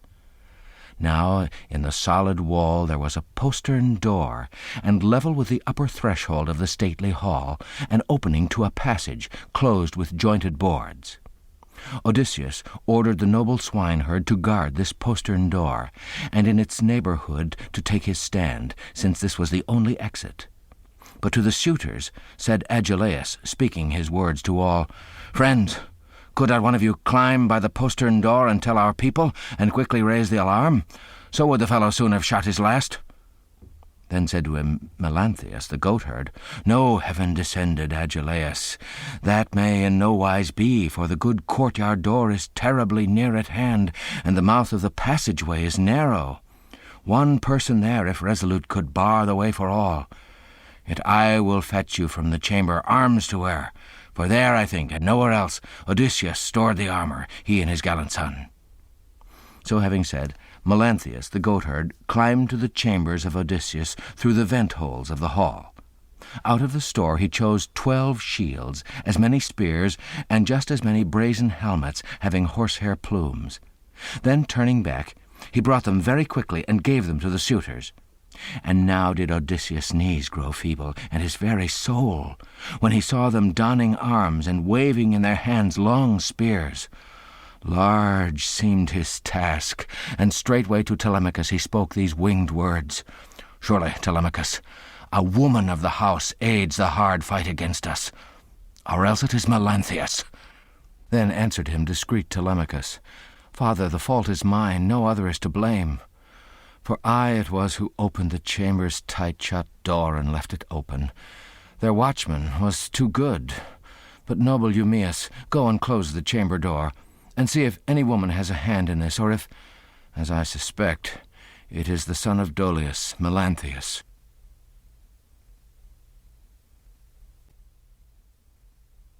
So they conversed together. And now Melanthius the goatherd went to the room again to fetch more goodly armor. The noble swineherd spied him, and quickly to Odysseus, standing near, he said, high-born son of Laertes, ready Odysseus. There is the knave whom we suspected, just going to the chamber. Speak plainly. Shall I kill him if I prove the better man, or shall I bring him here to pay for all the crimes he plotted in your house?"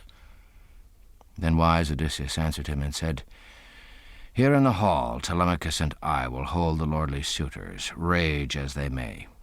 You two tie the man's feet and hands, and drag him within the chamber. There fasten boards upon his back, and lashing a twisted rope around him, hoist him aloft, up the tall pillar, and bring him to the beams, that he may keep alive there long, and suffer grievous torment." So he spoke, and willingly they heeded and obeyed. They hastened to the chamber, unseen of him within. He was engaged in searching after armor in a corner of the room, while the pair stood outside the door-posts, one on either hand, and waited. Soon as Melanthius the goatherd crossed the threshold, in one hand bearing a goodly helmet, and in the other a broad old shield beflecked with mould, the sheet of Lord Laertes, which he carried in his youth, now laid away, its strap seams parted. Then on him sprang the two, and dragged him by the hair within the door, threw him all horror-stricken to the ground, bound hands and feet together with a galling cord, which tight and fast they tied, as they were ordered by Laertes' son, long-tried royal Odysseus. Then they lashed a twisted rope around and hoisted him aloft, up the tall pillar, and brought him to the beams, and, mocking him, said, "You, swineherd Eumaeus. Now then, Melanthius, you shall watch the whole night long, stretched out on such a comfortable bed as suits you well.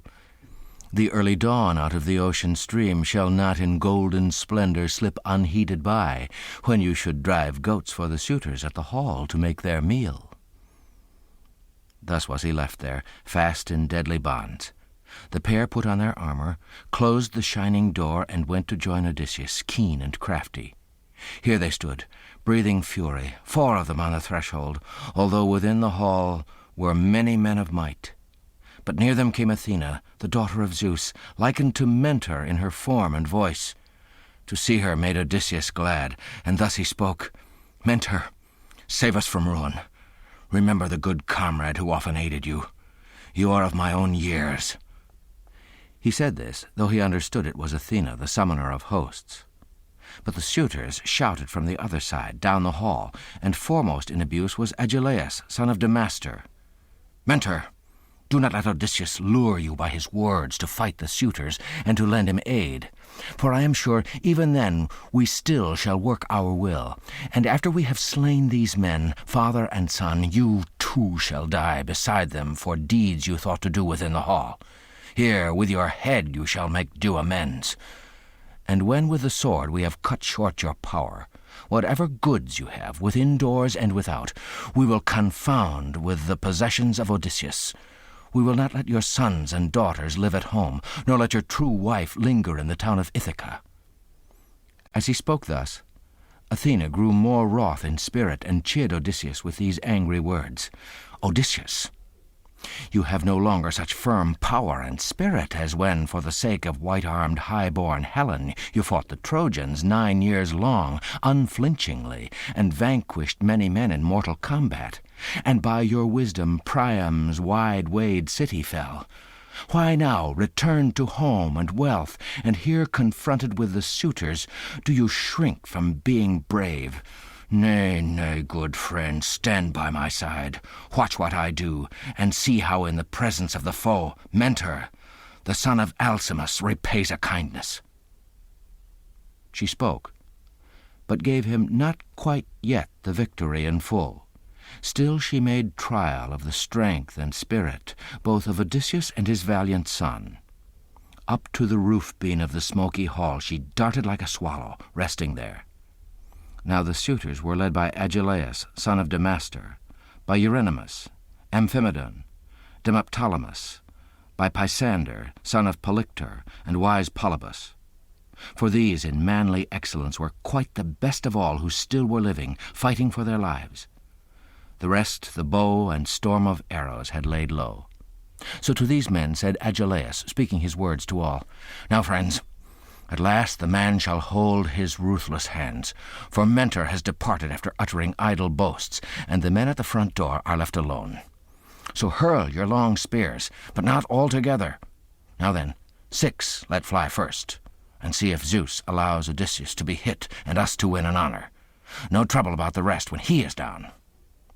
He said, and all to whom he spoke let fly their spears with power. Athena made all vain. One struck the door-post of the stately hall, one the tight-fitting door, another's ashen shaft, heavy with bronze, crashed on the wall, and when the men were safe from the suitors' spears, then thus began long-tried royal Odysseus. "Friends, let me give the word at last to our side, too. Let fly your spears into the crowd of suitors, men who seek to slay and strip us, adding this to former wrongs." He spoke, and all with careful aim let fly their pointed spears. Odysseus struck down Demoptolemus, Telemachus, Euryades, the swineherd, Elatus, and the herdsman of the cattle, Pisander. All these together bit the dust of the broad floor, the other suitors falling back from the hall to deep recess. Odysseus' men sprang forward, and from the bodies of the dead pulled out the spears.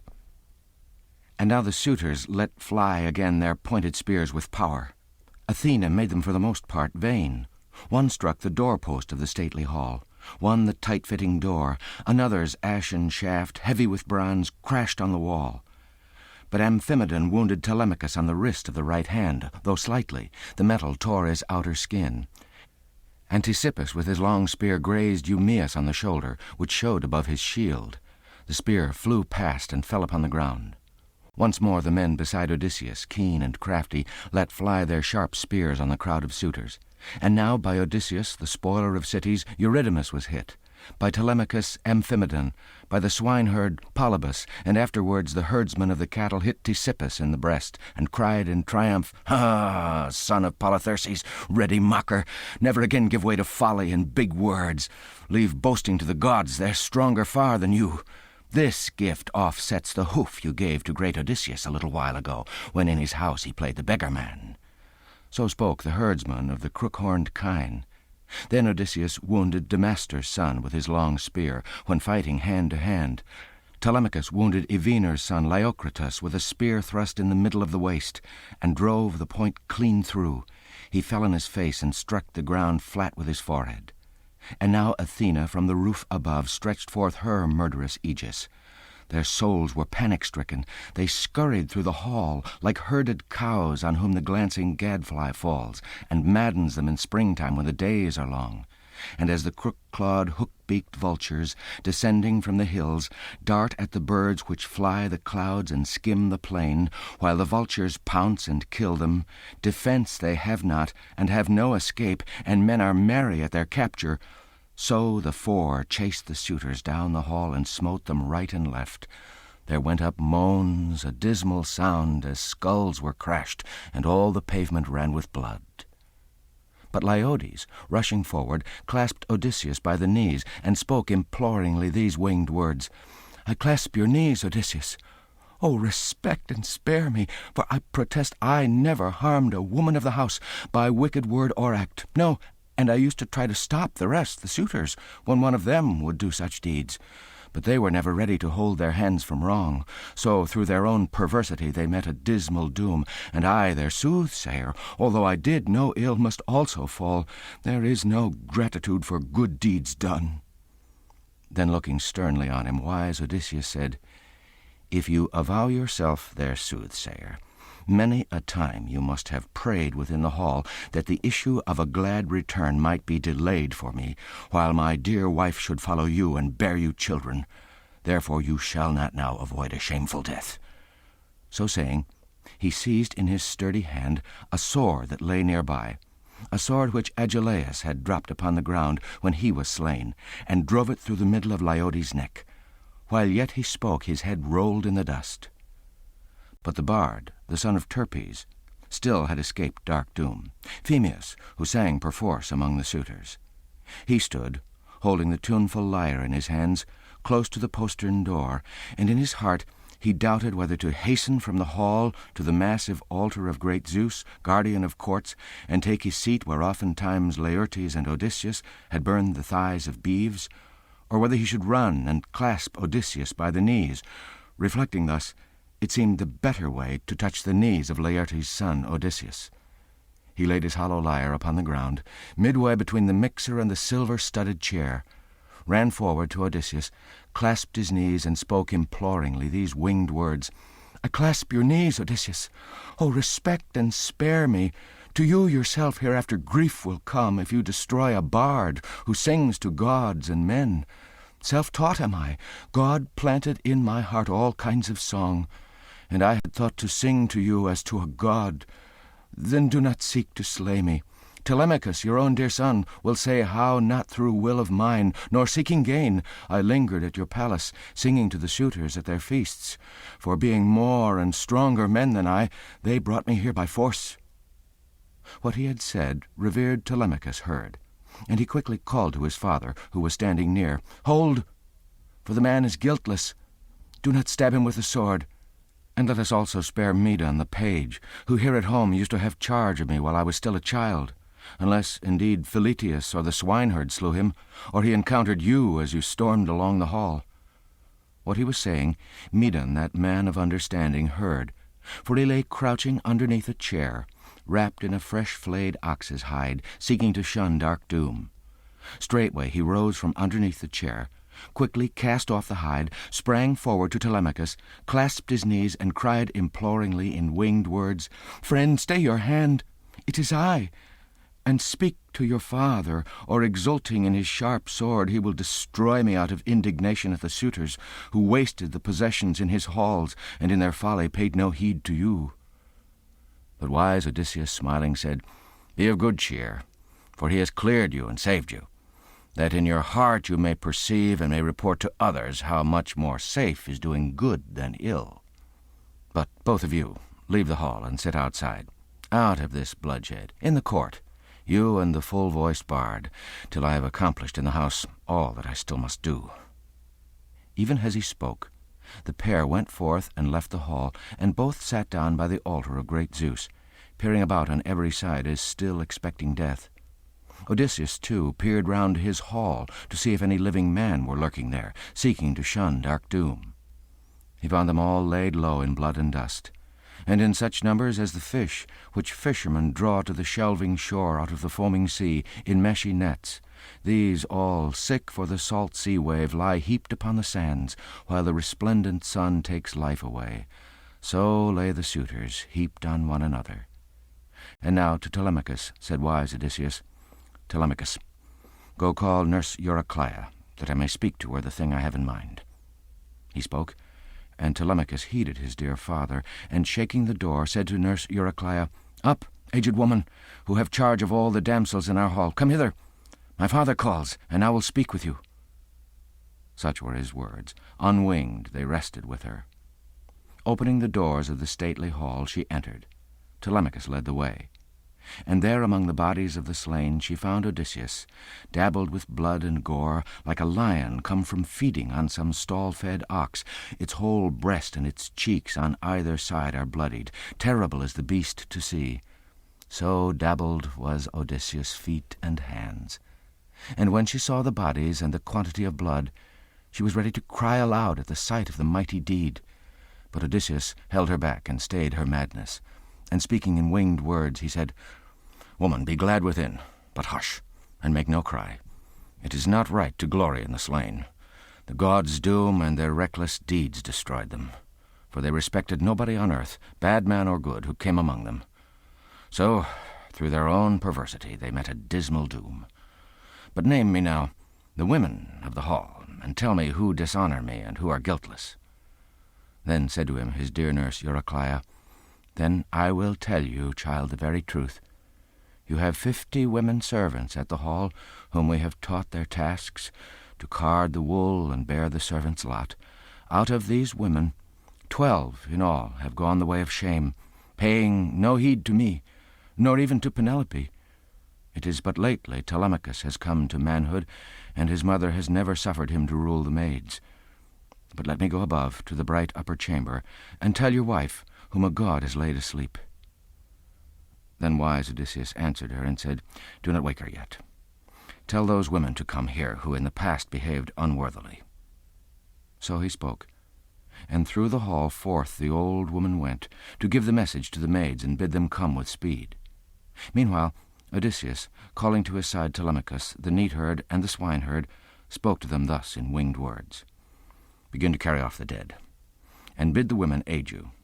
Then let them clean the goodly chairs and tables with water and porous sponges. And when you've set in order all the house, lead forth these serving maids out of the stately hall, to a spot between the round house and the neat courtyard wall, and smite them with your long swords till you take life from all, so that they may forget the love they had among the suitors, when they would meet them unobserved. He spoke, and the women came, trooping along together in bitter lamentation, letting the big tears fall. First they carried out the bodies of the dead, and laid them by the portico of the fenced court, piling them there one on another. Odysseus gave the orders and hastened on the work, and only because compelled the maids bore off the bodies. Then, afterwards, they cleaned the goodly chairs and tables with water and porous sponges. Telemachus, the neatherd and the swineherd, with shovels scraped the pavement of the strong-built room, and the maids took up the scrapings and threw them out of doors.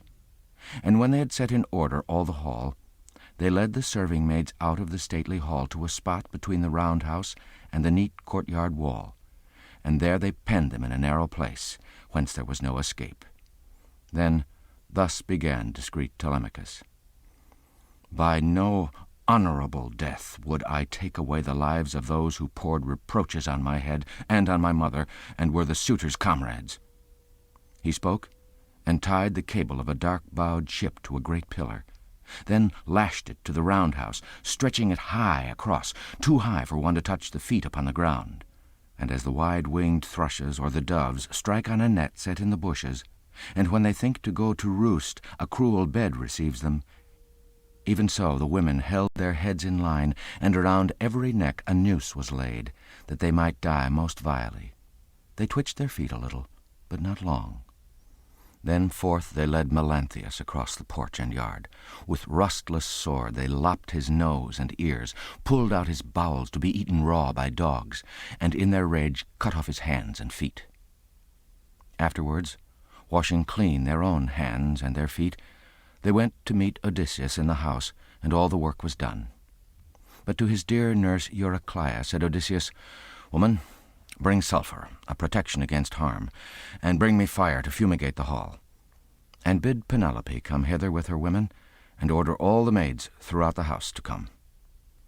Then said to him his dear nurse Eurycleia, Truly, my child, in all this you speak rightly. Yet let me fetch you clothes, a coat and tunic, and do not, with this covering of rags on your broad shoulders, stand in the hall. That would be cause for blame. But wise Odysseus answered her and said, First let a fire be lighted in the hall. At these his words his dear nurse Eurycleia did not disobey, but brought the fire and sulphur. Odysseus fumigated all the hall, the buildings, and the court. And now the old woman passed through the goodly palace of Odysseus to take his message to the maids and bid them come with speed. Out of their room they came, with torches in their hands. They gathered round Odysseus, hailing him with delight. Fondly they kissed his face and neck and held him by the hand. Glad longing fell upon him to weep and cry aloud. All these, he knew, were true.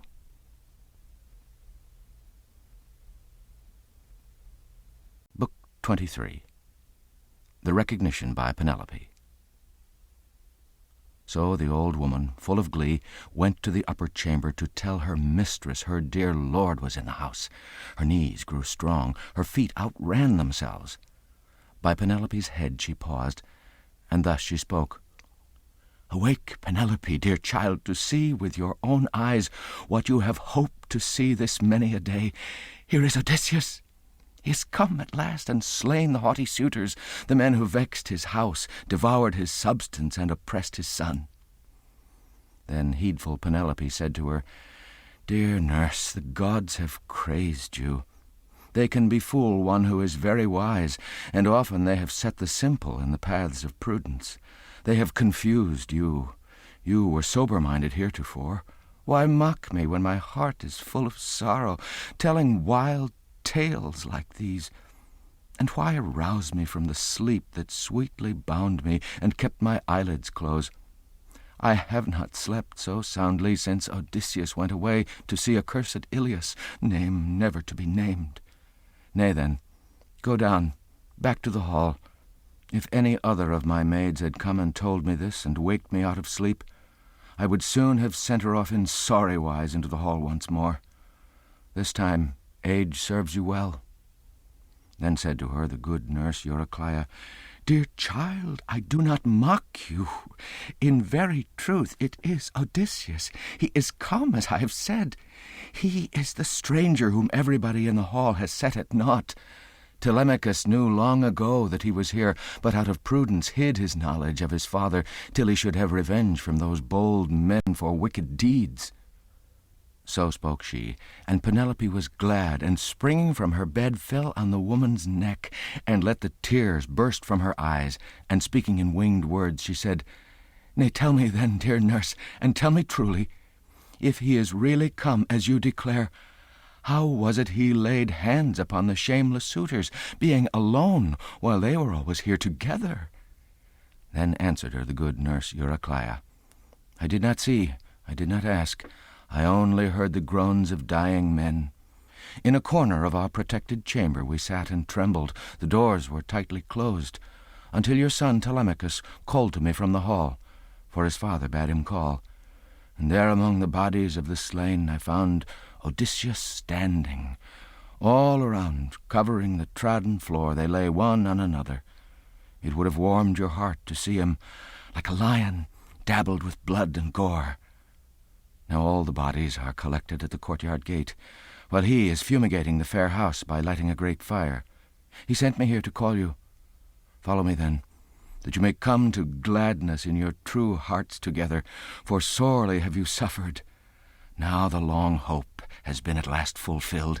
He has come back, alive, to his own hearth, and found you still, you and his son, within his hall. And upon those who did him wrong, the suitors, on all of them, here in his home, he has obtained revenge. Then heedful Penelope said to her, Dear nurse, be not too boastful yet, nor filled with glee. You know how welcome here the sight of him would be to all, and most to me and to the son we had. But this is no true tale you tell. Nay, rather some immortal slew the lordly suitors in anger at their galling insolence and wicked deeds, for they respected nobody on earth, bad man or good, who came among them. So for their sins they suffered. But Odysseus, far from Achaea, lost the hope of coming home. Nay, he himself was lost. Then answered her the good nurse Eurycleia, My child, what word has passed the barrier of your teeth to say your husband, who is now beside your hearth, will never come? Your heart is always doubting. Come, then, and let me name another sign most sure. The scar the boar dealt long ago with his white tusk. I found it as I washed him, and I would have told you then, but he laid his hand upon my mouth, and in his watchful wisdom would not let me speak. But follow me. I stake my very life. If I deceive you, slay me by the vilest death. Then heedful Penelope answered her, Dear nurse, 'tis hard for you to trace the counsels of the everlasting gods, however wise you are. Nevertheless, let us go down to meet my son, and see the suitors who are dead, and him who slew them. So saying, she went from her chamber to the hall, and much her heart debated whether aloof to question her dear husband, or to draw near and kiss his face and take his hand. But when she entered, crossing the stone threshold, she sat down opposite Odysseus, in the firelight, beside the farther wall. He sat by a tall pillar, looking down, waiting to hear if his stately wife would speak when she should look his way. But she sat silent, long. Amazement filled her heart. Now she would gaze with a long look upon his face, and now she would not know him for the mean clothes that he wore. But Telemachus rebuked her, and spoke to her, and said, Mother, hard mother of ungentle heart, Why do you hold aloof so from my father, and do not sit beside him, plying him with words and questions? There is no other woman of such stubborn spirit to stand off from the husband who, after many grievous toils, comes in the 20th year home to his native land. Your heart is always harder than a stone. Then said to him heedful Penelope, My child, my soul within is dazed with wonder. I cannot speak to him, nor ask a question, nor look him in the face. But if this is indeed Odysseus come at last, we certainly shall know each other better than others know, for we have signs which we too understand, signs hidden from the rest. As she, long-tried, spoke thus, royal Odysseus smiled, and said to Telemachus forthwith in winged words, Telemachus, leave your mother in the hall to try my truth. She soon will know me better. Now, because I am foul and dressed in sorry clothes, she holds me in dishonor, and says I am not he. But you and I have yet to plan how all may turn out well. For whoso kills one man among a tribe, though the man leaves few champions behind, becomes an exile, quitting king and country.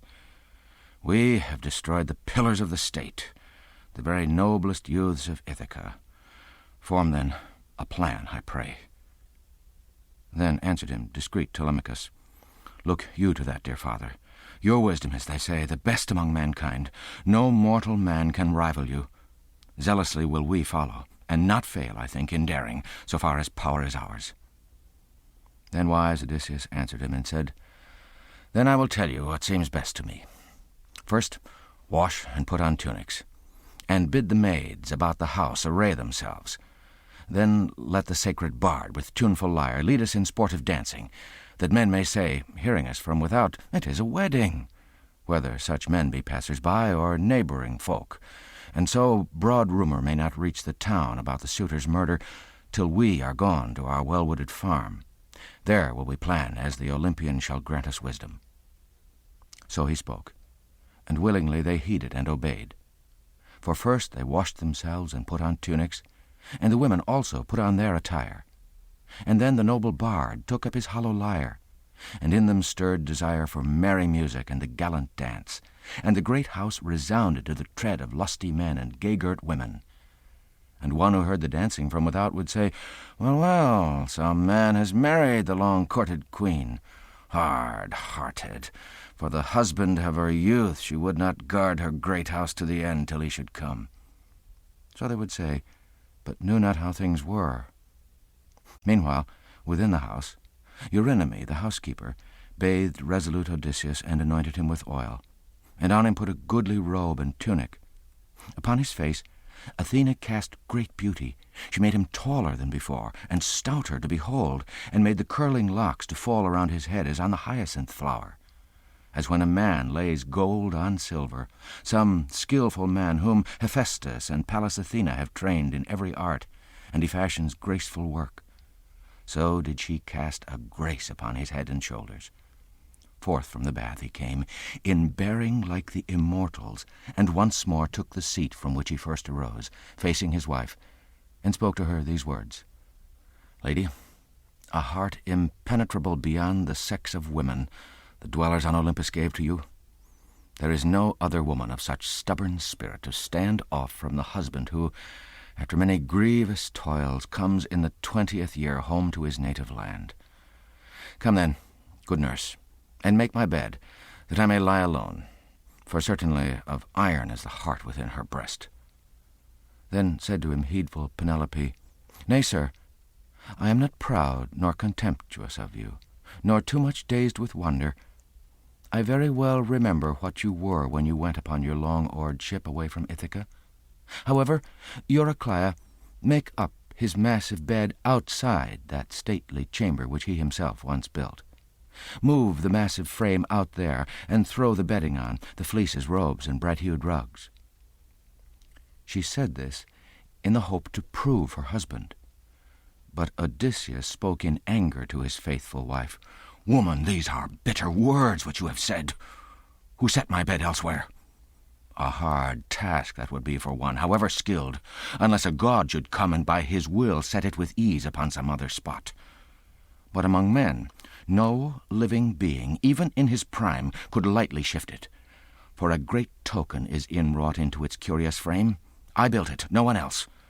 There grew a thick-leaved olive shrub inside the yard, full-grown and vigorous, in girth much like a pillar. Round this I formed my chamber, and I worked till it was done, building it out of close-set stones and roofing it over well. Framed and tight-fitting doors I added to it.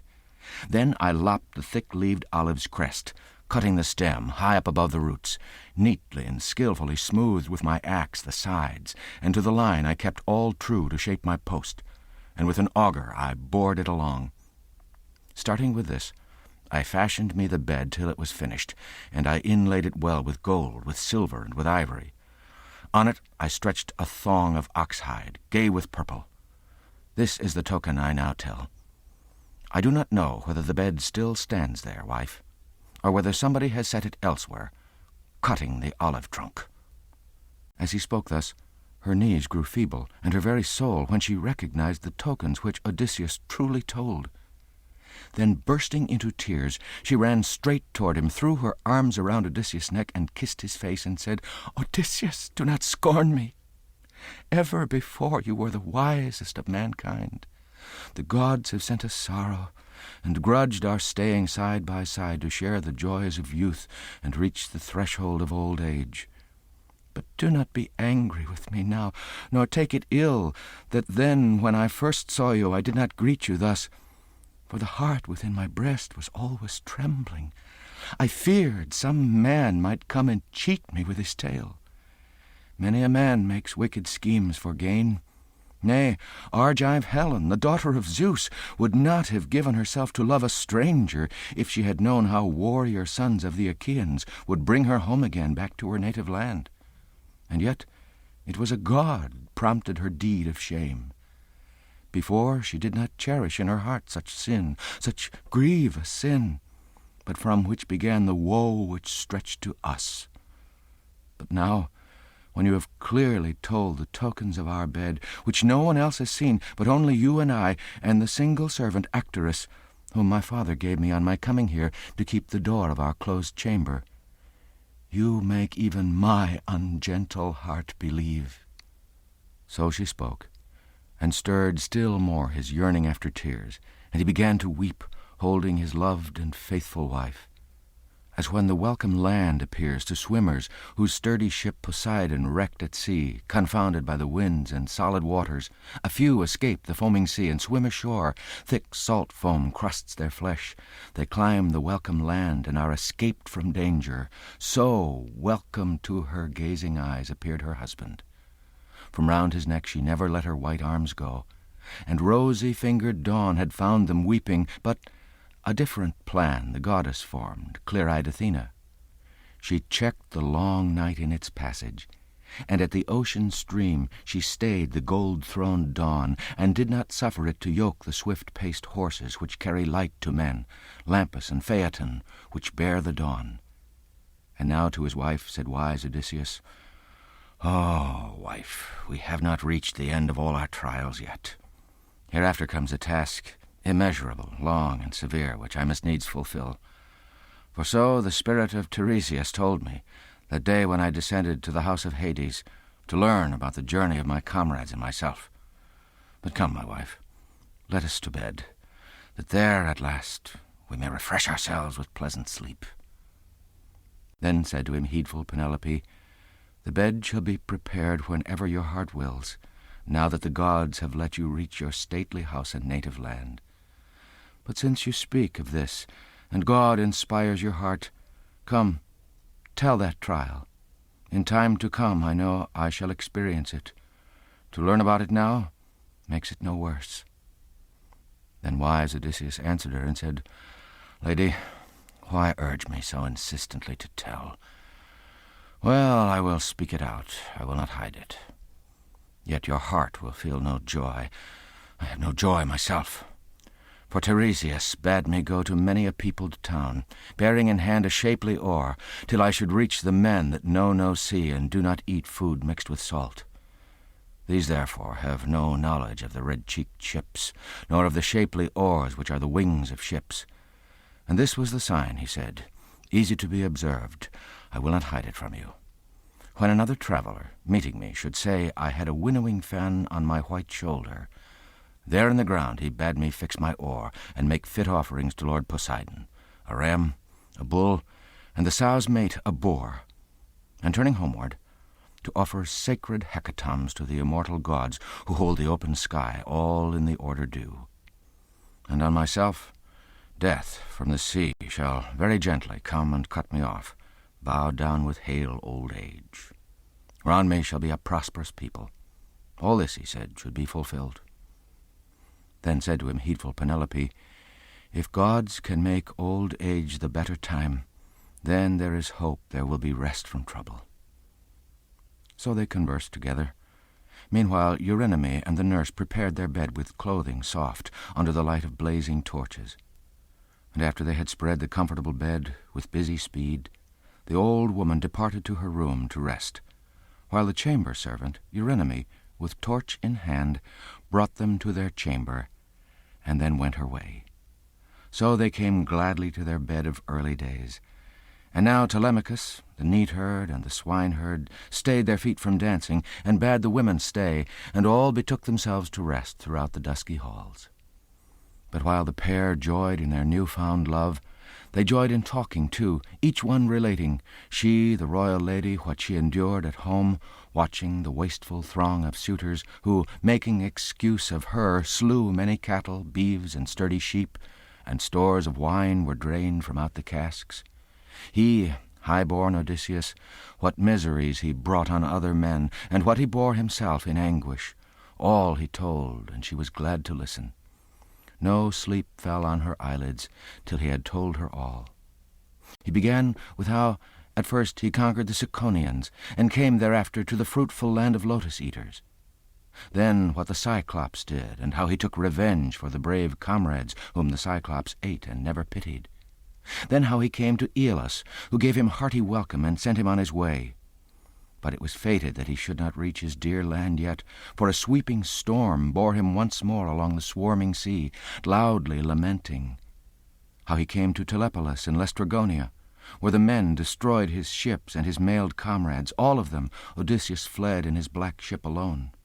He told of Circe, too, and all her crafty guile, and how, on a ship of many oars, he came to the mouldering house of Hades, there to consult the spirit of Tiresias of Thebes.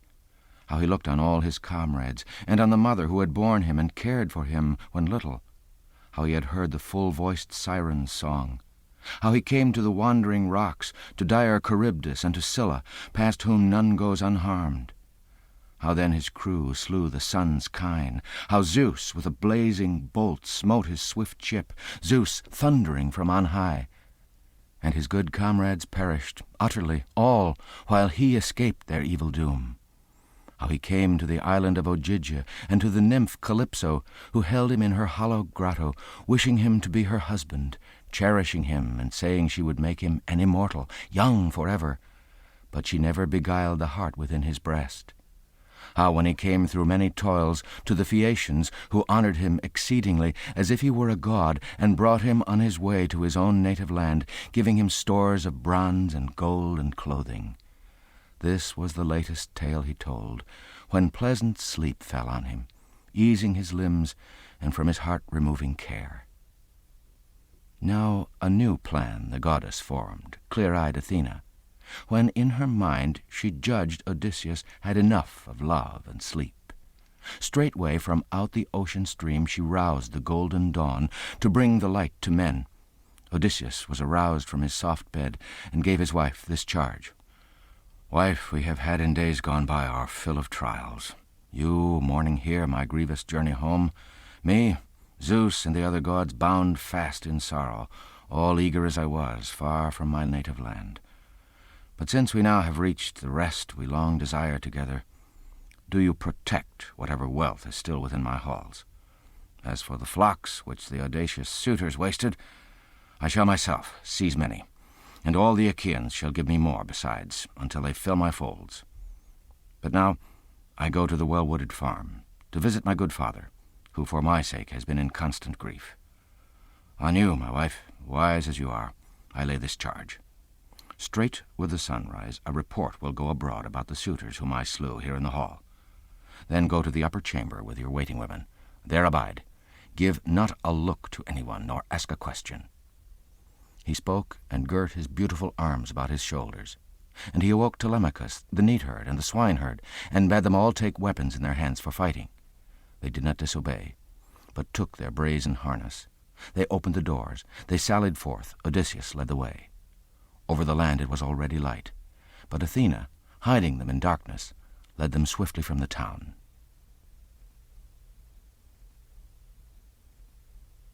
Book 24. Peace. Meanwhile, Cyllenian Hermes summoned hence the spirits of the suitors. In his hand he held a wand, beautiful, made of gold, with which he charms to sleep the eyes of whom he will, while again, whom he will, he wakens out of slumber. With this he started them and led them forth. They followed gibbering after. As in a corner of a monstrous cave the bats fly gibbering when one tumbles from the rock out of the cluster as they cling together, so gibbering these moved together. Protecting Hermes was their guide down the dank pathway. Past the ocean stream they went, past the white rock, past the portals of the sun and land of dreams, and soon they reached the field of asphodel, where spirits dwell, spectres of worn-out men. Here they came upon the spirit of Achilles, son of Peleus, and of Patroclus too, of gallant Antilochus, and of Ajax, who was first in beauty and in stature of all the Danaans after the gallant son of Peleus. These formed a group around Achilles, to whom approached the spirit of Agamemnon, son of Atreus, sorrowing. Around thronged other spirits of men who by his side had died in the house of Aegisthus, and there had met their doom. And the spirit of the son of Peleus first addressed him. O son of Atreus, throughout your life we said you were exceeding dear to Zeus the Thunderer, beyond all other heroes, because you were the lord of those mighty men there in the land of Troy, where we Achaeans suffered. Yet all too early you were doomed to meet fell fate, which no one that is born avoids. Oh, would that in the pride of your full power, there in the land of Troy, you had met death and doom. Then would the whole Achaean host have made your grave, and for your son in after days a great name had been gained. Now you must be cut off by an inglorious death. Then said to him the spirit of the son of Atreus, Fortunate son of Peleus, godlike Achilles, who died at Troy afar from Argos. Around you others fell, the Trojans and Achaeans, bravest sons, battling because of you, while in a cloud of dust, proud, you lay proudly, all your horsemanship forgotten. All through the day we battled, and never would have stopped our fighting, had Zeus himself not stopped us with a storm. And after we had borne you to the ships from out the fight, we laid you on a bier, and washed your comely body with warm water and with oil. The Danaans standing round you shed many burning tears and cut their hair. Out of the sea came forth your mother with the immortal sea nymphs when she heard the tale, while over the water ran a wondrous wail.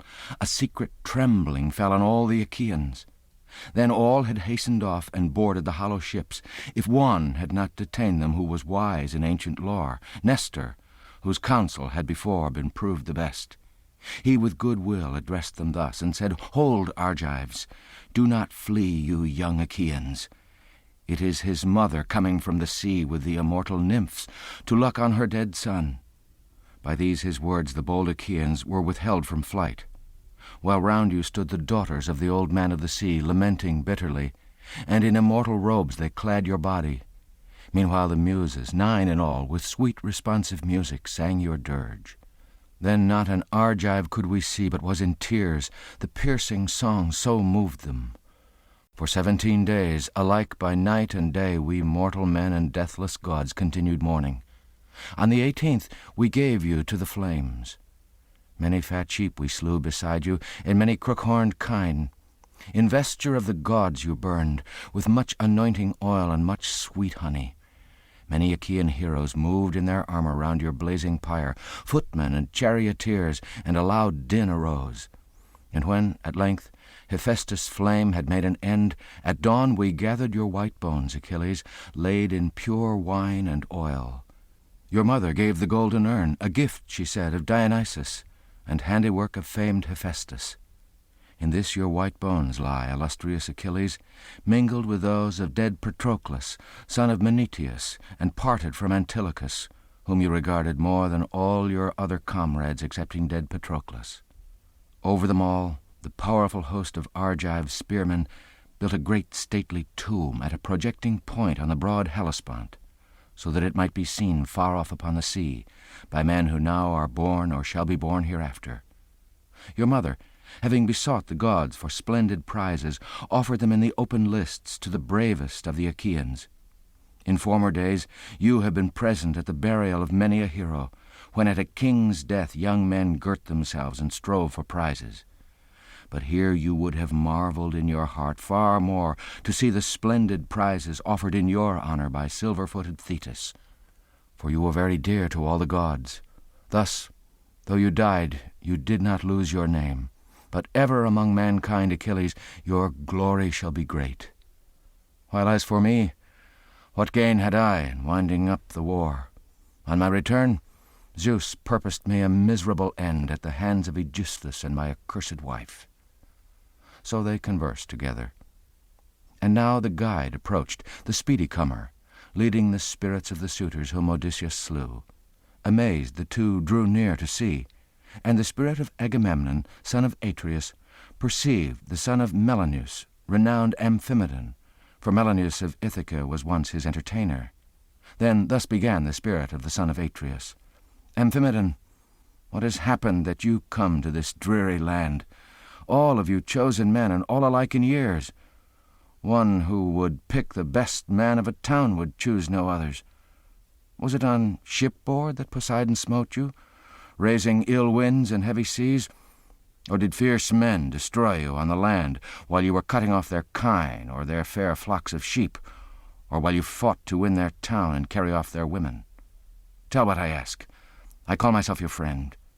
Do you not recollect how I, with godlike Menelaus, came to your house to urge Odysseus to follow us to Ilios on the well-benched ships?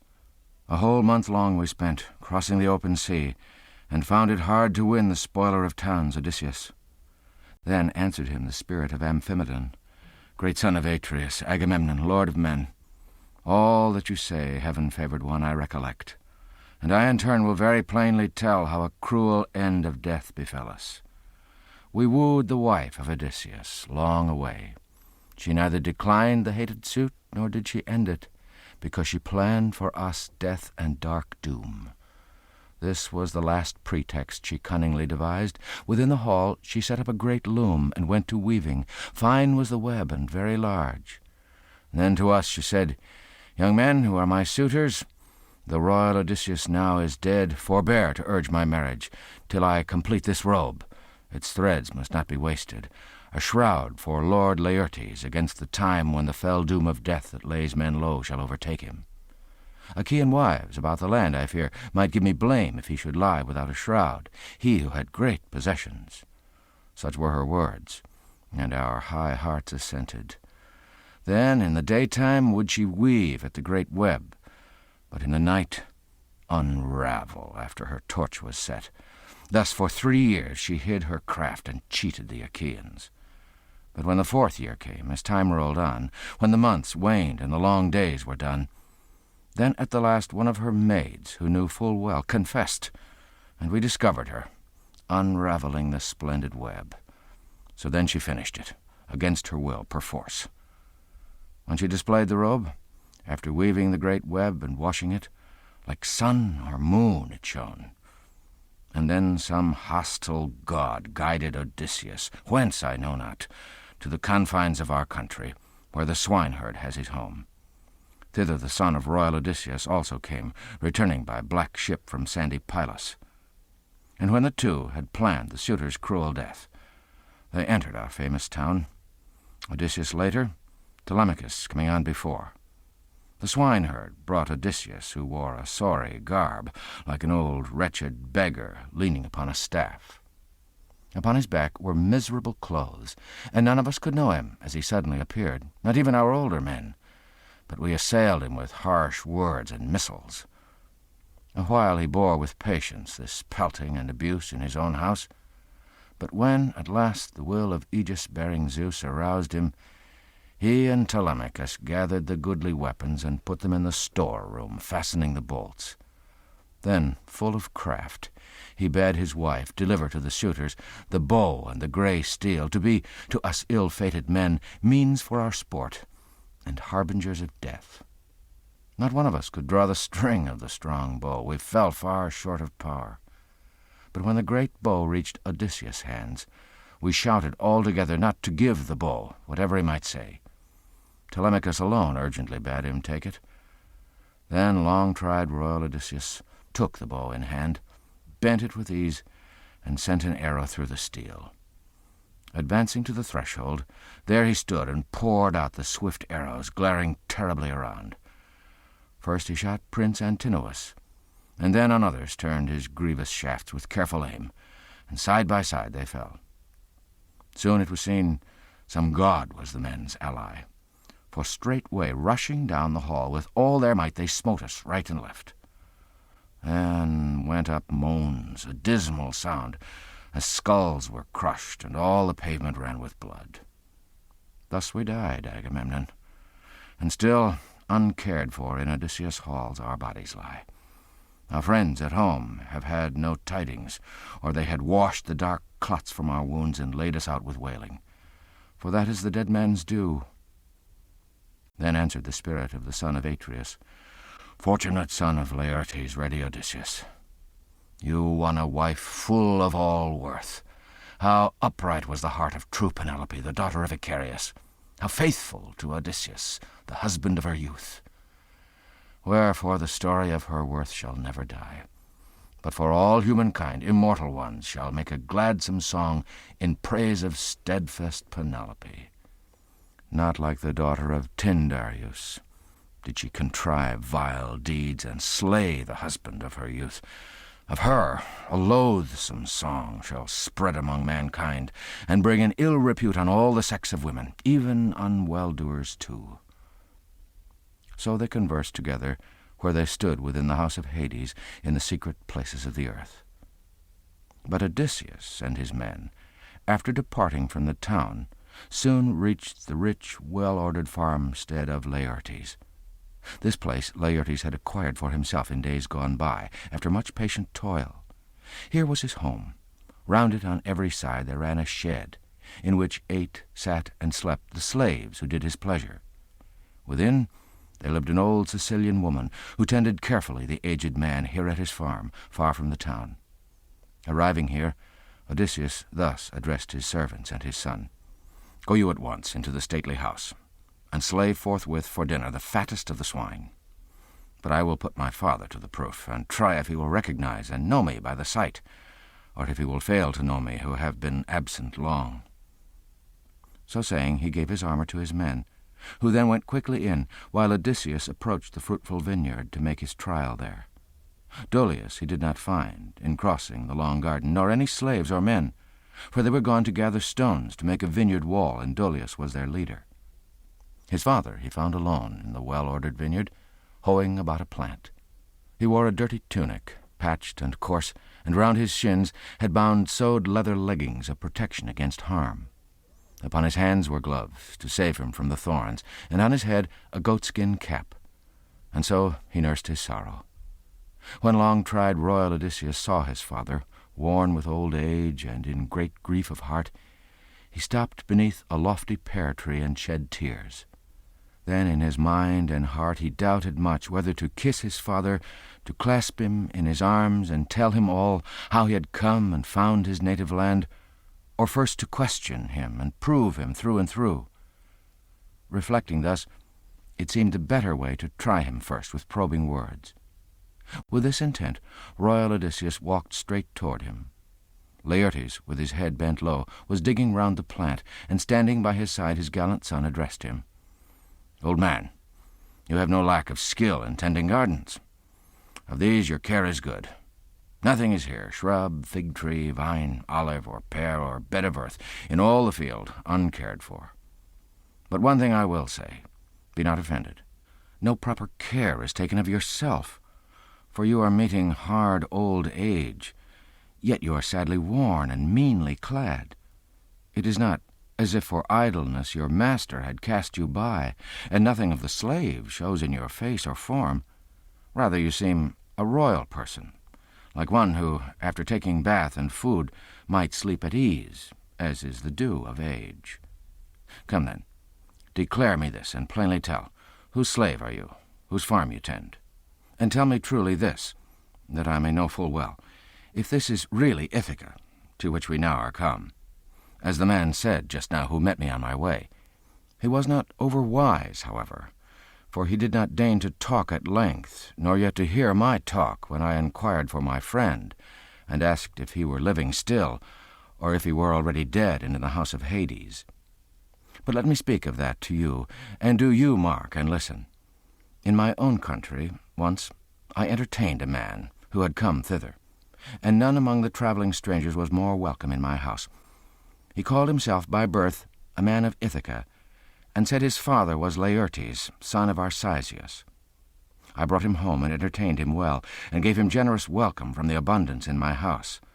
Such gifts I also gave as are fitting for a guest. Of fine wrought gold I gave him 7 talents, gave him a flowered bowl of solid silver, 12 cloaks of single fold, as many rugs, as many goodly mantles, and as many tunics too. Further, I gave him women trained to faultless work, any 4 shapely damsels whom he himself might choose. Then answered him his father, shedding tears, Certainly, stranger, you are in the land for which you ask, but lawless, impious men possess it now. Vain were the many gifts you gave. Yet had you found him living in the land of Ithaca, with fair return of gifts he had sent you on your way, and with a generous welcome. For that is just when one begins a kindness. But come, declare me this, and plainly tell. How many years are past since you received this guest, this hapless guest, my son? If really it was he, ill-fated man, whom far from friends and home fishes devoured in the deep, or else on land he fell a prey to beasts and birds. No mother mourned for him, and wrapped him in his shroud, nor father either, we who gave him life. Nor did his richly dowered wife, steadfast Penelope, wail by her husband's couch as the wife should, and close his eyes, though that is the dead man's due. Tell me, however, truly, and let me know full well, who are you? Of what people? Where is your town and kindred? Where is the swift ship moored, which brought you hither, you and your gallant comrades? Or did you come a passenger on some strange ship from which they landed you and sailed away? Then wise Odysseus answered him and said, Well, I will very plainly tell you all. I come from Alybus, where I have a noble house, and am the son of Lord Aphidus, the son of Polypemon. My own name is Eperitus. God drove me from Sicania, and brought me here against my will. Here my ship lies, just off the fields outside the town. As for Odysseus, 5 years ago he went away and left my land. Ill-fated man. And yet the birds were favorable at starting, and came on his right hand. So I rejoiced and sent him forth, and he, rejoicing, went his way. Our hearts then hoped to meet again in friendship, and to give each other glorious gifts. So he spoke, and on Laertes fell a dark cloud of grief. He caught in his hands the powdery dust, and strewed it on his hoary head with many groans. Odysseus' heart was stirred.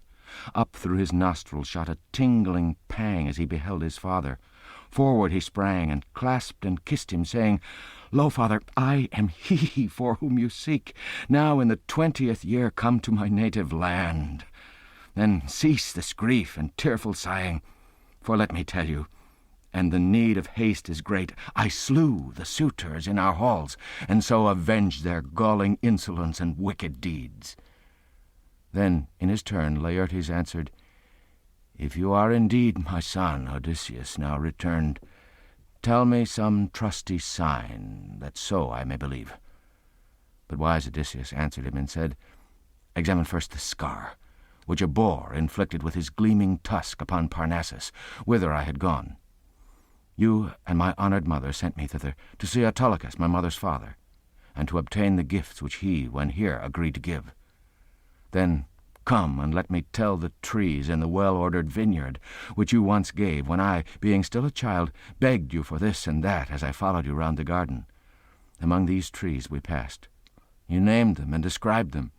You gave me 13 pear trees, 10 apples, 40 figs, and here you marked off 50 rows of vines to give each one in bearing order.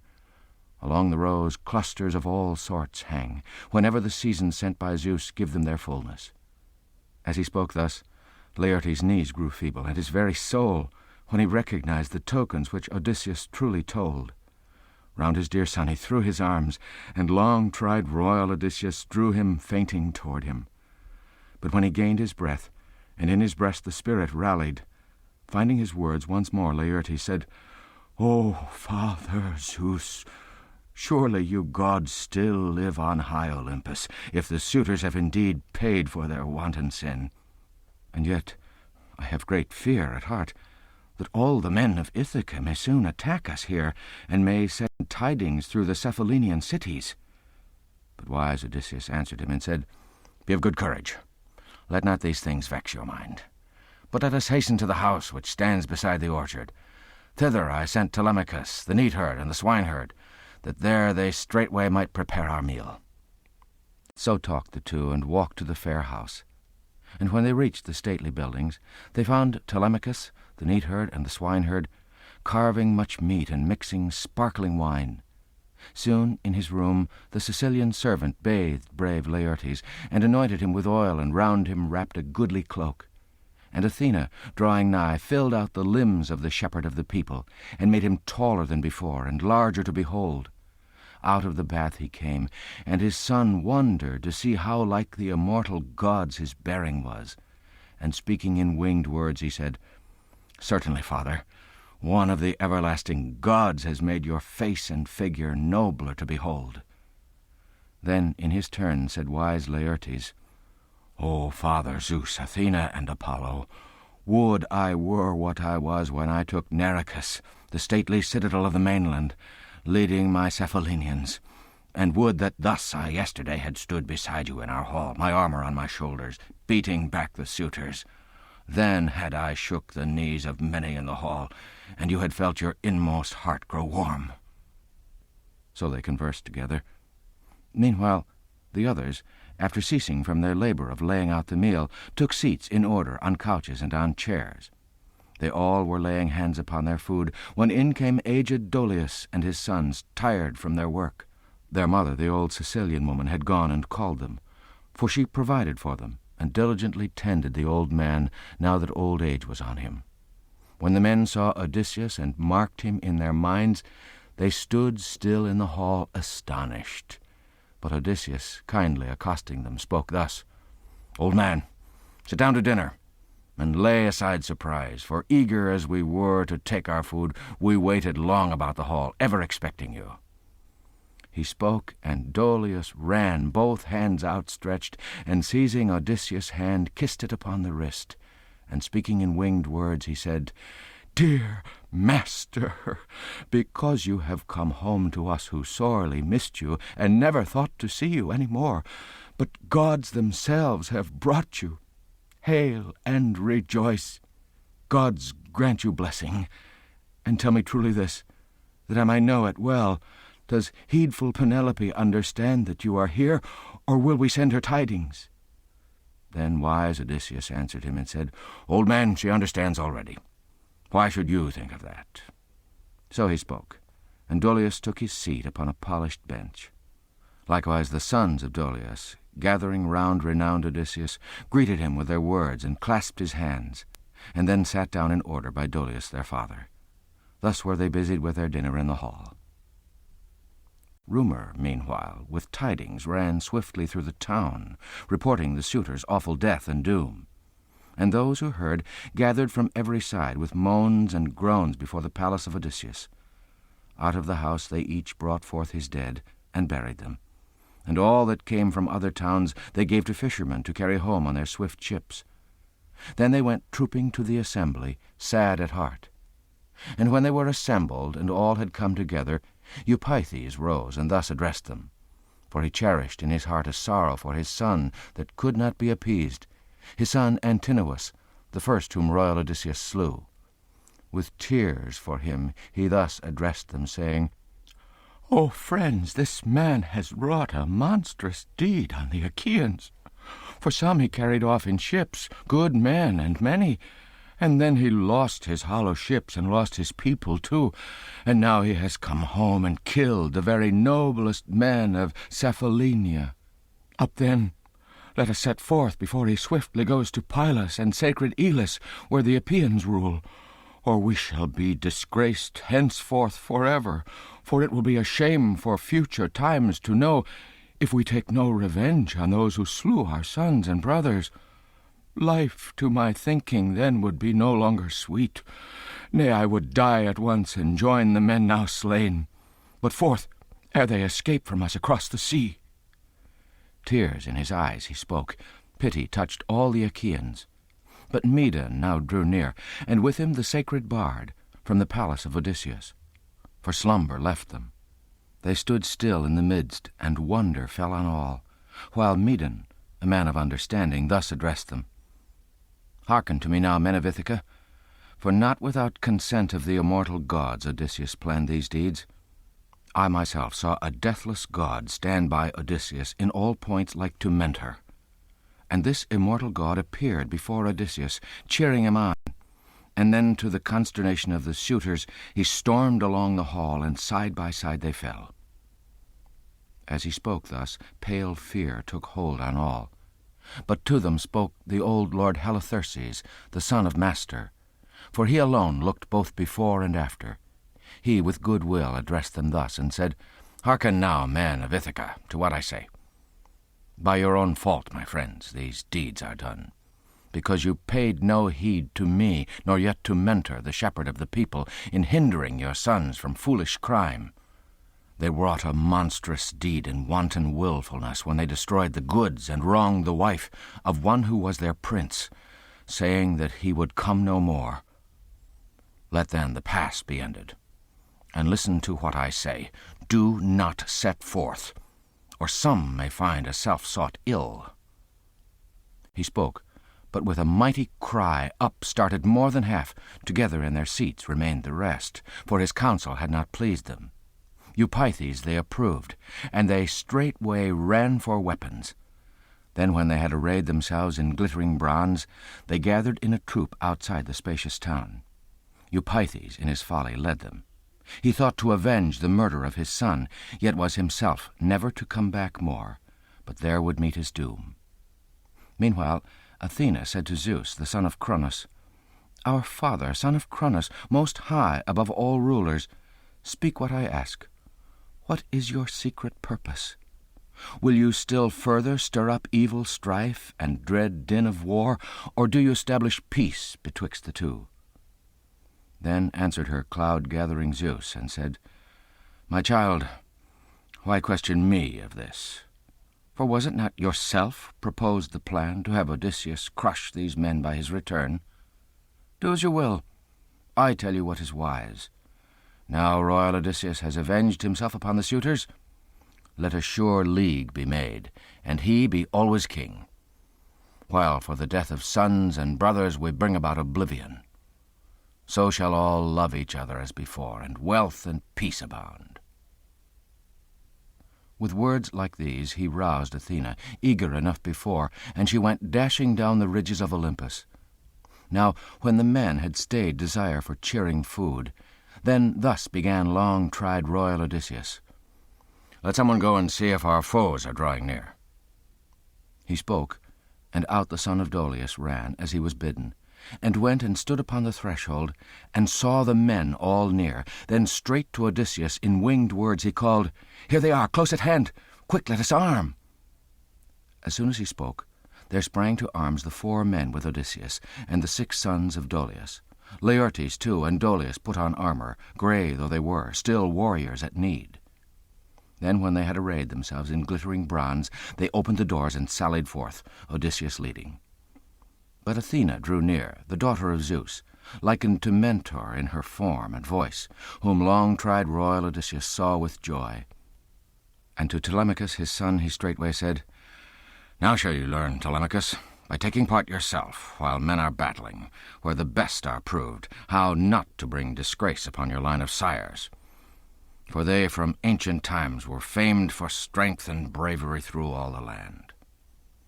Then answered him discreet Telemachus, "In this my present mood, dear father, you shall see me, if you will, bring no disgrace upon our line, even as you say." So said he, and Laertes too was glad, and said, "Oh, what a day for me is this, kind gods! Right glad am I, my son and son's son vie in valour." And standing by his side, clear-eyed Athena said, "Son of Arceisius, far the dearest of my friends, call on the clear-eyed maid and Father Zeus, then swing your long spear and straight let it fly." With words like these, Pallas Athena inspired him with great power. He prayed to the daughter of mighty Zeus, then swung his long spear and straight let it fly, and struck Eupeithes on the helmet's brazen peak. This did not stay the spear. The point passed through. He fell with a thud. His armour rattled round him. On the front ranks Odysseus fell, he and his gallant son, and smote them with their swords and their pointed spears. And now they certainly had slain them all, and cut them off from coming home, had not Athena, daughter of aegis-bearing Zeus, shouted aloud and held back all the host, "Hold, men of Ithaca, from cruel combat, and without bloodshed straightway part." As thus Athena spoke, pale fear took hold on all. Their weapons all flew from their trembling hands and fell upon the ground as the goddess gave her cry. To the town they turned, eager to save their lives. Fearfully shouted long-tried royal Odysseus, and gathering his might swooped like a soaring eagle. Then, too, the son of Cronos cast his blazing bolt, and down it fell by the dread father's clear-eyed child. And now to Odysseus said clear-eyed Athena, "High-born son of Laertes, ready Odysseus, stay! Cease from the struggle of uncertain war. Let not the son of Cronos, far-seeing Zeus, be moved to anger." So spoke Athena. Odysseus heeded and was glad at heart. Then for all coming time betwixt the two a peace was made by Pallas Athena, daughter of aegis-bearing Zeus, likened to Mentor in her form and voice.